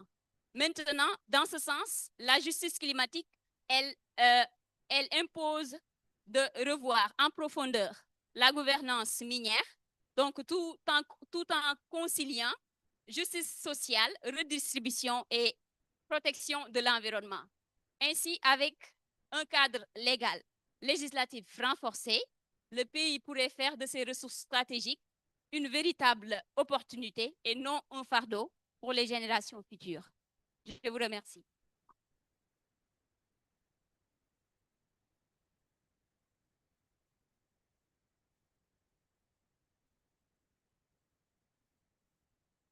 I don't know whether I want to come and sit down now or maybe you should.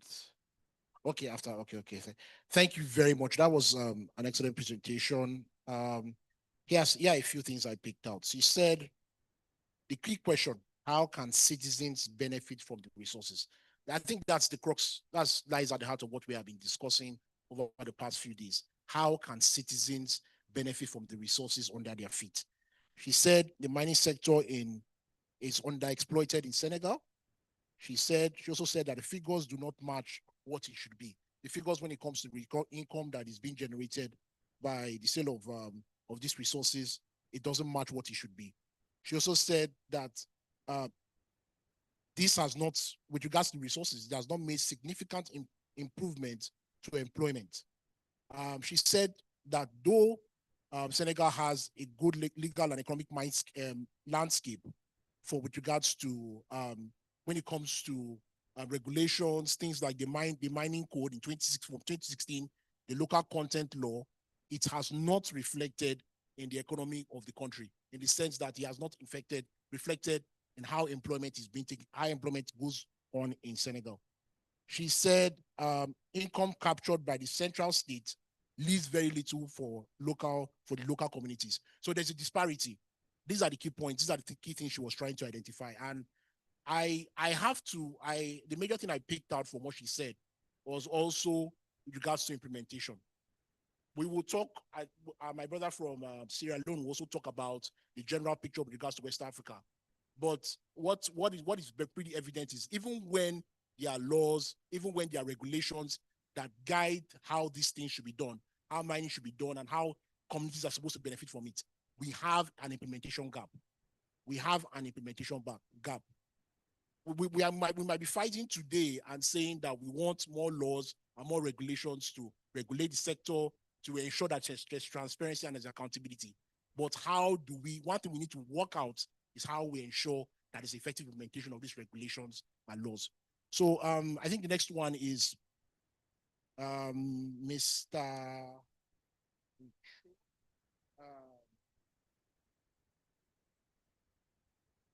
Emmanuel M.T. Bondo. Am I right, sir? Yes. Okay, please. Come on.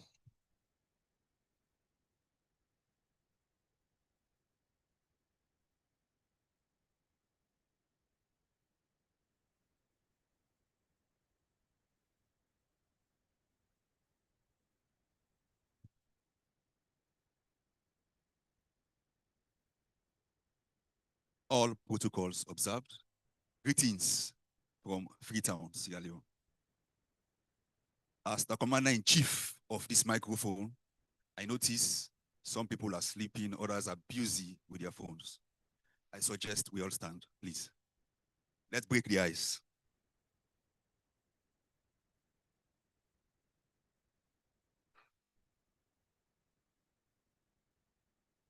Get seated, please. Get seated, get seated.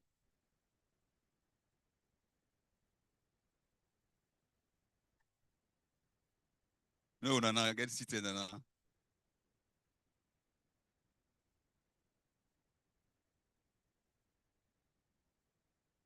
So, this, my presentation outline. But let me hasten to say, Africans, we are not yet ready. We are not serious. My presentation is a reflection of the West African perspective and the African context as a whole. Where are we coming from? Where are we? And if we want to see sustainable development from what we have beneath, what should be done. It is a reflection and food for thought for all of us.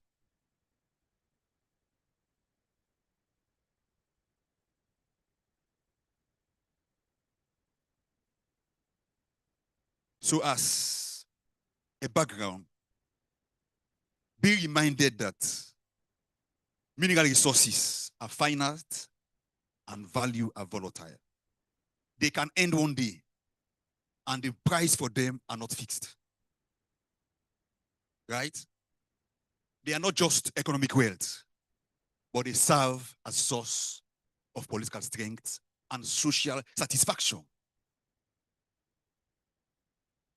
In the midst of this, we have climate change posing threats to communities, as it is evidence in the rise in temperature, increase in sea level, human health and safety, food and water security, above all, our socioeconomic developments.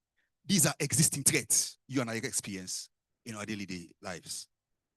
Generally, mining in West Africa and in Africa as a whole is associated with too much of hardship imposed on vulnerable host communities.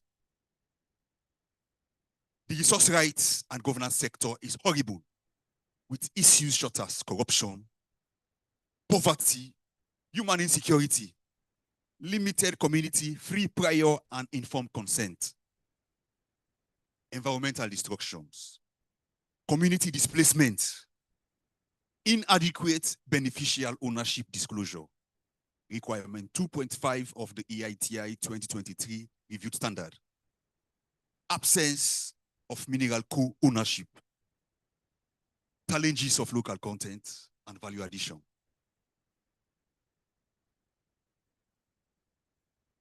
This circumstance poses two questions. Why do we mine in Africa?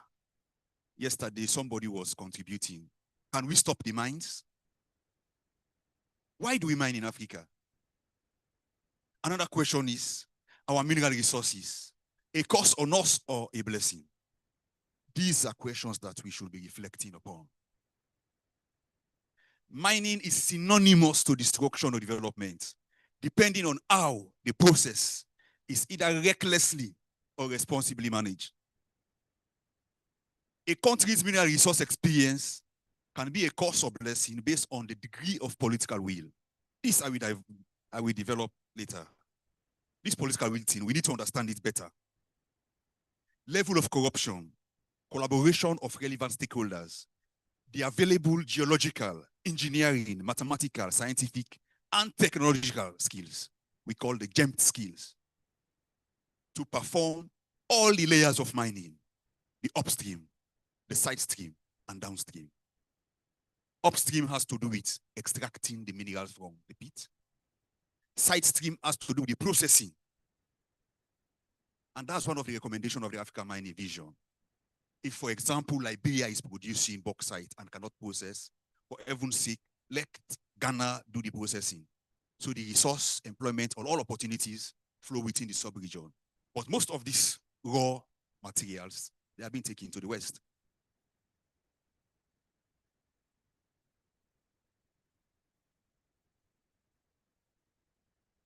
It is challenging and worrisome that until now, most African states are still far behind to move into co-ownership between the state and private sector.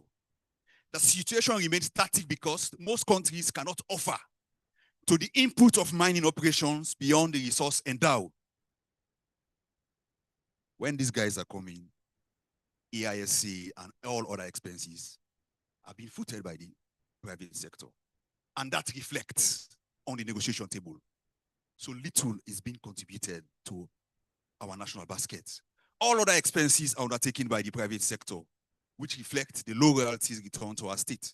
Besides, most of our minerals are exported as ore, concentrates, or metals, without significant value addition. This renders our national income very low and limited service delivery for our people. Putting the subject matter into perspective, for some of us that are lawyers, our law books taught us that the use of the term equity can be traced after the Norman Conquest in 1066, when the jurisprudential foundation for the emergence of the common law was laid in the 12th century. In 1234, the two common law courts, such as the Court of Common Plea and that of King's Bench, were developed. At that time, the common law was characterized by bribery, corruption, injustice, among other things, which necessitates the emergence of equity we are talking of today through the Chancery Court in 1473. To correctively address all the hardship inflicted on the people by the common law. It further tells us that the Judicature Acts of 1873 and 1875 radically restructure the court system. Our effort here today is to radically restructure the inequalities in extraction. Similarly, we are talking of inequalities in extraction today because the extractive sector is characterized, is embattled, is faced with all of this plethora of injustices affecting the lives of our people in Africa as a whole. Addressing these inequalities, are we really prepared? Are we ready?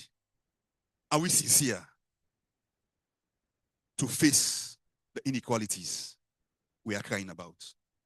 We can be able to transform this abysmal extractive situation if we are able to empower ourselves with the requisite knowledge to take lead in the governance of our mineral wealth. It seems we are not leading the discussion. Investors most times dictate the pace we are moving. We should be fit and proper to understand the geopolitical dynamics and to self-evaluate our internal incapacities to take up the extraction in Africa. Do we have the capacity? Are we sincere to accept our weaknesses? This call for state-owned operations. The young man who has the zeal and zest, the way he expressed a sentiment. If we cannot do state-owned operation, can we, for heaven's sake, stop the mines? Extraction processing in Africa and local value addition to attract impact sourcing of investment priorities prior to extractive activities. Our responsive drive to effect this change should guide with our informed knowledge on the issues, and our responsive steps should be practical.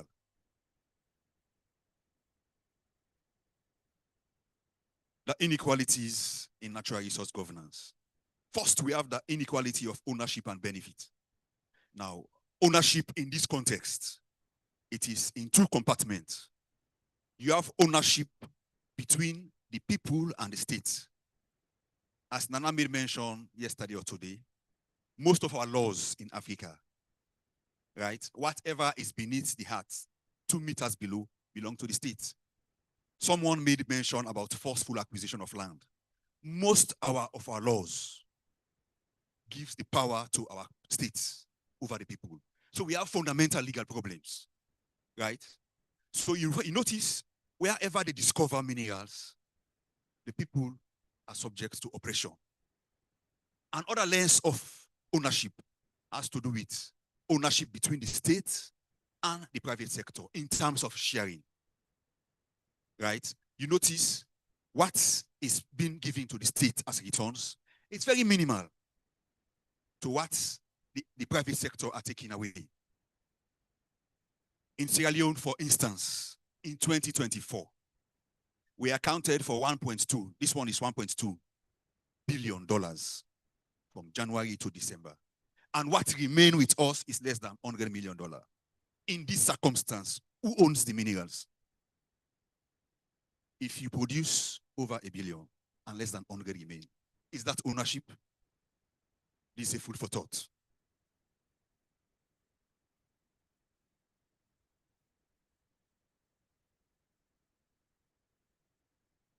Inequalities in mining input and taxation. It is undeniably to underscore that the process and preparation leading to extractive operation are uncompromisingly expensive. In most of the process leading to mining, they are undertaken by the private sector. beside what we have beneath, almost every expenses is undertaken by the sector. And on the negotiation table, that reflects what royalties goes to the state. This is a fundamental problem we all go through.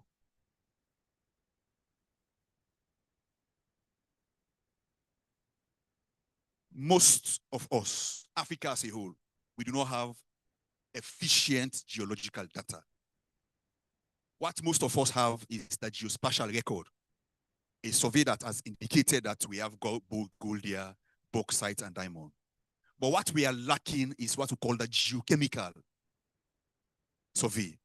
Geochemics has to do with the testing of the soil to tell you specifically what amount of gold we have here, of what value and quantity. So that's why most of the time we engage in contract negotiation, what Bishop Okolgo used to say, on our befool. Because we negotiate for what we do not know is beneath. That's why in most of our laws, there are still provision for exploration.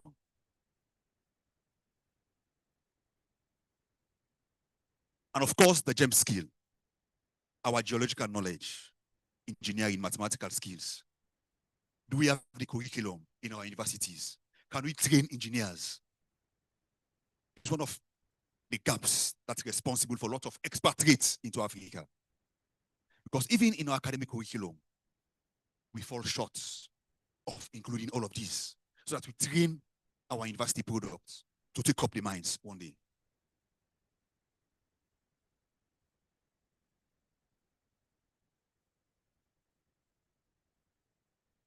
Limited political will and increased corruption. Now, we mentioned political will. I want to inform all of you to know that mining and extractive decisions are state-out decisions. Even the office of our president knows about mining decision. Article 75(1) of the Ghanaian Constitution, 1992, gives the president the power and authority to enter into treaties, conventions, and agreements, including mining agreements. The presidents do not go to the table, but he gives his instruction to groups of people that represent the negotiation team.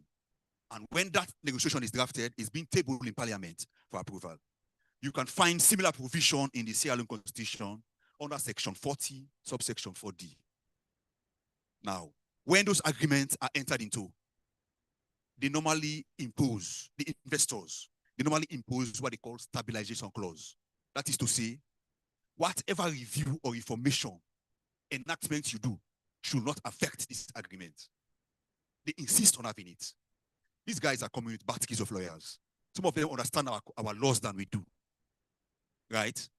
So stabilization clause do not allow whatever information you do to affect the agreement. And that agreement takes the form of an international treaties because they go by what is in that agreement.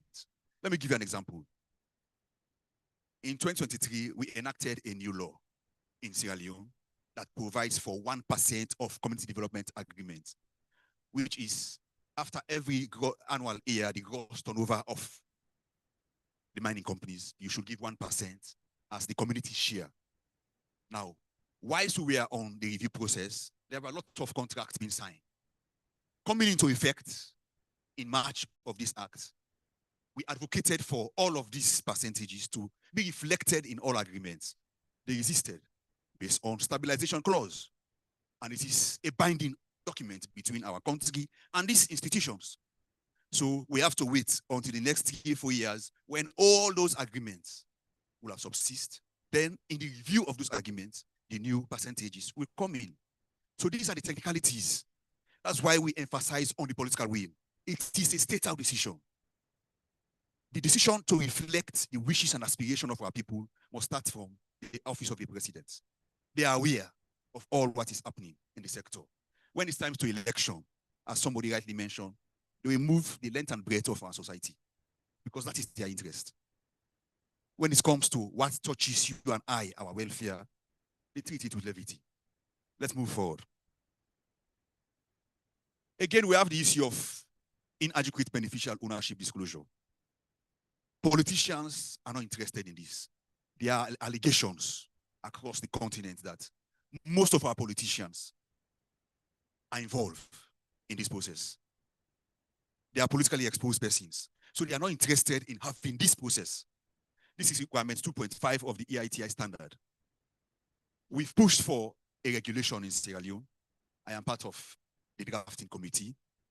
We want to see how best we can do a scoping of all foreign direct investment and even own investment in our country to know the true shareholders and beneficial owners in these operations. It's not an easy thing. You know, corruption is something when you fight it, it fights back. Because there are people behind the scene who are benefiting from this. So they are strangulating all our efforts. But let's keep on the fight. Let's keep on. Critical minerals. The current advocacy trend of extraction is increasingly focusing on the rights and socioeconomic interests of indigenous and frontline communities in the context of energy transition, critical minerals, and renewable energy resources. The scramble and increased demand for African mineral resource is a serious concern. We must all think through to build our resilience in ensuring that whatever extraction we are doing must be in the best interest, security, and protection of the African populace. Few questions for consideration. What are critical minerals? Who should determine our minerals to be critical? Now we see today the Western powers want to take the lead to determine our own discussion, to determine our own minerals. This discussion is ours, and we must set the stage. We must take the lead, what we call a critical minerals. Critical minerals are perceived by many people as those minerals that are important based on state economic. They should be seen to ensure long-term state security that resonates with specific manufacturing and technological criteria that guarantees sustainability. So the present transition from fossil fuel to renewable energy has made the demand for lithium and cobalt to be very massive in these two minerals, are desperately needed by the industrial nation to produce batteries. So you notice the high demand of these two minerals, they are setting the stage. This is what most interests them because of the transition. The industrialized nation has seen determining our own minerals as to which one is critical or not.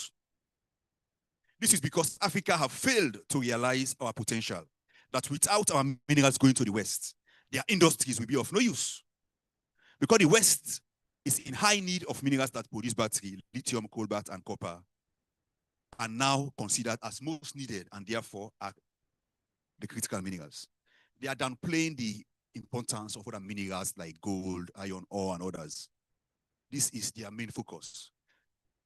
Be informed that as earlier as last year, May 2024, the European Union adopted the EU Critical Raw Minerals Act that entered into force on 23rd May 2024. Why? Primarily to capacitate and strengthen its EU members to engage in mutually beneficial partnership, underscore the word, mutually beneficial partnership with third world countries, mostly African countries. So these guys are sober-minded. They've enacted this law to strengthen the capacity of the Europeans. And why? Is to engage us third world countries. And when they are coming, it's for a beneficial partnership. They don't ever want us to achieve our dreams.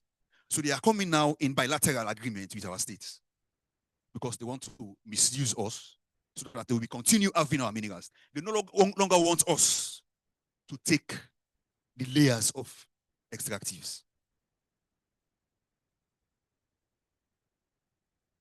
Climate justice basically refers to the difference in income, wealth, and benefit across the whole range distribution. And the pains and hazard third world countries are more suffering because of the industrial activities of the West.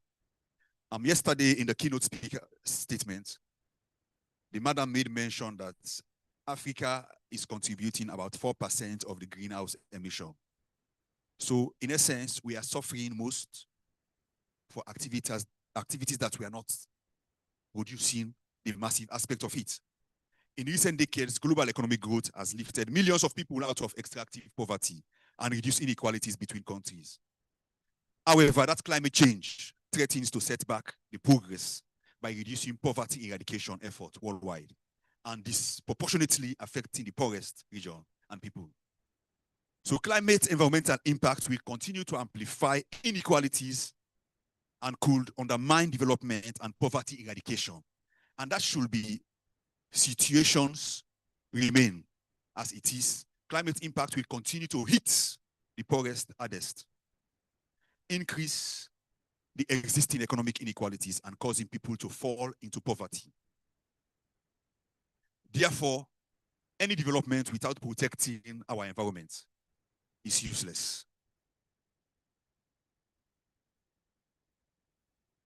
What are the corrective actions moving forward?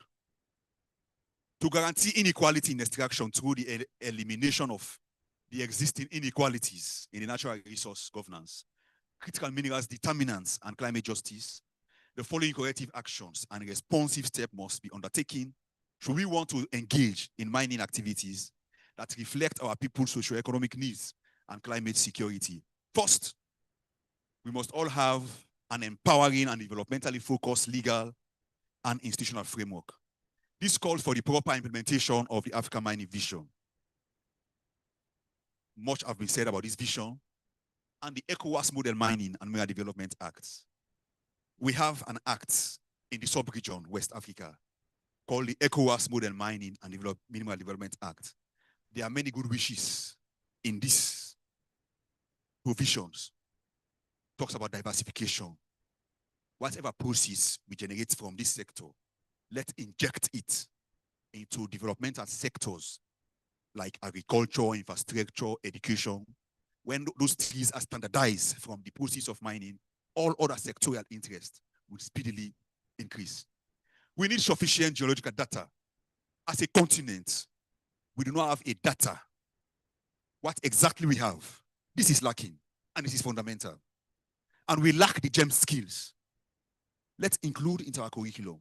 Somebody made mention yesterday, moving forward, talking of political will, education. So we need the gem skill education. Let's empower ourselves to take up the sector.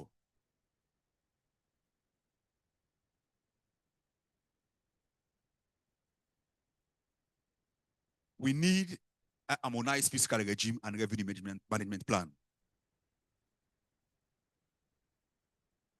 We need an harmonized and standardized mechanism to collect revenue from the mines and should be in law and in contracts, a minimum of 20%. This is a suggestion. Most of the sub-region is 5% royalties. So this is a proposal that we must move an advocacy, even though we are not contributing. How best can we move it to 20% royalties and 5% to community development? For now, it's 1% for Sierra Leone. I don't know for other places. For community development agreement to host communities, it should be legal to institutionalize public disclosure. In Sierra Leone, we've instituted what we call public disclosure. You come to the public for the people to know what is being remitted from the mines, so that we all know that X and Y amount is remitted for development. So we all monitor the process. Fourth, we should ensure environmental protection, community rights, and human security. We must not be just economically focused on mining activities, but rather try to give the utmost importance and seriousness in ensuring that we keep the environment very safe. There will be no development without a protected environment. Environmental issues are of grave concern.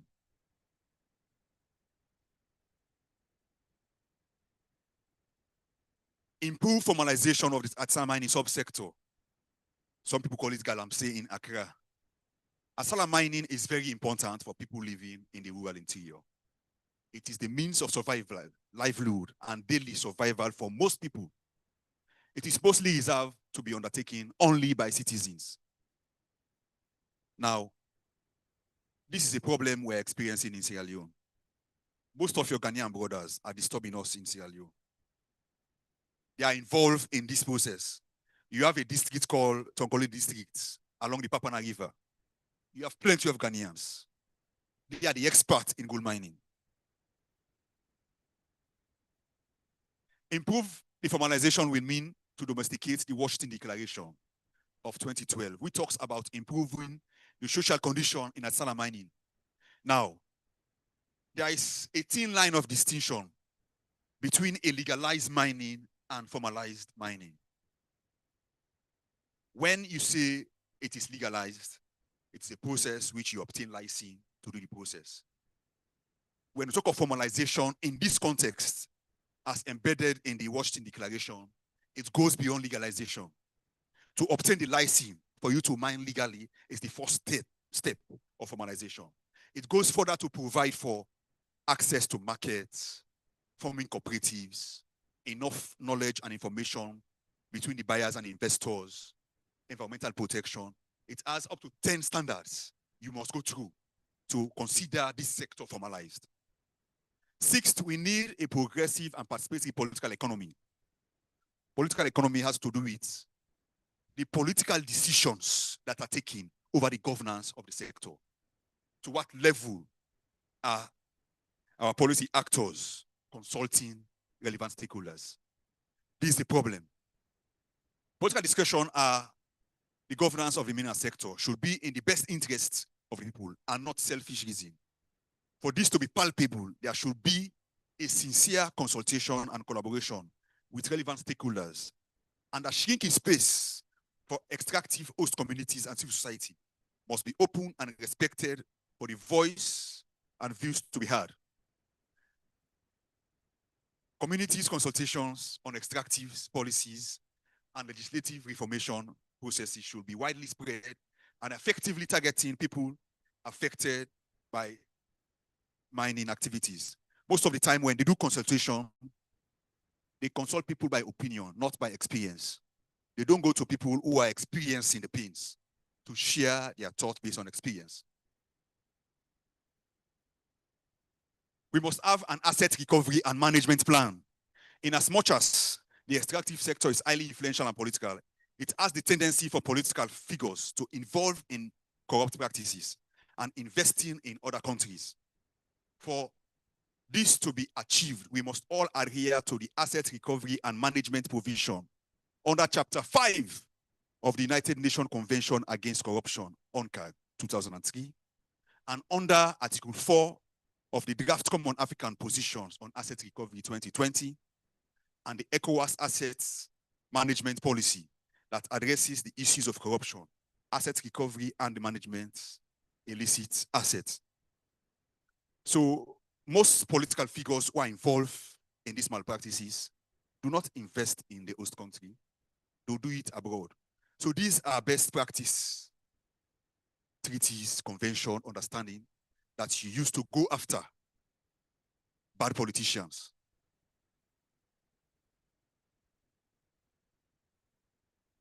So these are wise words for our takeaway.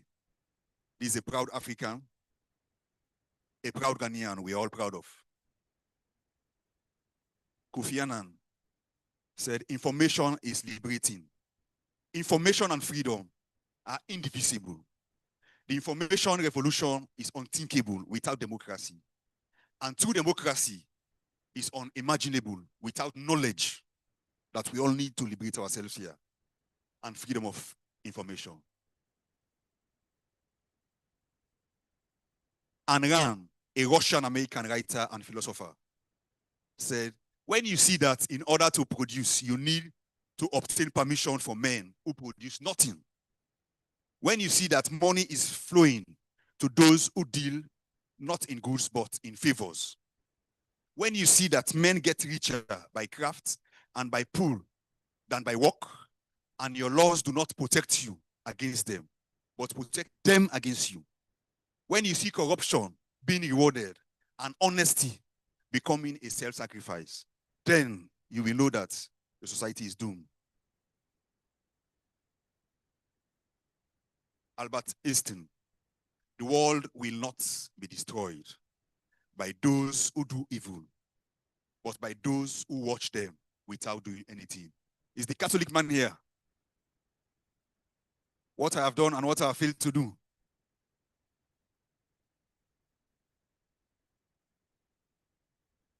George Orwell, a people that elect corrupt politicians, impostors, thieves, and traitors are not victims, but accomplices.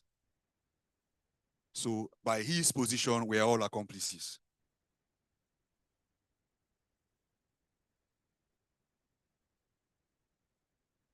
In conclusion, the fight against the inequalities in extraction is the responsibility of everybody. The active involvement of affected host communities, civil society organizations, media practitioners, and the academia are of immense importance to effect the positive change that reflects the socioeconomic well-being of our people and environmental security. At this point, I bow to say thank you.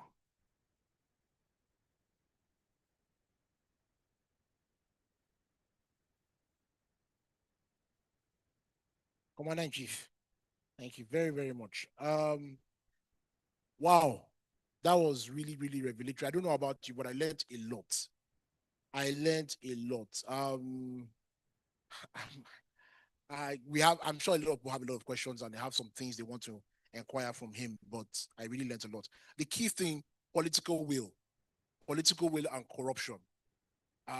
Do we have, at the end of it, the conclusion he said, media practitioners, civil society, situate yourself in this room within that particular area. Are you civil society? Are you a media practitioner? Are you an academic? What exactly are you doing to bring some of those visions, those things he brought up, those ideas, those recommendations he brought out? You know, we have to hold these people accountable. Corruption lies at the heart of it, and that we won't enjoy the benefits of these things until we address that issue. So after that very sobering presentation, I'm going to end with something on a very, very positive note. I've been talking with her this morning and earlier today, and I was like, your presentation I've read it, and it's very something that is going to at least pep up and give us some encouragement. Monique Cooper, Liverpool from Liberia.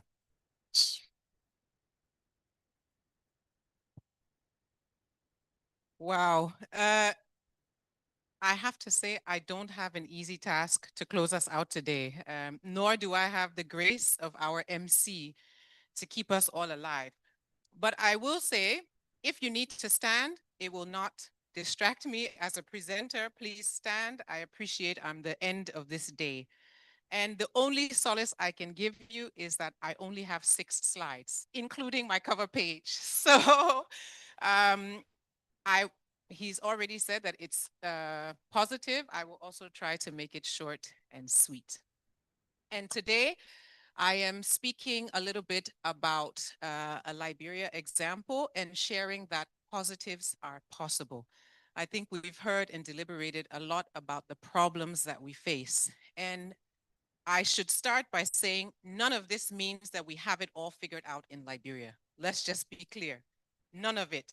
We still have significant amounts of work to do. However, for the purposes of today and this space, I did want to pause and acknowledge that we have made significant progress in some areas, and I want us to highlight that today. So thank you. Yes, so I'm going to look a little bit about and speak a little bit about how mineral resource governance over the past 2 decades has really propelled the way our citizens engage and demand for broader social equity, social services, and really the rights of citizens. And I think that's a unique story for us to tell. Oh, I have the... Okay, so let's start. I'm not sure how many people have heard anything about Liberia, but what you have probably heard has not been exciting.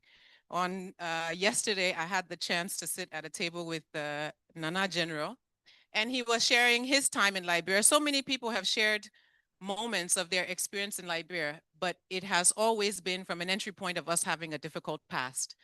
And that difficult past has been connected to about 13 or 14 years of armed conflict that we had from 1990 to 2003. And there are reports abound about how those decades of war were financed through primarily our resource revenues.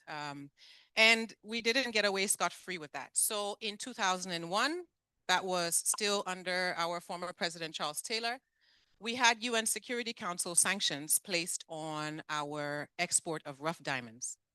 A few years later, again in July 2003, we had UN Security Council sanctions again placed on our timber exports to any UN member countries. And so our former president was in power from 1997 to 2003. And in 2003, he left for exile to Nigeria. Thank you very much for the role you have played in the region. And we entered a 18-month transitional government that ushered us into elections in October 2025. In January 2005. I'm so used to modern day. And in January 2006, we elected Africa's first female president, Madam Ellen Johnson Sirleaf. So we've had a journey from 1990. And just briefly before I jump off of this slide, I will say that the rough diamond sanctions were lifted in 2007. And the timber exports were allowed again, I believe, in 2006 or 2007. Those were connected to reforms that we made in those areas. But just to close out on our starting point, when Madam Sirleaf came into power in January 2006, that was the middle of a fiscal year. At the time, our fiscal year was from July to June. And so she took over a national budget that had started the fiscal year at only $80 million. And she took that over from a transitional government that was constituted of former warlords and rebels. So we had a national budget of 80 million and we had an external debt of 4.5 billion. And we had sanctions on our key resource exports. I think there's a trick to this that I haven't, there we go. So what we changed and what happened? I think one thing I would like to share before I talk about what we changed is the fact that of all of the conversations we've had here today, we're developing all of these resources for a reason.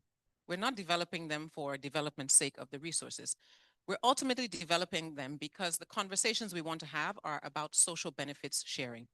How do we use these resources and the revenues to benefit us collectively as countries? And that means that we cannot look at reforming things around our minerals in isolation. We also have to look at the other things that are governing our societies and our economies. And that's exactly what we did. One benefit of post-war reconstruction is that we had to take a look at everything again anew.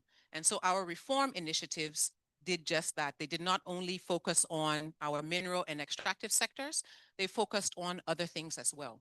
But there were a number of things that were critical to how we restructured our mineral sector that opened up governance.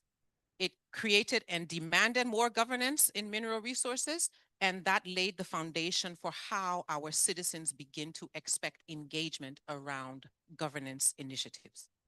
So one of them was formalizing our large mining contracts. I think the previous speaker spoke about that as well. Now we have mining contracts and concessions that are ratified by our legislature, and those mean that they are binding laws. And that has changed in terms of having access to this information and also formalizing what is expected in these transactions between companies and governments. But one significant thing that happened as part of that process was that those agreements also made, as part of that law, required annual social contributions to communities impacted by that particular concessions activities. And those payments, equally as enshrined in the agreements, are also legal requirements. That was a very different shift from the nature of the governance of our mineral sector under President Charles Taylor. There were a number of things trying to also address our $4.5 billion external debt that we had to go through. HIPC, I think, is not new to many of our countries. A number of us have tried to achieve that. And that was connected, the HIPC decision points and completion point was connected to those reforms in our resource governance. So We reached HIPIC decision point in 2008 when we had already started a process of committing Liberia to an EITI global standard. And in 2009, we were able to draft our Liberia Extractive Industries Transparency Law, one of the first countries, I think, on the continent to do that.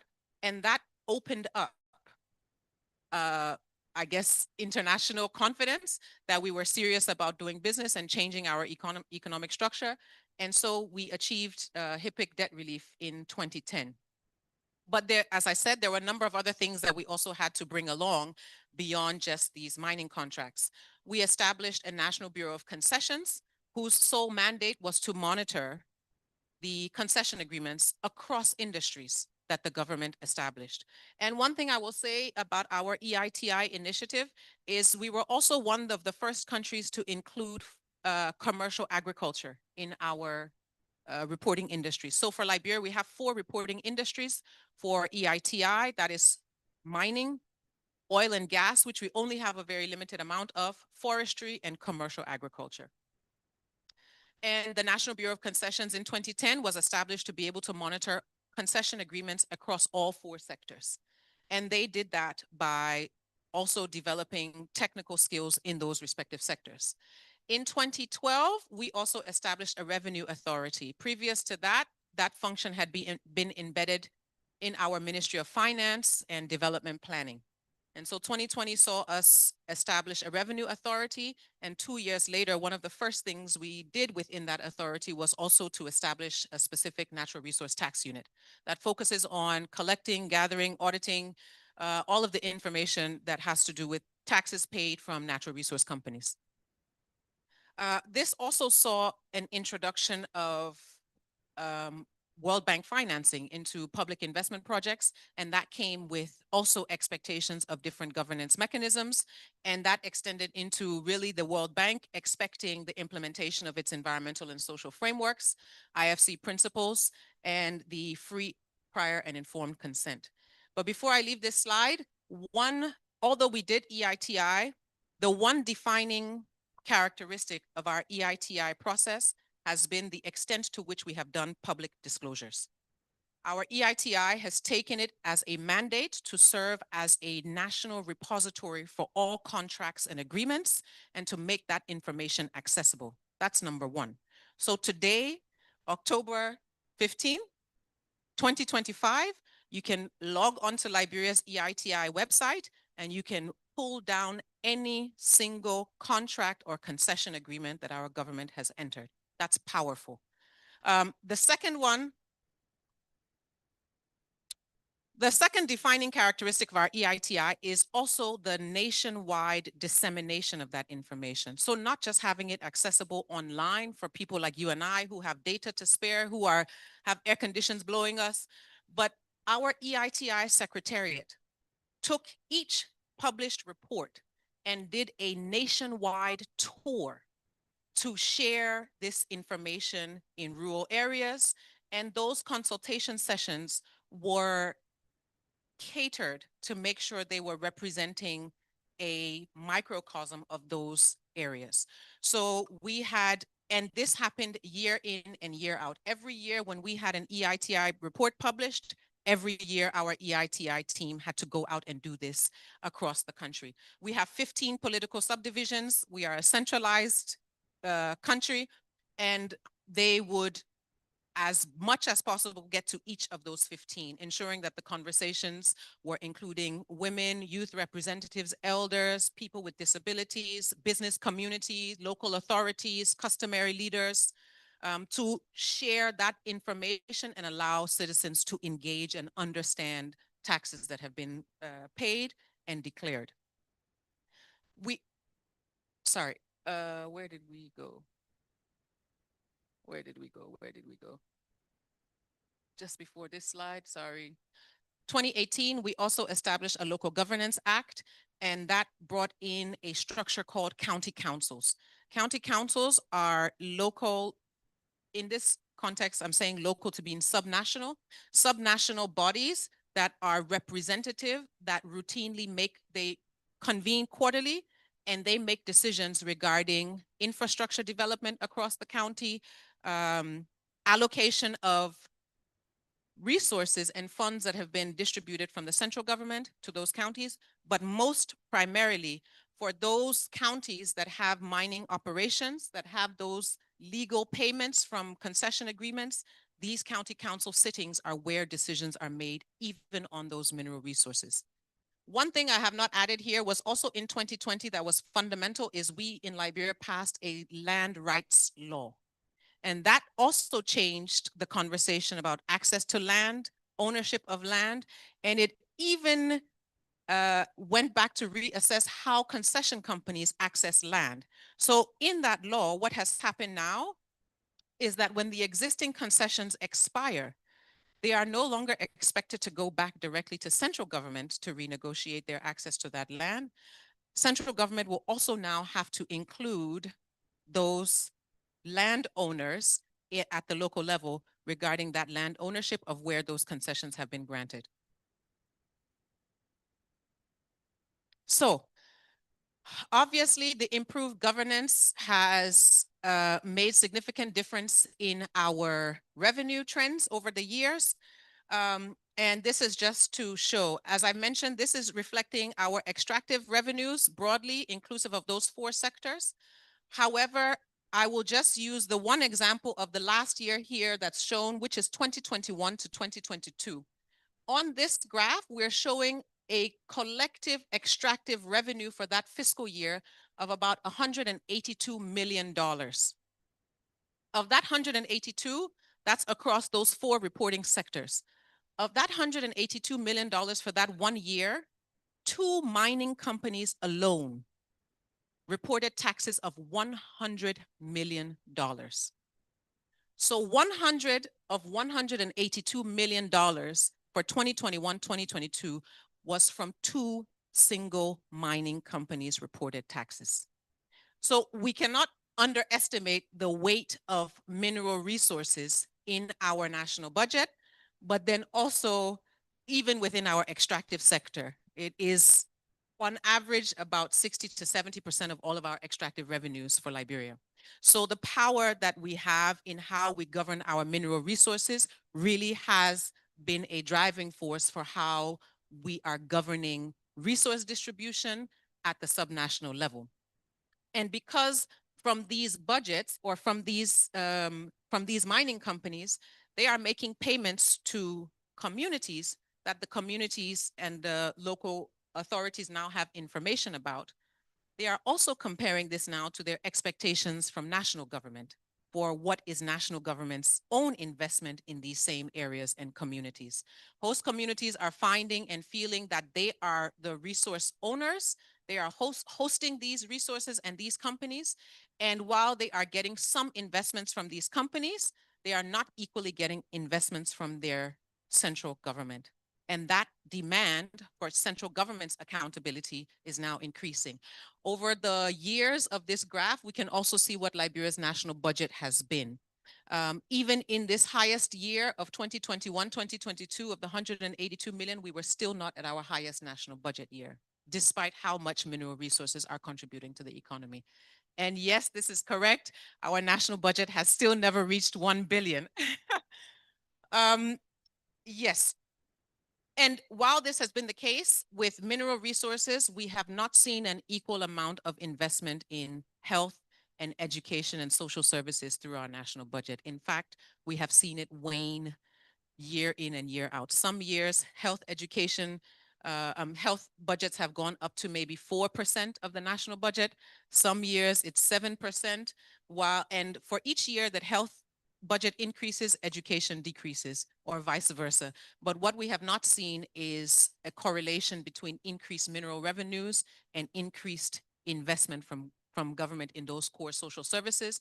And that is what has led to citizens now insisting they must know more from government on how they are spending the central, or how they are allocating central revenues.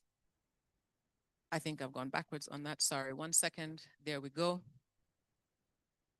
Okay, I'm almost at the end. So knowing and wanting more. I think the previous speaker spoke a lot about the transformative power of information sharing. And I think that has really led to what has transformed citizens' expectation in Liberia. Our citizens have now become more aware of information regarding taxes that are being paid, and they are now also demanding more. For that same year, regarding the peak of mineral revenues, you will see here, for example, that same year, our EITI is also capturing voluntary payments, meaning there are payments that companies are making beyond tax payments for tax receipts. They're making social contribution payments, and they also report those in EITI. For that same year, beyond those tax payments that those companies made in mining, there was an additional $34 million that was directly delivered and expended in host communities from extractive sectors. That's on top of 182 million in taxes that were reported. So when you see this volume of money being directly invested by companies, it's understandable why host communities want to understand, well, what is government doing with their own share of these social investments? Yes, and these public dialogues have become a core part of every single reform that has to happen. Every time you see a government initiative, a civil society initiative that's rolling out now, they have clearly understood that public dialogue, cross-sectoral dialogue in rural communities is critical. And that has really been fundamental in this change in expectation and this change in demand. So, looking forward, we now have our subnational leaders at each county struggling to pull themselves together to establish these county councils, because they know that it is only through these county councils that they are able to make legitimate decisions, that they can access these resources, and that they can expend them in their communities on behalf of their communities. There's no longer a desire to wait as urgently for the state to allocate those from the central government. It has also prompted an increased accountability, as I said, in local public expenditure. When we have these county council sittings now, some of them get very lively and engaging. And the engagement usually happens around asking the head of local governments to report and be accountable for what they have expended, what they have allocated, who got those contracts, how were the contracts awarded. These are tough questions that are now coming out because citizens want to know about these public expenditures, particularly in resource areas. Now, beneficial ownership. Beneficial ownership is something that started in our EITI process. Obviously, trying to understand who is the beneficial owner of many of these extractive companies. It has been a requirement of our EITI declaration, but now we have taken it beyond our extractive sectors. So within the past year, our general business registry in Liberia is requiring beneficial ownership declaration for every single business registered in the country. So now, when my company went to renew our business registration just in June this year, we have to go through the normal process, but then they have a supplementary form that you must complete now, resubmit copies of your passport, and complete this information to declare the beneficial owners. My company has been registered for 10 years before this year, and still we have to go back for every year. At the renewal point annually is where they are now capturing beneficial ownership information across businesses, across industries, wholesale, trading, small scale, medium, irrespective of your business. And finally, just to share, our EITI is again driving things forward. And so our next process of EITI is going to begin looking at a focus review, in fact, of national budget allocations, specifically those to host communities. And this has been as a result of years of public outcry from mineral host communities and mining host communities that they are not getting sufficient reinvestment from the central government. And I mean, communities have tried a number of things regarding to get more equitable distribution, but this process of actually also holding central government accountable for its allocations, I think is going to be quite transformational for how EITI and mineral resource governance continues to challenge our public conversations and expectations. And I think that is it from Liberia. Thank you.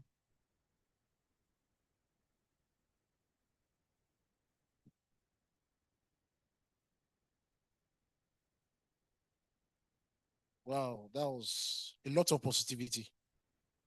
A lot of positivity. Who feels like copying from Liberia? This reminds me of when I was in university.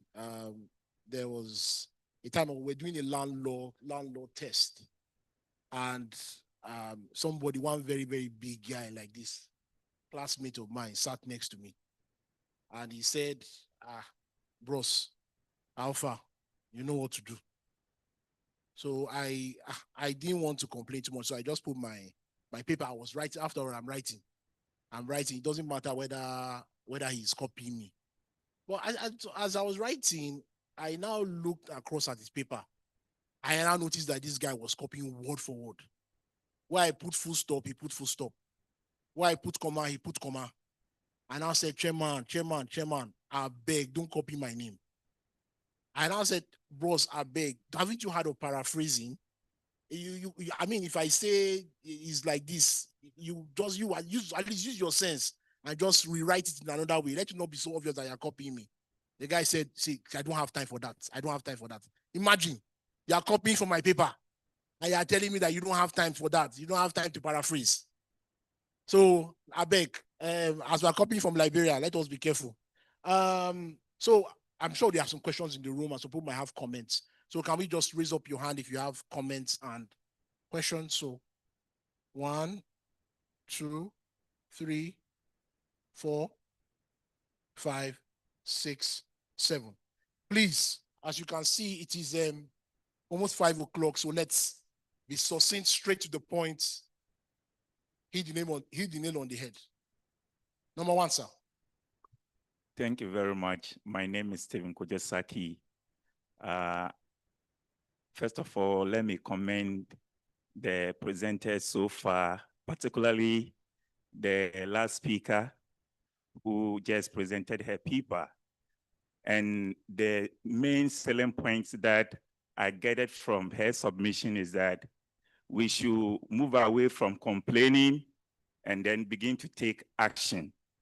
So from here, we need to deconstruct our comments on who does what, who is doing what. That will not be the way forward. And I remember very vividly that the late Kofi Annan said that the youth they should not only be part of the problem, but they should be part of solution.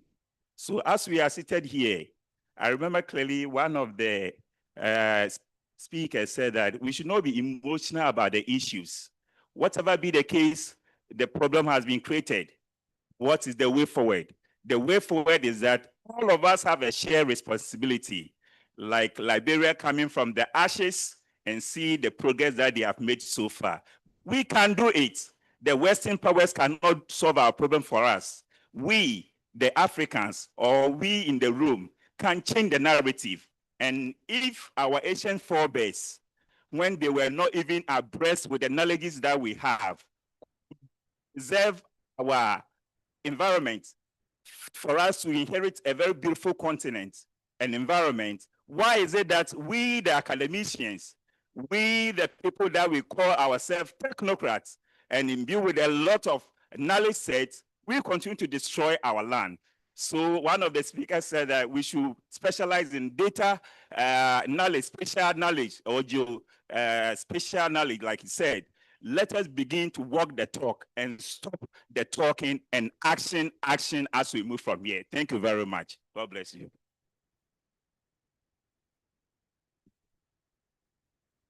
Thank you very much. My name is Titus Osudako from the National Union of Ghana Students, NUCS. Let me also commend the 3 speakers for the outstanding presentation so far as transparency and accountability are all concerned. And then specifically to Emmanuel, you mentioned one constitutional provision that is giving room for the president to oversee treaties, oversee memorandum of understanding agreements. It's Article 75. Article 75, I think you misquoted it. It's Article 75, not 71. And again, you mentioned one thing that touched me.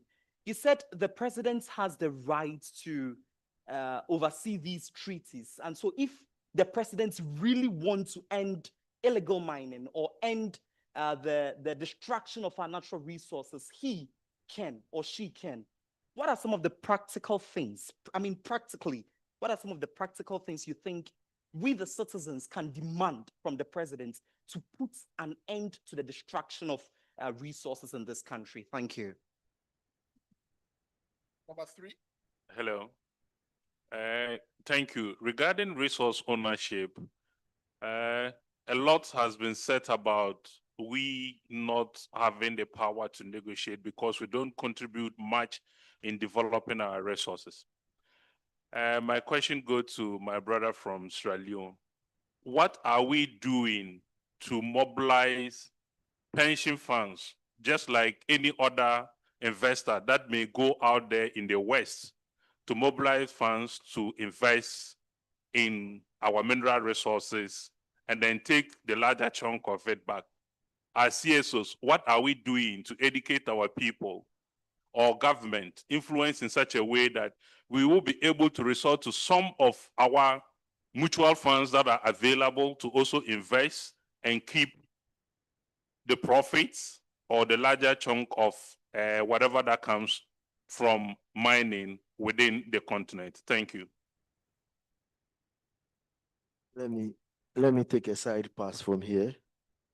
From the presentation, our First Lady presenter, she talks about better minerals governance and efforts at that. But I want to ask you, how many model cities do we have? For example, in Ghana, show me one town, just one city, that after all the years of mining, you can point to and say that this city is a model city out of our minerals. We've built roads, we have schools, we have hospitals. Just one city, one, not two, one. It doesn't exist. So after all the years of mining, there's nothing to show. What do you see? You see empty pits, destroyed environment. Excuse you to say, even the cats, when they dig the floor, the ground, with their fingers to do the natural thing in there, they cover it. But human beings will dig pits for months, and when they get the gold out of it, they do not cover it. And we sit here, we say there's something called better governance around our mineral resources. We don't participate. When you hear minerals growth, the case of Ghana, you hear the growth of about 4%. The World Bank predicts 4% for us. The government predicts 4.4. But this afternoon on Metro TV, I was telling them, I do not want to see that growth in the mining sector. I want to see that growth in the agri sector and the industrial sector. Because when you hear that growth, it means that some people have come to make money and they are going home because we don't get the money. In her presentation, she talks about point-something employment, not even 20% employment. So at the end of the day, what do you see? You see destroyed environment, you see exodus of resources, movement of just people to the West. And then you come and sit here, and then you look at the figures, and then you mention the figures that we have made this amount of money for mining. But what is our participation and what's our gain? And when you talk about transparency, I think the beneficial owners in Ghana, the act passed, we are seeing all those. But it's another thing knowing who and who is benefiting. And it's another thing when you see youths being employed. We are on a continent with a youthful population, yet we have high youth unemployment in every part of Africa. That is a big problem. So at the end of the day, when we leave this workshop, we're leaving to go and tell them that the truth exists, that our environment will be destroyed. Yesterday, I heard somebody trying to talk about the price on the world market being the cost of the high. It is not true. If you make it $1, they will still mine it. If you make it 50 cents, they will still mine it. It is time to act and stop everybody from stealing from us, starting from the collaborators from our continent. Thank you. Thank you. Thank you so much. Okay. And it's very interesting experiences and papers. I just have a couple of questions for the experience of Senegal. I just want to ask about the cross-border relation, cross-border labor from Senegal crossing to the other country, and the other capital and equipments entering Senegal, working inside Senegal. The regulations, the impacts, and even the other side of the impact of the mining activity in the different sectors. For example, the agricultural sector, the farmer, and the fisher, and the other sectors. Even in the case of Sierra Leone, the cross-border relations between Sierra Leone and the other countries in the extractive activity. For the case of Liberia, it's wow. I think, yeah. But yeah, I have also here yani 2 or 3 questions about what I'm more interested in, about the reform and the transition between the conflict or the war period to these those big jumps, and how EITI, the role of EITI in this period. And the other things is about the question of the equity. There is some kind of transparency, but how these the effects in the local communities and in the services, if there is some figures or some and the other things also, I think we face differences and similarities between the different countries, but we have a foreign capital like in Zimbabwe. We have a military and merchant capital like in Sudan or Congo. We have a productive capital or national capital working in the extractive industry. But in the question of equity, the effect is almost similar, but they're using a different way in the national or the African countries. I want to ask about the case of Liberia, the type of capitals, how those how the type of capitals or the feature of capitals affects in this development. Thank you so much. Okay. I think hello? Should I go on? Okay, so my question is to maybe the 3 of them. I think that one of the biggest challenge we've heard all along from yesterday to today is the use of foreign direct investment in this mineral exploration. I mean, is there a model? Can any of the speakers think of a model somewhere that countries have mobilized their local resources to invest in the sector? The second one is to Liberia. I think that your experience from the national level was very good. But at the local level, is there any way that you have developed a model that you have used to organize the artisanal miners, like what we call here the galamseyers, to better loop and link very well with the national system? If there's such a model you can share with us.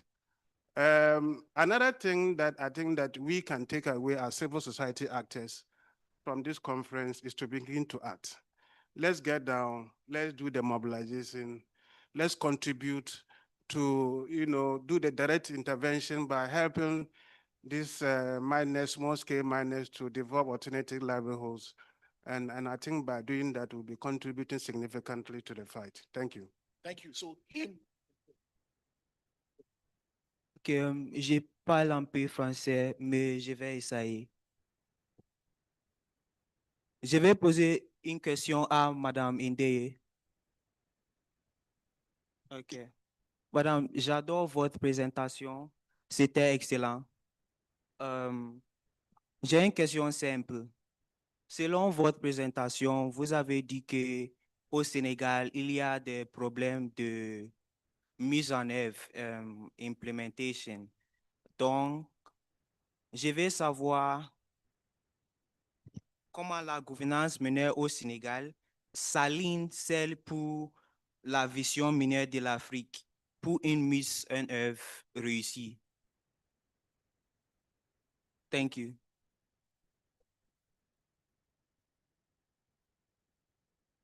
Yeah, thank you, moderator. The one who talked about the foreign direct investment, I think that's the point I really wanted to make. Are we not a bit worried about the fact that in Africa, we don't actually have a private sector? I've said this several times, and people, well, sometimes argue and all that, but I am actually yet to see, especially the extraction, we don't actually have a private sector. I don't know whether that idea makes sense, and you are legal people. The point I'm actually making is exactly what he's saying. Every time when there's mining, we are looking for somebody to come from somewhere else. So where is our private sector? And we are sometimes talking about this private sector is an engine of growth. I don't believe in that anyway, but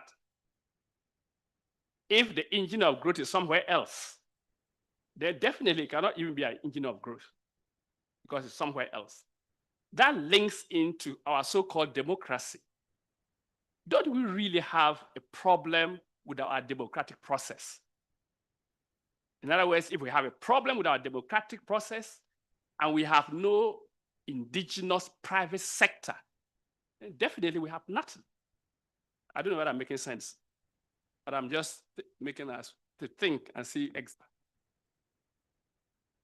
Okay, thank you. So our presenters, I'm sure you have the questions Sure. as they were allocated to you. Yeah. So, So I have 3 issues to respond to here. First, the foreign direct investment team Prof has just highlighted. Now you're asking if there is any model for us to raise funds to input into mining. Under the natural resource baskets, beside mining, you can engage in fishing, biodiversity, and that of agriculture. Let's try those ones and see. Because if mining is causing and inflicting a kind of endless danger to our people, then we must try to put it to a halt. Yes, there are best practices within the sub-region, but you will notice that most countries are crying more than how they can celebrate the gains. So beside mining, there are other activities that you can engage in to test the potential of generating resources. The question as to what us, the CSOs, are doing to effect this change. One problem we have, do we understand the circumstance? Do we understand the issues? Are we sincere to this call? Most CSO compromise their stance. So this calls for empowerment, community mobilization, sensitization. Advocacy is all about number and increased trumpet of our voices. We must be united. Unity plays a great role in all of this. And we should be persevere, not relent in what we do. We must know our like-minded colleagues who cannot be bought for any reason. So that collective and concerted effort as CSOs, medias, academias, we need to pull the strings all together to effect the change. Now, the young man from the Ghanaian Students' Union. Now, let me attempt to assert my authority over the Ghanaian Constitution. Chapter 8 of your Constitution provides for the presidency. And that chapter accounts for Article 57 to Article 88. Perhaps you didn't get me clearly.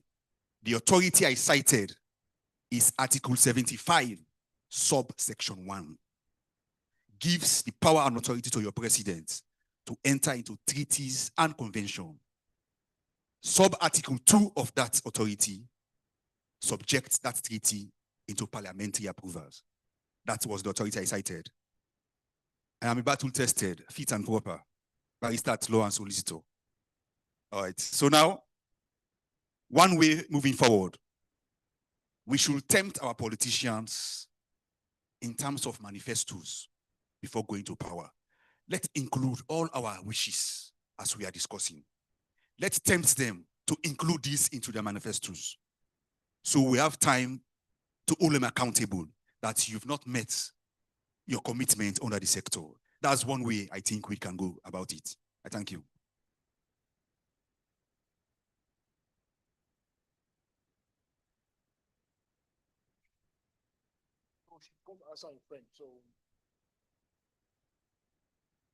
Merci pour les questions.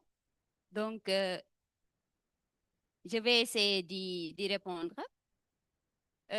Pour ce qui est de la relation transfrontalière du Sénégal avec les autres pays, à ma connaissance, ce que je sais, c'est que le Sénégal, à travers des politiques, autant pour moi, elle noue des relations de partenariat avec certains pays. Donc, en termes de transport, d'équipement pour le secteur minier, et cela depuis le début, depuis qu'elle a commencé l'extraction des ressources telles que le zircon, l'or et le phosphate. Pour ce qui est maintenant de l'impact de l'extraction du secteur de la pêche, il y en a une panoplie d'impacts sur les communautés locales. Notamment quand on prend l'exemple de la région de Saint-Louis, la majeure partie des communautés, elles vivent principalement de l'activité de la pêche. Mais malheureusement, du fait de l'extraction, du fait de l'exploitation des ressources pétrolières et gazières, ces populations sont menacées de déplacement du qu'il n'y a pas assez de prise en compte des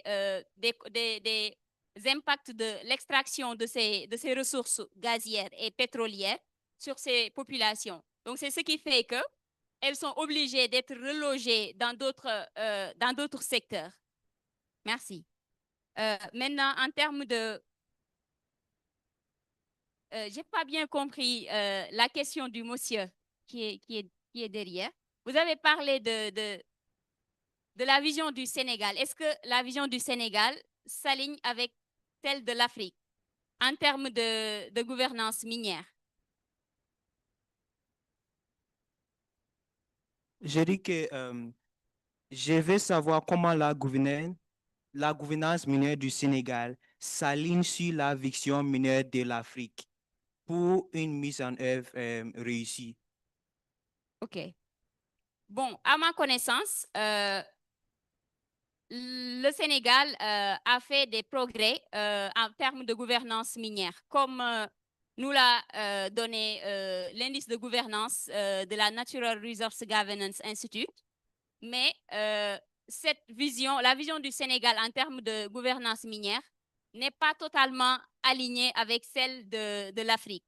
Et du coup, c'est la raison pour laquelle on préconise que les politiques mises en œuvre en termes de gouvernance du secteur extractif prennent davantage en compte ou bien s'alignent davantage en compte avec les objectifs de développement durable. Par exemple, viser à atteindre un objectif zéro fossile pour que les populations puissent maintenant jouir véritablement de l'extraction de ces ressources et non qu'il soit un fardeau pour celles-ci.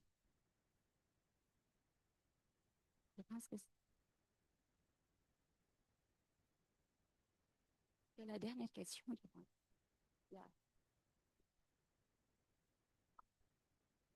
Okay, thank you. I think first, maybe it wasn't a question, but thank you for the comment and acknowledgement that of the progress of Liberia. I appreciate that. I think that was really the impetus for sharing that story today. Again, not because we have it all figured out. So Mohammed from Sudan was asking about the reforms from the conflict period to today. And I think what was the driving force? I think you had three key questions. So first, I will say that in terms of how we really emerged post-conflict, there were a few things. I don't think that there was one single thing. But the conversation around political will, we've heard a lot about, but we haven't really been able to pinpoint what does that mean. And I think in our post-war context, we got to a point where we had political will, particularly after Madame Sirleaf's inauguration.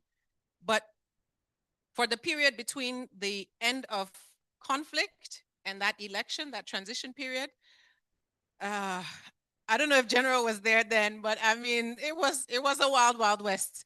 And whenever you put power sharing in the hands of former warlords who have just been at one another's necks, and we took the entire government and distributed it to different warring factions, that's chaos. But it was a pathway for us to get to elections. And I think at that point, we had seen a number of cycles. So we had seen armed conflict, we had seen destruction, and we had also seen, as I said, I was very serious about thanking Nigeria for their role in accepting a president to go into exile. I think there were a lot of things that went into that. But by the time we got into elections, I think the political will that was demonstrated by that leader was transformational, and leadership matters, full stop. In any context, leadership matters. And at the beginning of 2006, what we had was a leader who was committed to transforming the story of her country. And to the best of her ability, I think she did. So that was really critical. But we also had a lot of external support that was probably fed up of financing peacekeeping missions at the time also. So that probably drove quite a lot of our transition from conflict to where we were today. Your other question was regarding the role of EITI. So one thing that I tried sharing was how that political will was also connected to some of those core decision making, the core decision making. So us having sanctions removed was connected to us adopting EITI. Us adopting EITI allowed us to open up our mineral resource sector again to earn revenues that we really needed as a country because we were broke. And we had an external debt that we could not service or we could not sustain.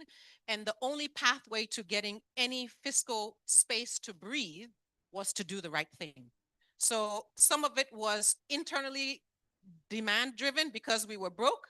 Some of it was externally driven because we had to demonstrate a pattern of good behavior to get that brokenness alleviated in a way. But what has been the effect of transparency on equity at the subnational level was your second question, and how has EITI supported that? And I think I would say EITI has laid the foundation for expectation of information. And that again has been transformational. Once you know something, you cannot unknow. And when you have successive years of being fed this information that is enlightening, eye-opening, you also become expectant of that. So for 3 years, you've seen somebody come and openly declare to you, not because you've asked, but because they believe it's important to share. When you don't see them in year 4, or you don't see them in year 5, then you say, but we were doing a good thing by sharing. Where did you go? Come back and declare these figures to me, because I also need this to ask questions. And again, I think that has set the expectation for how, not that we have achieved the equity, let me be clear, but that we are on a pathway to demand and expect it, yes. And it is because that access to information, which EITI has opened up the door for, has changed that expectation. Your final question was regarding the type of capital that is financing our mining activities at the moment. And that is different based on whether it is large-scale mining or whether it is artisanal mining.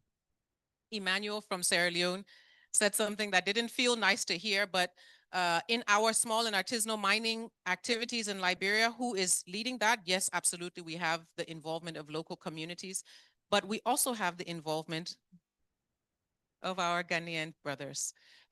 We also have the involvement of the Chinese.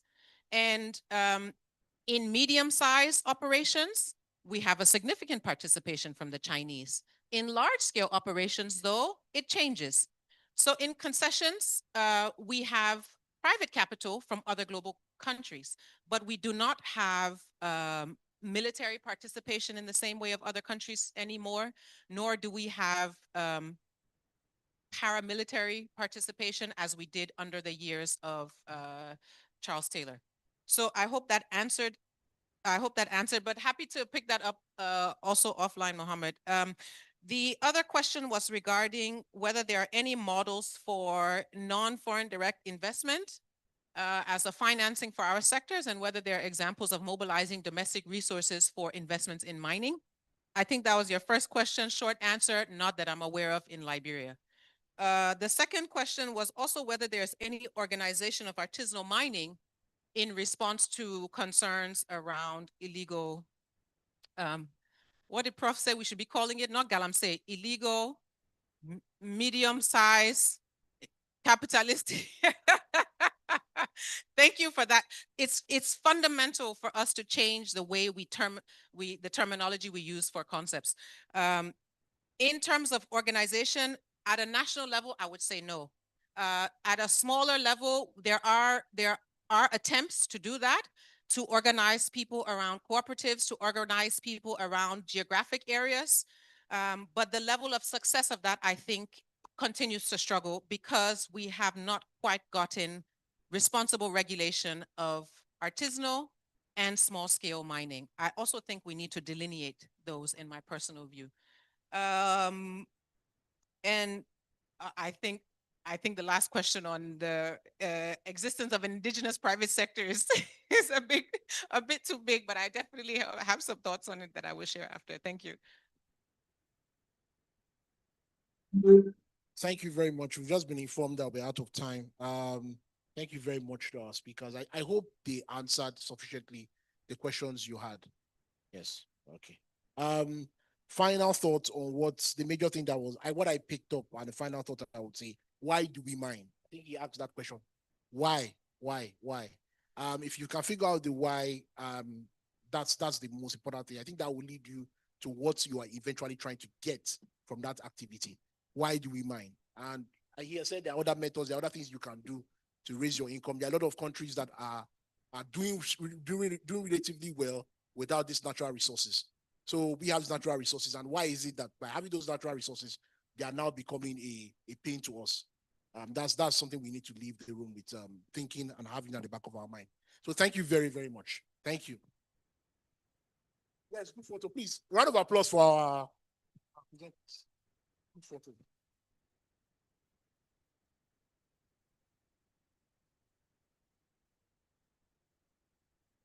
Yes.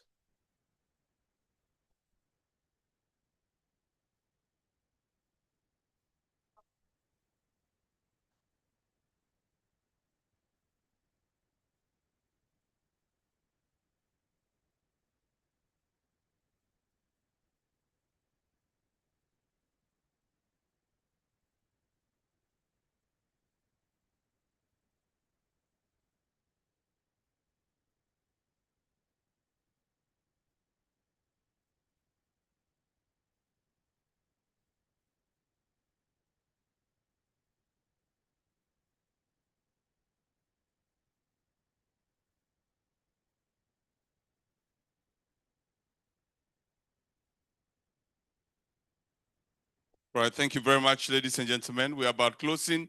And one thing is clear. Everyone in this room is made of golden stuff. A round of applause. Wow. The quality in the room is so much. It's not like the chain a friend sold to me. He sold a chain to me. I know the purest gold you can get is 24 karat gold. That's the purest. Ladies and gentlemen, we are closing. May I have your attention, please? Let me have your attention so we wrap up. Then we can use the rest of the day to network. I was talking about the quality in the room. I'm saying the purest gold that I have come across is 24 karat gold. Someone meets me in Tamale in northern Ghana and says he's selling a chain and that is made of 32 karat gold.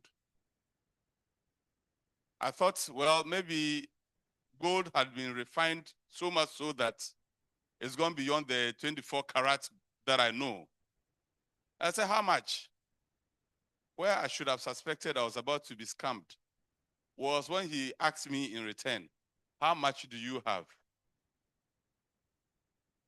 I thought I was about to cheat him, so I said, I have 200 Ghana cedis for a gold chain of, according to him, 32 karat gold. Then I gave him the 200. Then he gave me the gold. Then he said, but after he had taken the money, he said, I have one caution for you. When you wear this chain and it's raining, stay out of the rain. Then I knew I had been scammed. But this room, no one is a scammer here. You are all pure gold. A round of applause to all of you for making this possible. Please, for all those whose travel was funded by ISODEC, Martha, is Martha here? Please, if you have your boarding passes with you here, ensure you hand them over to Martha for purposes of retiring the monies that was used to purchase your tickets. Apart from that, ladies and gentlemen, yesterday everyone was given some cash for dinner for 4 days. That includes today. Tomorrow, we gather again at 9 a.m. to wrap up the conference. Thank you very much. May God bless you and see you tomorrow.